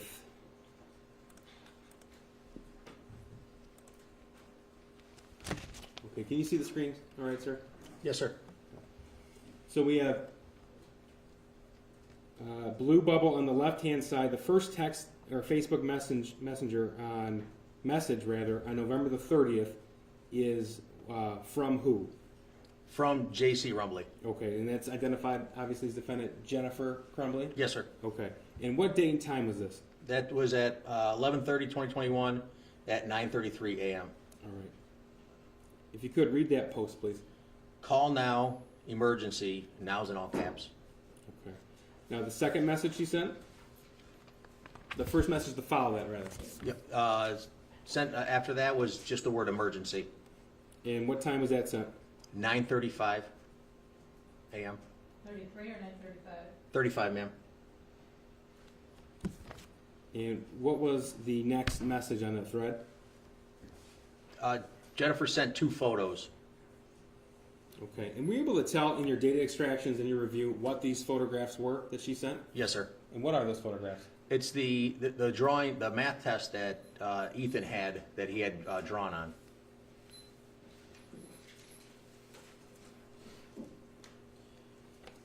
And sir, the top one has already been admitted as the evidence, and that is Exhibit 7. The other one is going to be Exhibit 78. This is the alternate one. What number is that? This is 78. I'm sorry, you said Exhibit 7, what's the other one? 7 and 78, Judge. 78. We don't have 7. This is a new edition, Judge. I have through 77. May I approach the witness? I'll publish to the court. This has been already admitted as 7. And what am I handing you right now? It's a screenshot that is within the text message, or the message. The first screenshot or the second screenshot, if you can tell? Appears to be the first. Okay. Now this is people's proposed 78. Sir, do you recognize that? Yes, sir. And how do you recognize that? It's the same. It's a math test, a copy of the math test with certain parts of it scribbled out. Okay. And that would be the second attachment sent? Yes, sir. Okay. People move to omit 78. I'll publish to the court. Could you mark that? I will. Yeah, we gotta have it back. Any objection by James Crumbley? No objection, Your Honor. Any objection by Jennifer Crumbley? No, Judge. Okay, so 78 will be admitted. That is a separate photograph that's going to be marked right now.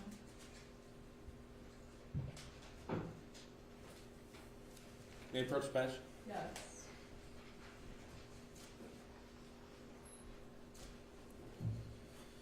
And that matches, I'm sorry, the first or the second photograph on the Facebook postings? The second. Yeah.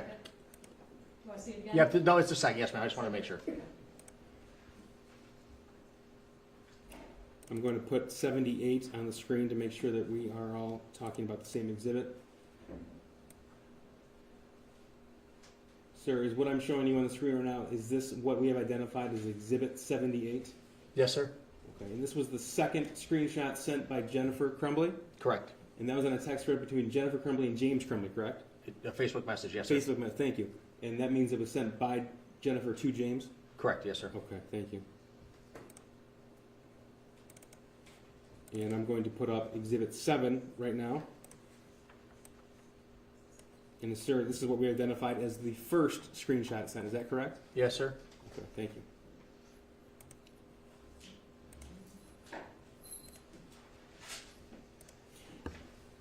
All right, going back now to 18, which is the text, the Facebook message thread between Jennifer and James Crumbley. What time were these screenshots sent? They were sent on 11/30/2021 at 9:38 a.m. Okay. And I scroll down and I see a duplicate message. Is there, can you tell what happened there? It's just where the software, it searches multiple areas and the device stores it in different places. So whether it's found in a file system extraction or what's called a logical extraction, it just let you know that it found it in multiple places. Thank you. And we have identical thing happening next. Okay, what was the response from James Crumbley to Jennifer Crumbley? James responded with, "My God, WTF." What's WTF mean? Excuse my language, ma'am. What the fuck? Okay. That was sent November 30th, 2021, 9:44 a.m. from James to Jennifer Crumbley? Yes, sir. Right. And what's his next post? His next message, rather? Vet not here yet. It's Muckle Murray from Kira's Horse, still waiting on vet. What time was that sent? That was at 9:45 a.m. And what was Jennifer Crumbley's response? Her response, he said he was distraught about last night. Okay. So she wrote, he said he was distraught about last night on November 30, 2021 at 9:50 a.m.? Correct. What was James Crumbley's response to that message? We talked about it this morning. And go ahead and continue. James then said, "You talked to him?" And then her response? She responded with, "Can you call?" Question mark, heading to a school. Okay. And then what is this last post here? On the first post on page 2046. Jennifer saying, "I'm very concerned." Okay, and she wrote that November 30th, 2021 at 10:04 a.m.? Correct. And then, what's the next one? At 10:12, she said, headed to a school. Okay. Now these Facebook messages here that we referred to occurred, I think 9:33 a.m. was the first one, and then 10:12:58 was the last one. Is that right? Correct, yes, sir. Okay, now through the data extractions, are you able to tell if they're communicating other than just Facebook Messenger? Yes, sir. Okay. Did you have a chance to review the call logs? Yes, sir. And are call logs part of your standard data extraction information that you receive? Yes, sir. I'm going to show you people's proposed 19.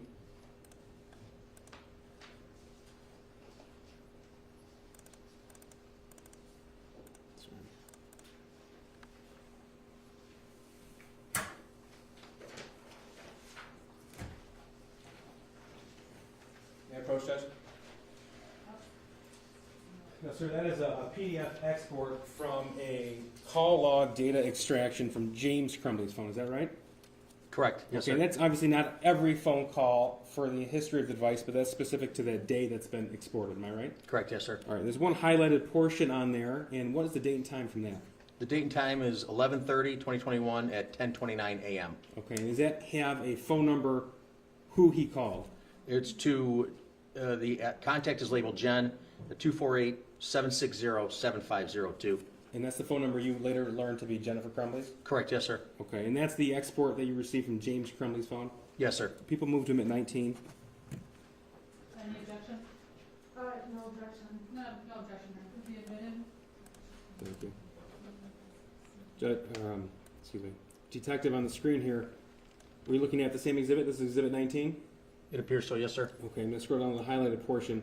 This is 2, and then the phone number you identified as Jennifer Crumbley with the date November 30, 2021, in the time of 10:29 a.m. Yes, sir. And does it have a length of that phone conversation?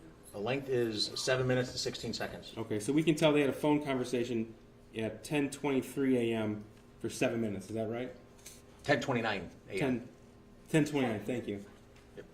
Sorry, the date was 11:30, the time was 10:29, correct? Correct, yes, ma'am. It was a 7-minute call. Yes, ma'am. Your Thank you, Honor, Judge. we have no objection to the admission of this, but the highlighting the prosecutor has added to it makes it look like they only had one 7-minute call when there's multiple calls between Jen and James, like preceding the highlighted call. I I can see that. I mean, that's clearly visible, that there's more than one call. He's just asking about the one highlighted. So if you want to ask him about the others, you certainly will have that opportunity. I have no problem, acknowledging that fact. That's perfectly fine. All right. Now, were you able to tell if anyone from the Oxford High School contacted Jennifer Crumbley on the morning of November the 30th, 2021? Yes, sir. Looking at this exhibit number 19? No, I'm sorry. We're moving on now. You had a chance to look at Jennifer Crumbley's call records as well. Am I right? Correct, yes, sir. Okay. So you were able to tell if she received a phone call from the school on November the 30th? Correct, yes, sir. All right.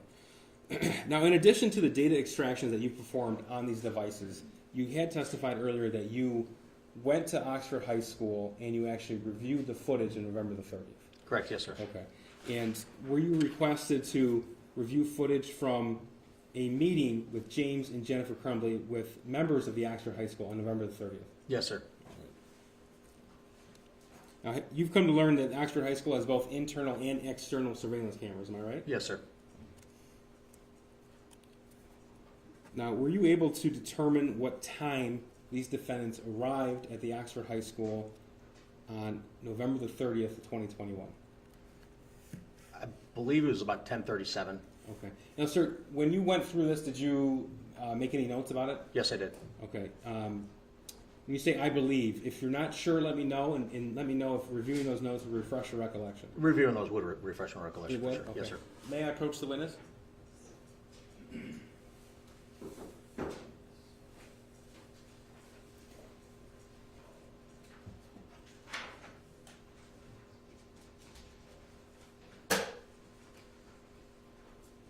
I'm handing you a printout, and I have no problem if the defense sees it as well when he's done reviewing it.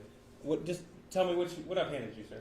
It's the notes I took of when certain events happened and what cameras they came into and what they were doing as they approached the school and came into the school and left the school. Okay, so these are just the notes you took to keep the time straight, am I right? Yes, sir. Okay, so I'm referring specifically to November the 30th, 2021, the time that James and Jennifer Crumbley arrived at the Oxford High School. Do you know what time that happened? It was at 10:37. Okay. And then do you have recollection of when James and Jennifer Crumbley were actually seen into the office of Oxford High School? If I refer to my notes just real quick. They entered the office at 10:39. Okay. 25 seconds. And do you know what time they were greeted by a school employee? At 10:40. And what time were they escorted somewhere? Yes. Okay. And what time were they seen next on the cameras leaving that meeting? They were seen leaving counseling at 10:53. So this meeting lasted, according to your camera review, approximately 13 minutes? Yes, sir. So what time did they leave the school? They left the school at 10:54. Did they arrive at the school in one car or two cars? One car. Did they leave in one car or two cars? One car. Okay. And what time did they actually leave the actual school grounds, if you know? We were leaving the parking lot at 10:56. 10:56, okay. So I'm going to show you on the screen here what's already been admitted as People 6. Now this is a series of screenshots of messages between Kira Pennock, and Jennifer Crumbley. I'm sorry, what exhibit are you looking at? 6. 6? Now, sir, you've told us that they left the parking lot, James and Jennifer Crumbley left the parking lot together on November the 30th, 2021 at 10:56 a.m. Correct. I'm looking for the first message after 10:56 a.m. And what do we see here? It's a message at 10:58 a.m. Okay, and we've already identified this as Jennifer Crumbley to Kira Pennock of K. I'll bring some out later. Just had to go to my son's school and meet his counselor. Shit day. Now, you've told us that you've had the opportunity to review messages on Jennifer Crumbley's phone. Am I right? Correct, yes, sir. Okay. Did you see this particular message on Jennifer Crumbley's phone? I don't remember seeing that. Okay. And if it wasn't on Jennifer Crumbley's device, what does that tell you as an investigator? That it was deleted. Now, sir, you've had the chance to look at, you told us about DoorDash search warrant records, am I right? Yes, sir. And you did so because you came to learn that James Crumbley was employed by DoorDash. Correct. Okay.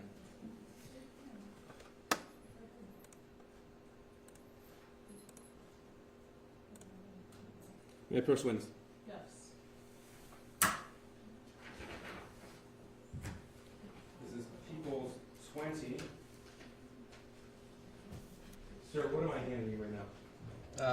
This is a map I made from the DoorDash search warrant return. Okay, and what did you do with that information, and how did you create that map?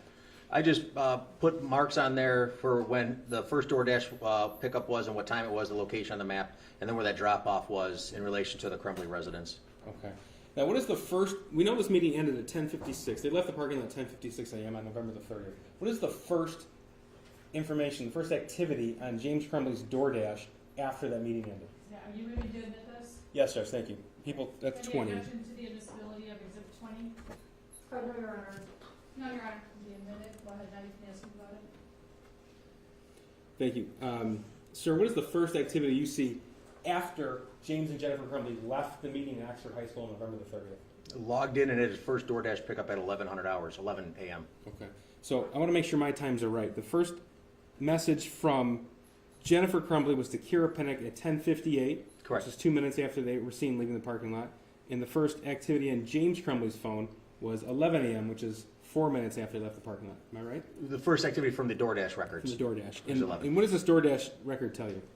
That he had his first pickup was at 1100 and dropped it off at 1119.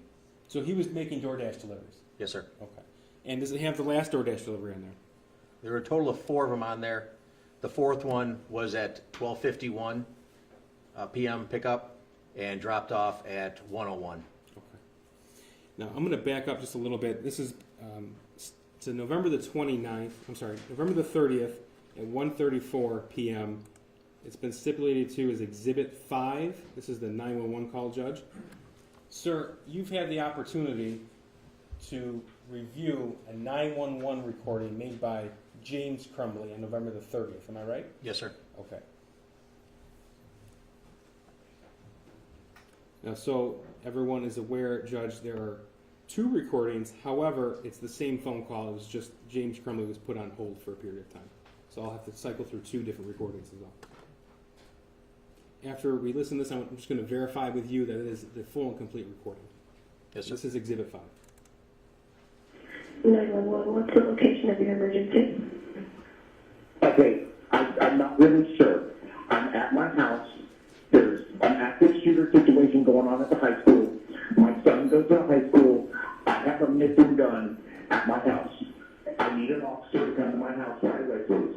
Okay, I'm not going to be able to send anybody to your house right now. So they're on the active shooter situation right now. I understand that. There's a million cops there. I have a missing gun, and my son is at the school, and we had to go meet with the counselor this morning because of something that he wrote on a pen paper, and then I was in town, and I saw a whole bunch of cops going somewhere, and I made sure that I wanted to get to the high school because I was going to high school, and then somebody told me that there was an active shooter, and then I raced home just to find out, and I think my son took the gun. I don't know. It's him. I don't know what's going on. I'm really freaking out. My son's name is Ethan Crumbley. C-R-U-M-B-L-E-Y. All right, sir, I'm going to put you on hold for just 1 second, okay? Mr. Dr. Cookman, come in and see if I can do anything for you, okay? I'm going to put you on hold. Thank you. Okay, Mr. Crumbley? Yes. All right, I'm going to get your name and phone number, and I'm going to have one of the senators out there dealing with the situation. He's going to contact you, okay? What's your first name? My first name is James. And what last name, Crumbley? Yes. Okay. And what's that phone number for you? 248-760-6483. Okay, do you know what your son was wearing when he left the house this morning? He had on a pair of sweatpants and like a gray shirt. A gray, like, sweatshirt. Okay. All right. Somebody's going to give you a call, okay? I can't give you a time frame because they're right in the middle of all of this. So I can't give you a time frame, but we're going to give you a call as soon as possible, okay?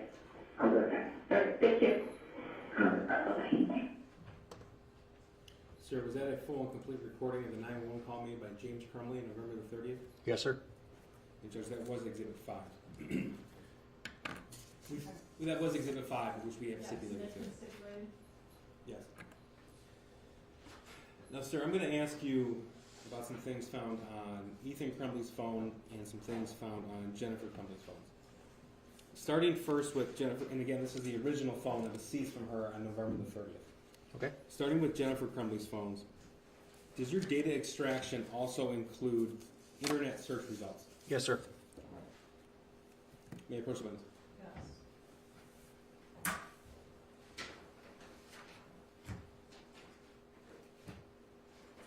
This is people's proposed 21. So that is front and back. What have I just handed you? It is the web history, a snippet of the web history for Jennifer's phone. Okay, and what date specifically? 11/29/2021 at 3:05 a.m.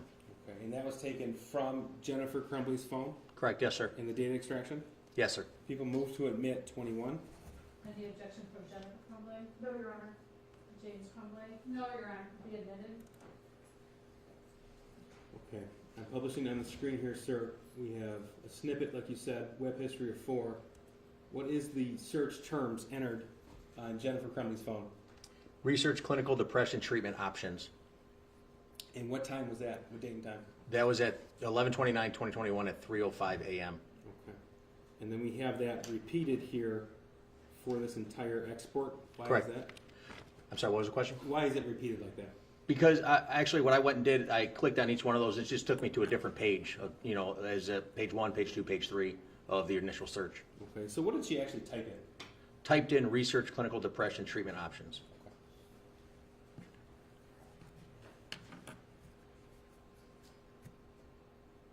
Now, going back to the 293-page text thread between Ethan Crumbley and Jennifer Crumbley, specifically pages, I'm going to ask you now about 150 to 152. This is people's 22. I believe we have a stipulation to this. May I approach? Yes. So do you recognize those 3 pages? Yes, sir. Okay, and how do you recognize that? It's a chat conversation between Ethan and Jennifer. Okay, and what date does that start? Starts on, the first date on here is March 6th, Okay. 2021. People move to admit. This is Exhibit 22, Judge. Any objection on behalf of Jennifer Crumbley? No objection, Your Honor. Any objection on behalf of James Crumbley? No objection, Your Honor. Be admitted. Now, I'm going to direct you specifically to the first text message on March the 9th, 2021. So we're looking at the first page. This would be page 150 of the 293-page text string. And it's it appears to be from Ethan Crumbley, is that correct? Correct, yes, sir. And it's to Jennifer Crumbley? The owner, yes, sir. All right. And what's the first text here and the time? He's saying, can you get home now? On March 9th, 2021 at 7:50 p.m. Okay, and please continue. It follows up with, there's someone in the house, I think. What time is that? 7:50 p.m. and 17 seconds. Okay. Then he says, someone walked into the bathroom and flushed the toilet and left the light on at 7:50 and 39 seconds p.m. And the next?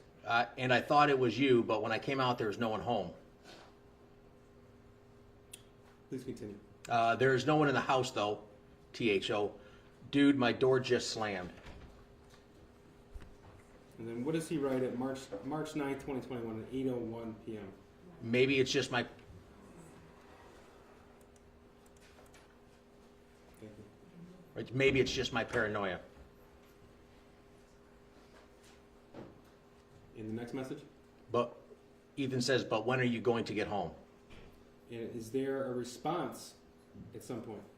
Not on that date, no. Okay. What's the first response you see? First response is the next day at 10:21 a.m. Where's your dad? Okay, so the last text from Ethan about maybe it's just my paranoia, and then, but when are you going to get home? Those are at 8:01 p.m., March the 9th. Correct, yes, sir. And the first response from Jennifer Crumbley is March the 10th at 10:21 a.m. Is that right? Correct, yes, sir. Okay.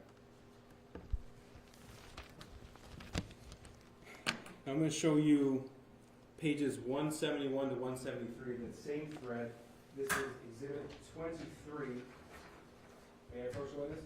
Yes.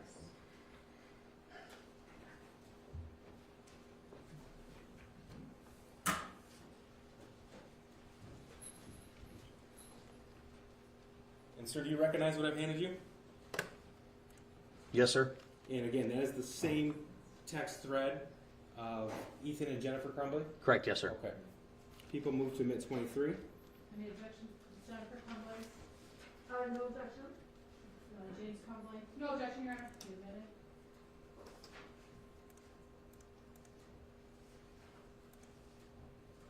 it? Okay. I'm going to publish on the screen. Let me know if you can't read it, okay, Detective?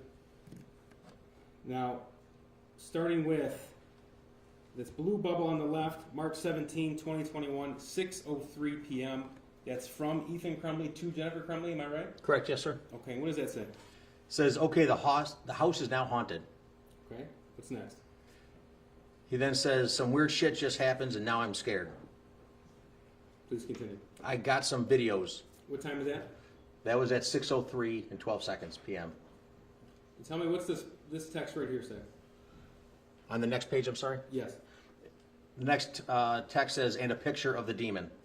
Okay, and what time and date does he send the text and a picture of the demon? That was at 6:03 and 12 seconds p.m. March 17th, 2021? March 17th, yes, sir.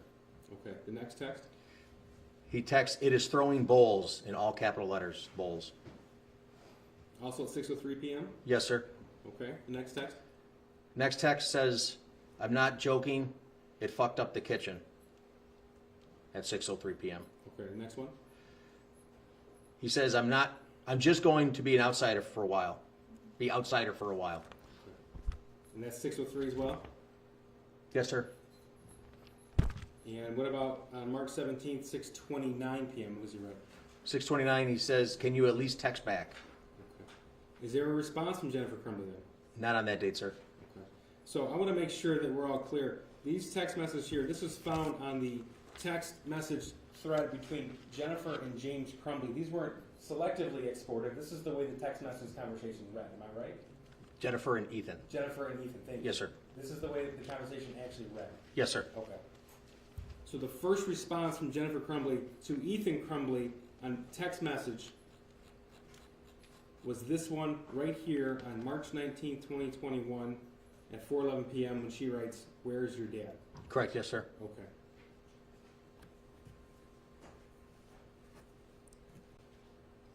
Now, if we could, let's continue. The next text message, March 19, 2021. At 7:48, I'm sorry? Yes. The next one? At 7:48 p.m., text me when you're done. Okay. Then at 9:02 p.m., she texts, done yet, All right. question mark. And the next text message on this thread from Ethan to Jennifer Crumbley occurs what time? It occurred on March 20th, 2021 at 2:33 p.m. And what does he write? I finished picking up the room. Okay. The next text, please. I cleaned until the clothes started flying off the shelf. What time does he write that? That was on March 20th at 2:34 p.m. Okay. And the following text? Following text, this stuff only happens when I'm home alone. And what time is that? At 2:34 p.m. All right. And then the last text on this thread here. I picked the clothes back up, though, at 2:34 p.m.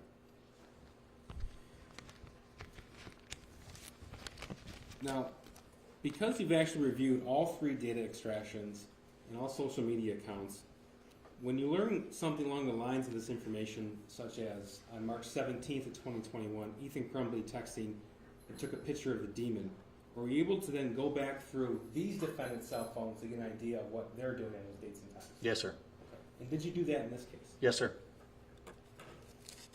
Are you able, through your data extractions, to tell us what Jennifer Crumbley was doing on March the 9th, March 17th, and March the 20th? Horseback riding. All right. Now, how were you able to make that determination? You could go and look at the pictures and just narrow down your search for those specific days, or the software puts everything in a timeline, so it's just a chronological order of when things are happening on that device. And do images stored on Jennifer Crumbley's phone on that device, do they have a date and time stamp? Yes, sir. May I approach the witness, Judge? Yes. This is People's Proposed 24. Sir, that's a photograph? Yes, sir. And do you recognize that photograph? Yes, sir. How do you recognize it? I've seen it on Jennifer's phone. Okay, does it have a date and time stamp at the bottom? Yes, sir. Okay, and what is the date and time?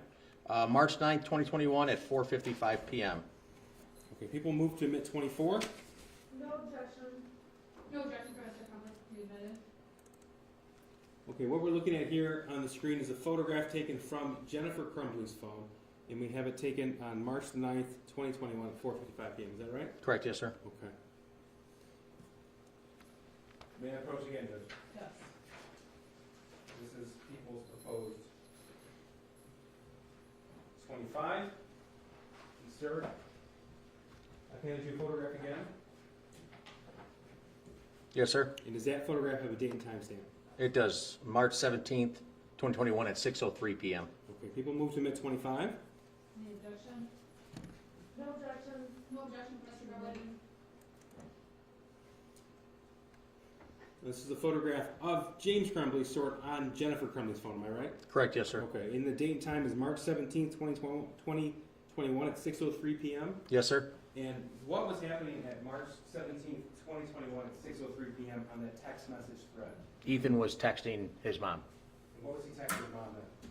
I believe on the March 17th that's when he was seeing, he said the house is haunted. And he has videos and a picture of the demon. May I approach?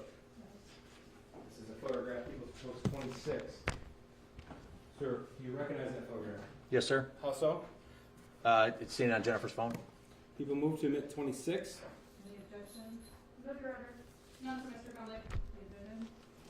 And we also have a date and time stamp on the bottom of this. Correct, yes, sir. Okay.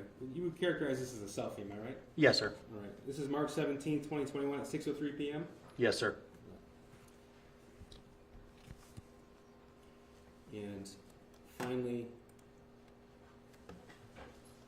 people's 27, may I approach? This also is a photograph. Sir, do you recognize that photograph? Yes, sir. How do you recognize that? Again, it was on Jennifer's phone. People move to admit 27. No objection. No objection from Mr. Crumbley. Thank you. And this was taken March 20th, 2021 at 12:02 p.m. Am I right? Correct, yes, sir. All right. Again, photographs of horses. Yes, sir. Now, looking at the data extraction on Jennifer Crumbley's phone, we can see no text back in relation to clothes flying off the shelves or seeing demons, things like that. But were there any other phone calls or any other messages on any other messaging apps? No, sir. And were there any text messages in relation to demons or things flying off shelves or the house being haunted on James Crumbley's phone to Ethan Crumbley? No, sir. Were there any phone calls from James Crumbley to Ethan Crumbley during this time span? No, sir. And no phone calls from Jennifer Crumbley to Ethan Crumbley during this time span either? No, sir. I'm going to go back to People's Post 28.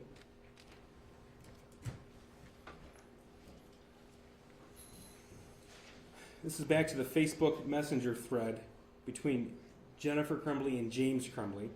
This is a portion of pages 440 to 443, and this is that over 2,000 page Facebook Messenger. Yes, sir. Just make sure we're on the same page. May I approach the witness? Yes. So do you recognize what I just handed you? Yes, sir. Okay. And how do you recognize that? It was a conversation between James and Jennifer through Okay. Facebook Messenger. Facebook Messenger. I believe we already have a stipulation of this. This is Exhibit 28. This is 28. Yes, Judge. Is that correct stipulation as to admissibility? Yes, no objection. No objection, Your Honor. You admitted? Okay, I'm going to publish it on the left. Now, this is the conversation between James and Jennifer Crumbley on the same dates that we were just referring to when Ethan Crumbley was texting Jennifer Crumbley about seeing a demon, the house is haunted, for context, okay? Yes, sir. Yep. So on the left we have from J.C. Rumbley, you identified that as Jennifer Crumbley's account. Correct. On the right we have James R. Crumbley, which we've identified as James Crumbley's account. Correct. All right. So I'm going to go to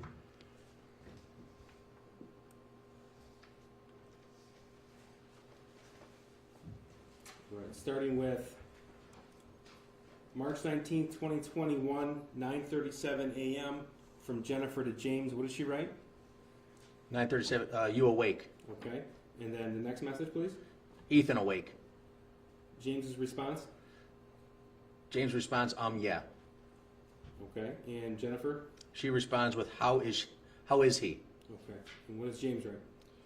He responds with, he woke up looking like he had way, in all caps, too much to drink last night, complaining about a headache. Okay, what was Jennifer's response to that? She responded with, well, he was really worked up and out of control, so I can see why. Okay, the next message. All I know is he needs to eat, go to work and work hard and not complain, and he can get his stuff back. Okay, the next message. Jennifer's asking, you respond, and I didn't get it, question mark. And then these responses. James responds with, Jesus, yes. Okay, then when does he write to her? March 19th, 2021 at 10:17 a.m. He said, let me ask you a question. Why am I in your guy's room? LOL. Okay, just so we're clear, the text actually says, he said. You're not actually saying what James said, am I right? Correct, yes. Okay. Correct. And then her response? OMG. And what's that mean for the record? General, oh my God. What does James write to Jennifer on March 19th at 10:17 a.m.? I totally thought you were giving him a Xanax last night. Her response? Does he seem better? And No then- melatonin. Okay. And what does James say? I know. Okay, please continue with it. Okay. But Jennifer then says, but he hasn't had one before. Should only give him half. James responds with, he is just doing his school, says his head hurts. He took so Tylenol.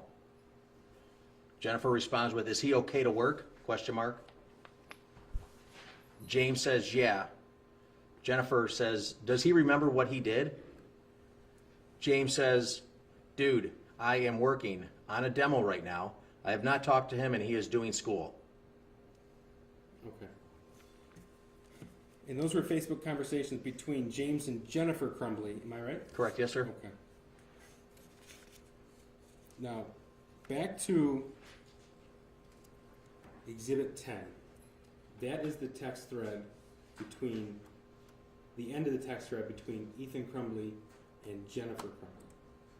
I'm going to pull that up again for you. It's already been admitted. I just want you to tell us, please, what is the last thing that Jennifer Crumbley writes to Ethan Crumbley on this text thread? Do I still have this? I can't see that screen that far. Let's see if I still have that one. That's these two pages. At what time? The very last text message. The very last text message was, Ethan, don't do it. Okay. That was the last text message from Jennifer Crumbley to Ethan Crumbley, and that was November the 30th, 2021 at 1:22 p.m. Is that right? Correct, yes, sir. Now, sir, we were talking about Jennifer Crumbley's phone. I want to talk to you a little bit about what was found on Ethan Crumbley's phone. Now, did you uncover a text message thread between Ethan Crumbley and another individual we're not going to name, but we know that that person is a juvenile? Did you uncover a text message thread between Ethan Crumbley and that person? Yes, sir. Okay. And how long was that text thread? There's about 25,000 chats, text back and forth. Comparing that text message thread on Ethan Crumbley's phone to all other message threads, is there anything that's is remotely close in size I'm sorry, more close to what? anything remotely close in size to the level of text messages between Ethan Crumbley and that juvenile? No, the next closest was just over 100. Okay, so is it fair to say, based upon your data extraction of Ethan Crumbley's phone, that is the person that he communicated with the most? Correct, yes, sir. Okay. Now, I want to specifically point you to the dates of April the 5th, 2021 on that text message thread. And this is Exhibit 29. May I approach? Yes. Judge, so you're aware, we had a discussion, Counsel and I had a discussion earlier today about certain portions being redacted or not redacted. We have complied with Counsel's request and provided unredacted portions. Is that correct? I'm sorry, You have these unredacted portions after a conversation this morning? Yes, thank you. Okay. Which are separate from what you've given to the court. which Yes, is so our- may I approach? Yes. So this will be the new Exhibit 29.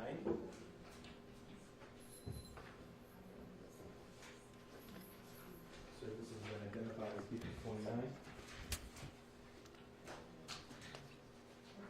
With those modifications, I don't believe we have an objection to the admissibility of Exhibit 29. But let me ask you, Detective, this was a portion of the text message thread between Ethan Crumbley and that juvenile. Correct, yes, sir. Okay. And on the top of page 29, what's the date and time? April 5th, 2021 at 12:38 a.m. Okay, and we already know this is from Ethan Crumbley's device from his phone, right? Correct, yes, sir. So on the right, it's going to be green, it's going to say owner. Correct. That would be Ethan Crumbley. Yes, sir. And it's going to say to, and it's going to be the person he's texting to. Correct, yes, Is sir. that right? Okay. People move to admit 29. Any objection? No objection. No objection for Mr. Crumbley. Can I have both counsel approach for a moment? Yes, sir.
Okay, the third text message here? Third message is, I only told them about the people I saw. Okay, what time was that sent? That was at 12:38 a.m., 25 seconds. And the response in the blue bubble? The response was, okay. And if, now I want to talk to you about this one right here on page 3, April 5th, 2021 at 12:39 a.m. What is that text message from Ethan Crumbley? From Ethan says, like I am mentally and physically dying.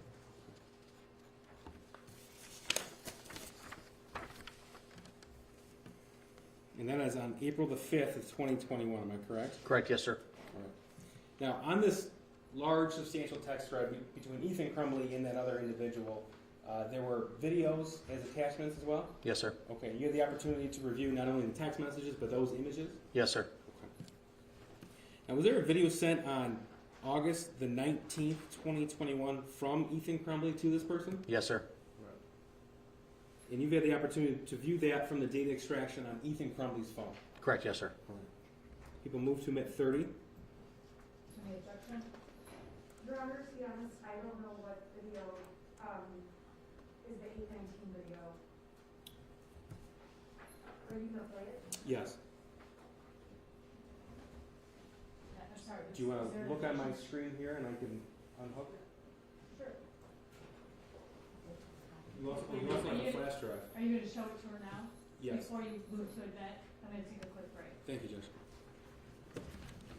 Actually, flash drive. All rise. Court is in recess. Can I see a picture of the signature first? Barbara, can I see you touch those up first? Oh.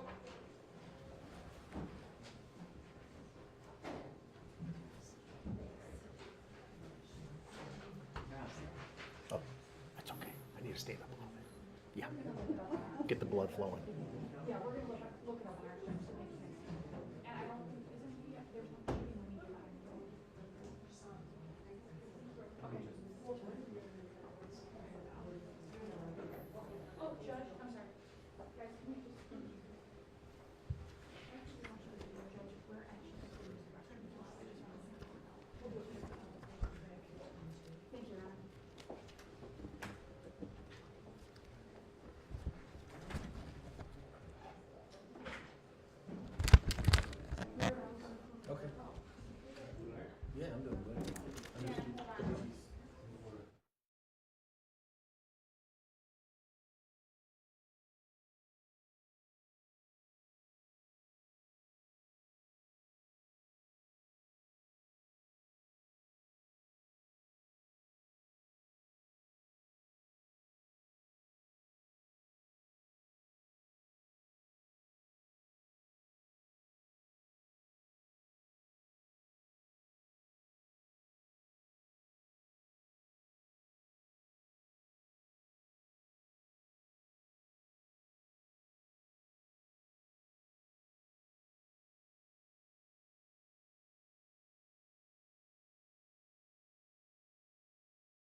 So it should be in the front.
All rise.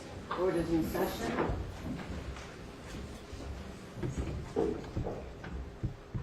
Okay, please be seated. We did contact the county and they are going to adjust the temperature remotely for us. So it should be okay. We do need to close those outer doors.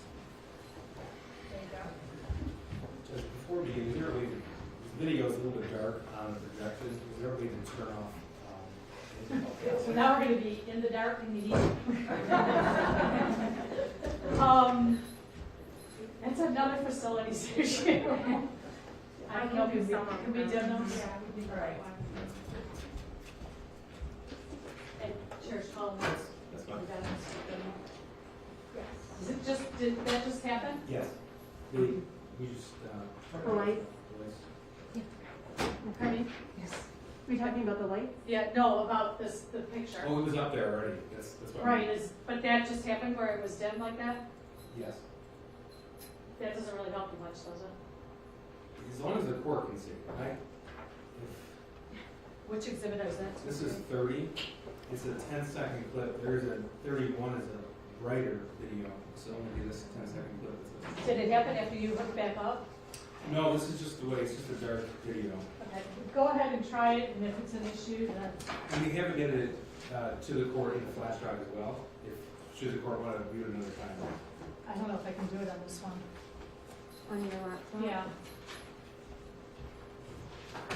You're really testing my electronics technical expertise. Okay. All right, let's go ahead and try it. If not, then. So let me try now for public case, Judge?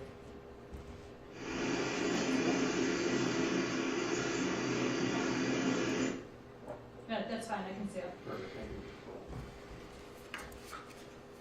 All right, go ahead and proceed. We're back on the record, thank you. We're back on the record, yes. Okay, Detective, we were at Exhibit 30.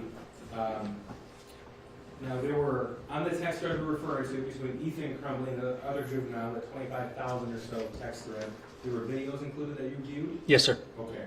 Specifically, on August the 19th of 2021, did you view a video on that text message thread? Yes, sir. And that was a video sent from Ethan Crumbley to that other person? Yes, sir. Okay, and that's people's 30. People do move to admit 30. Any objection? No, Judge, no objection. None for Mr. Crumbley, Your Honor. Be admitted. Okay, if I could refer your attention please to the screen to make sure we're referring to the same exhibit.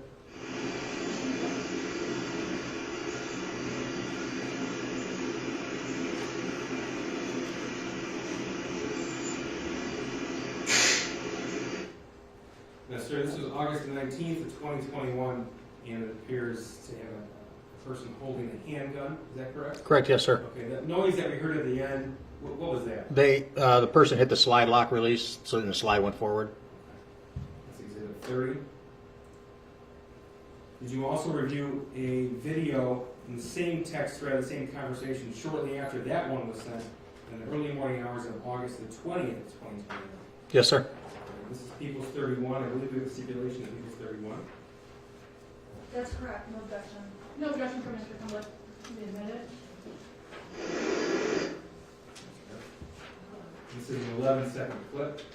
Again, this was sent from Ethan Crumbley to that other individual. Is that correct? Correct, yes, sir.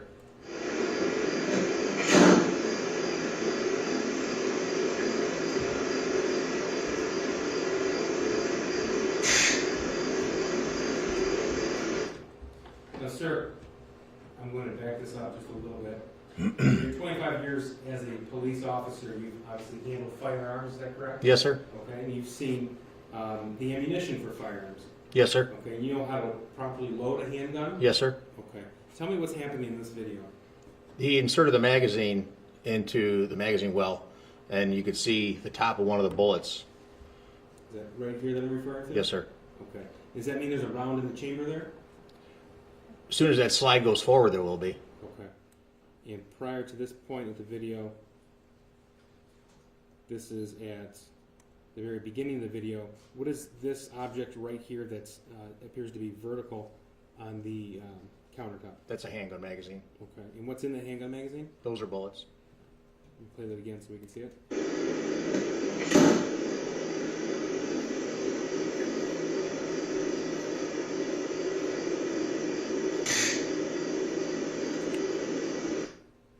And that was 31. Sir, was there a text message conversation in the midst of these videos being sent? Yes, sir. Okay. Judge, this is People's 32, and like People's 29, we made some changes to the redaction, so this would be a new copy for the court. The defense has this as well. Any approach to it? Yes. This is People's proposed 32. And sir, once you take a look at it, could you please tell me if this is in the same text thread that we had admitted People's 29, which is the text message thread between Ethan Crumbley and that other juvenile? Yes, sir. It is. Okay. And what is the date and time of the first text message on that piece of paper there? The first message is a video 8/19/2021 at 9:31 p.m. Okay, and that's the video that we watched in People's 30? Yes, sir. Okay. People move to admit Exhibit 32. Any objection? No objection. None for Mr. Crumbley. Be admitted. Okay, thank you. Green is the owner, again, is that correct? Correct. Yes, sir. Okay. And it has a phone number where it's sent to. And you said this attachment, the video was sent August 19th, 2021 at 9:31 p.m.? Correct. Okay. I'm sorry, I have the same one. One moment, please.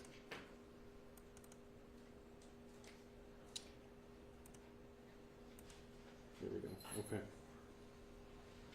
Okay, then we have a response to that video being sent. What is that response?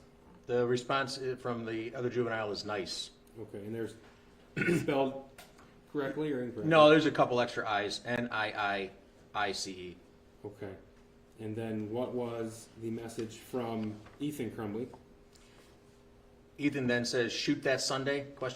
And that's August the 19th, 2021 at 9:34 p.m.? Correct, yes, sir. Okay. The next text? Ethan says, "If you don't want to come to the gun range, that's fine. You can just tell me. No hard feelings." Okay. And the response to that? The other juvenile states, "Nah, I do, but it's just kind of hard for me to ask RN." What's RN mean? Right now. Okay. And the response? Okay. And that was sent at August 19th, 2021 at 11:06 p.m.? Correct. Response. Next text, please. From the other juvenile was Yeah. sorry. Okay. And then what did Ethan Crumbley write? It's okay. And the following text is an attachment, is that right? Correct, yes, sir. And that attachment is a video? Correct, yes, sir. And am I correct, that's August the 20th, 2021 at 12:30 a.m.? Correct, yes, sir. Okay, and that's the video that we saw in Exhibit 31? Yes, sir. Okay. And then the other person's response? Nice, again misspelled with 3 I's. Okay. And please continue reading. The other juvenile then states, now pull the trigger, JK, JK, JK, JK. And then it doesn't appear to be any response in this text bubble from Ethan Crumbley to that person, is that right? Correct. All right, the next text, please. My dad left it out, so I thought, quote, why not? LOL. And what time do you write, my dad left it out, so I thought, why not? It's at 12:32 a.m. on the morning of the 20th. August the 20th. Okay. And there's no response here, correct? Correct. All right, and then what did Ethan Crumbley write? He responds with, I cave, I know. Gun safety, so it's no problem. Please continue. Ethan then says, now it's time to shoot up the school. And the final text in this export? JK, JK, JK, JK, JK. Okay, that was sent from Ethan Crumbley to this other individual August the 20th, 2021 at 12:34 a.m. Is that right? Correct, yes. Now, you reviewed this entire text message thread between Ethan Crumbley and the individual, is that right? Correct, yes, sir. And we have talked about the number of text messages that printed out be over, I think you said 25,000 pages, is that right? Yes, sir. Was there a time when this text message history just abruptly stopped? Yes, sir. And when was that? It was around October, around Halloween time, I believe is when it was. Of 2021? Yes, sir, I'm sorry. Okay. Now, sir, during the review of the data extraction on Ethan Crumbley's phone, what else did you observe of note? There was text messages back and forth between the other juvenile and him of kidnapping and killing another classmate. There's also videos of killing and mutilating baby birds. Okay. Anything else? Not that I can recall. Well, sir, are you able to look at his web history? Yes, sir. Okay. Now, I don't want to name the website, but was there a particular, on his web searching history, were you able to identify a particular website that he visited quite often? Yes, sir. Okay. And just to give us an idea, how many times did he visit that particular site in the month of November of 2021? 421 times. And what were some of the sort of things that he was searching? It was very graphic content. It dealt with other school shootings, particularly ones in Florida, and people being killed. Okay. Now, we've talked a lot about, this was Ethan Crumbley's phone, Jennifer Crumbley's phone, James Crumbley's phone, etc. Were you able to determine who actually owned Ethan Crumbley's phone? Yes, sir. And who was that? James Crumbley was the owner on all the accounts. Okay, and he paid the bills? Yes, sir. Thank you. May I have one moment, Your Honor?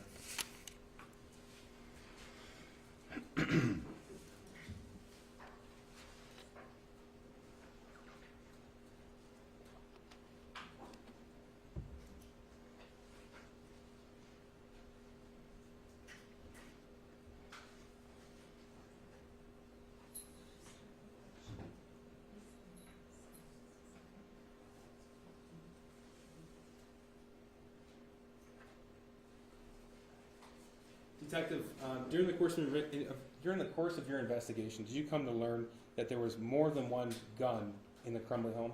Yes, sir. Okay, so we've been referring to the 9mm SIG. That was the firearm used in the actual shooting, am I right? Correct, yes, sir. Okay, what were the other firearms found in the Crumbley house? There was a Caltech, I believe. I believe it was a 22 caliber, and then there was a small Derringer. Okay. Now the videos that we saw on People's 30 and 31, what kind of gun is that, if you can tell? That was the Caltech. 22 Caltech? Yes, sir. And that's also semi-automatic? Yes, sir. Thank you. I have nothing further.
Good afternoon, ma'am.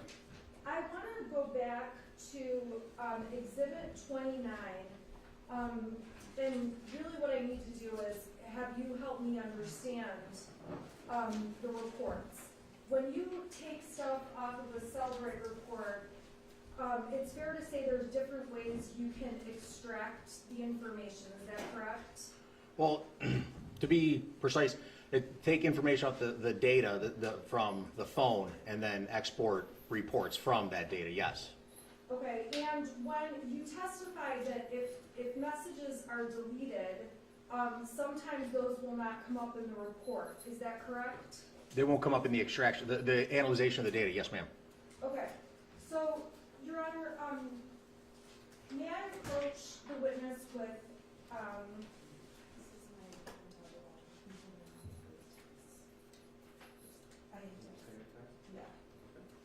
Okay, may I approach the witness with these materials? So I can What ask materials are those? These are the texts between Ethan and the other young man that we've been discussing Okay. on the record. They're not exhibits They're at not- this point. They're not exhibits at this point. Okay. We just need to make sure they're identified correctly, that's all. Okay, so, This is all one. Yeah, this is all, there's two separate files, but I'm gonna ask you about that. okay, so Detective, I just handed you a very large stack of papers, and if you take a quick skim through it, it appears to be all of the messages between Ethan Crumbley and his friend, who we're not identifying on the record, name starts with B. Does that appear true to you? That looks correct, yes, ma'am. Okay, so at my office, when I get your Celebrate report, I pulled up all of these messages, printed them, and brought them into court today. And if every page is there, you would agree with me that that's from the Celebrate report. Is that a fair statement? It came from, it's a Celebrate report, yes, ma'am, I can tell you that, because the logo's on there, it looks like it should. I don't know if you're asking, is it every message that they shared back and forth? Well, no, there'd be no way to verify that because there's so many thousands. I'm just asking, if I'm telling you that I printed those off Celebrate, does that look like what you would expect it to look like? I'm sorry, yes, ma'am, it does. Okay, so I want to turn your attention to Exhibit 29, which was admitted when the prosecution was questioning you. Your Honor, may I approach the witness? What do you have there? I have Exhibit 29. 29? Yes. Go ahead. Okay, and Exhibit 29 contains a series of text messages that were from April 4th, 2021. Yes, ma'am? Okay, and those messages specifically that were admitted in Exhibit 29, those messages did not print when I printed the messages. So I'm wondering if you can explain why the printouts I printed from Celebrate would be missing some of those messages. Without having where you printed that from and being able to examine it myself, there's no way I can tell you that. Okay, is it possible that those messages were deleted by the user of the phone? No, if it was in the original data that was given to you, it doesn't matter if it was deleted, it would still show, it would still be there.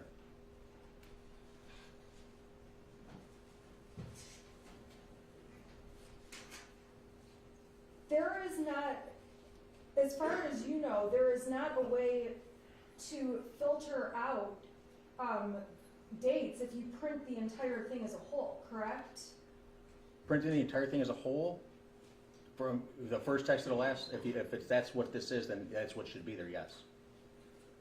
And can you take a look at the text I printed from 4/5 of 21, and can you show me where the texts on Exhibit 29 fall into that, where they would be? I'm They're in sorry, order Judge, of date. I think I'm gonna have to object here because Detective Wagrowski has testified to the exhibits that we've admitted because he actually exported them using the Celebrate software. This was just handed to him 5 minutes ago. I didn't print out 25,000 text messages because I'm not going to admit 25,000 text messages. There's just no way for this officer to know that that is in fact the entire text thread between Ethan Crumbley and another person.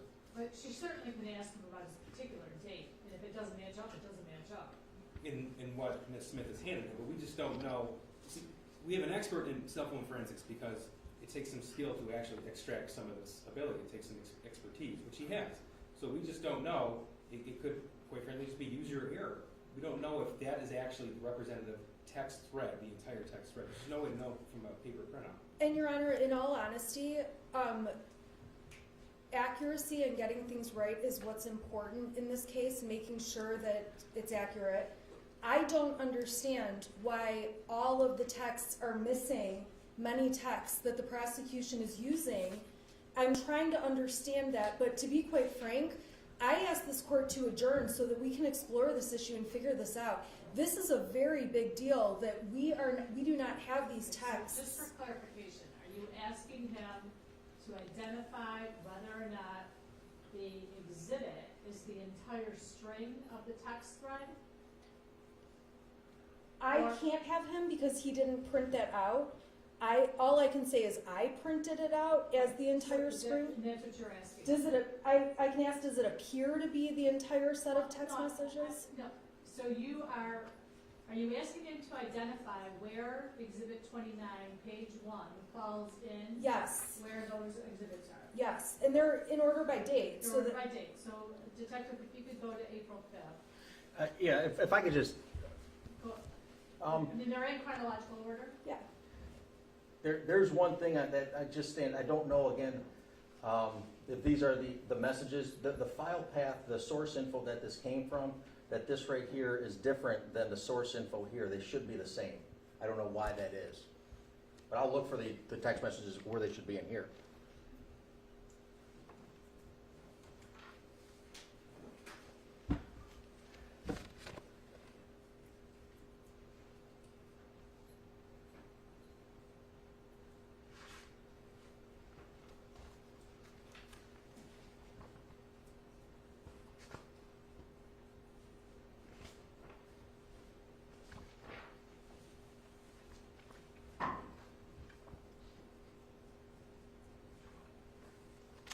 Just look, it should be, this is the first one that I see for April 5th in this stack, and the next one, I'm sorry, Stan, let me just, I apologize. It shows April 5th there at 3:54 a.m. and then 3:17. So somewhere in between these two dates, these two messages right here. So I mean, just for clarification for my own purposes, when I'm looking at exhibit number 29 for the date of April 5th, I show 8 bubbles of conversation, both received and sent, anywhere from 12:38 a.m. through 12:39 a.m. Are you able to identify those bubbles in the statement materials that you gave? No, ma'am. No? No, ma'am. Okay, Your Honor, I know this court heard our motion to adjourn earlier today. Co-counsel and I have been dealing with thousands and thousands of pages. We are very clearly missing pages that are being admitted as evidence in this case. I asked the court to adjourn and give us an opportunity to look into this issue. This is a very big deal. If they're admitting a few pages and we don't have those in what's the entire printout, that's happened with a couple of sections of it. That's a big problem for the defense. Judge, they're not missing anything. This detective took the same program, the same evidence that we have at the prosecutor's office, we turned over to defense. She just didn't find it in the evidence that's been given to her.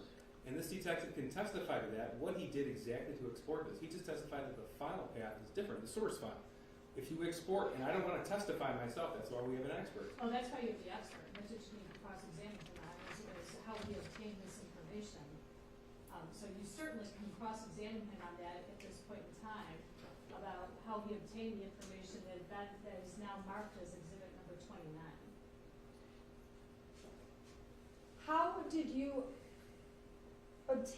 how did you go through to obtain the information that's on Exhibit 29? Within the whole chat thread, text thread, you would uncheck every message going back and forth and just check the ones you want, and then just export as a PDF. So it's your testimony that you went from all of the text messages and I picked out the ones you wanted, checked those off, and printed those out. Is that correct? In separate reports, yes, ma'am. And so if my office printed out all the messages and we printed them out correctly, those messages should be in my complete stack. If printed correctly, yes, ma'am. Your Honor, I am asking the court to adjourn. They are printed correctly and we are missing messages. And if this is user error or an issue, this is something that needs to be determined.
then People versus Crumbley, the courts had some discussions with counsel in the back. Due to the voluminous nature of the exhibits and the fact that we are not likely to finish with this witness today, we're going to go ahead and continue the exam on February 24th, starting at 8:30 a.m. If it's necessary for the court to add an additional day after the 24th, we'll revisit that issue on that date and time. However, I am indicating to all parties that I have cleared that day specifically for this case, so you will have the full day. As far as exhibits go, prosecutor, take all original exhibits with you. Everybody has their copies and or technology and everything else. I just want to place on the record that when we were in chambers, defense counsel identified 2 witnesses we asked about. If one of those witnesses is not going to be called, we just ask that they give us notice so we can subpoena that witness to be here. Sure. Thank you. The prosecution said they'd get back to us, no problem, so thank you. Okay, thank you.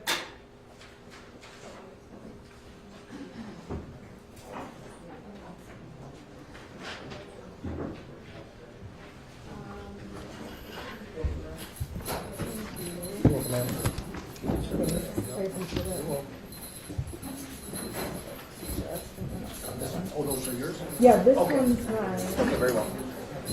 Yeah. Both those yours? Yeah. Okay. I'll make sure. Thank you. Yep.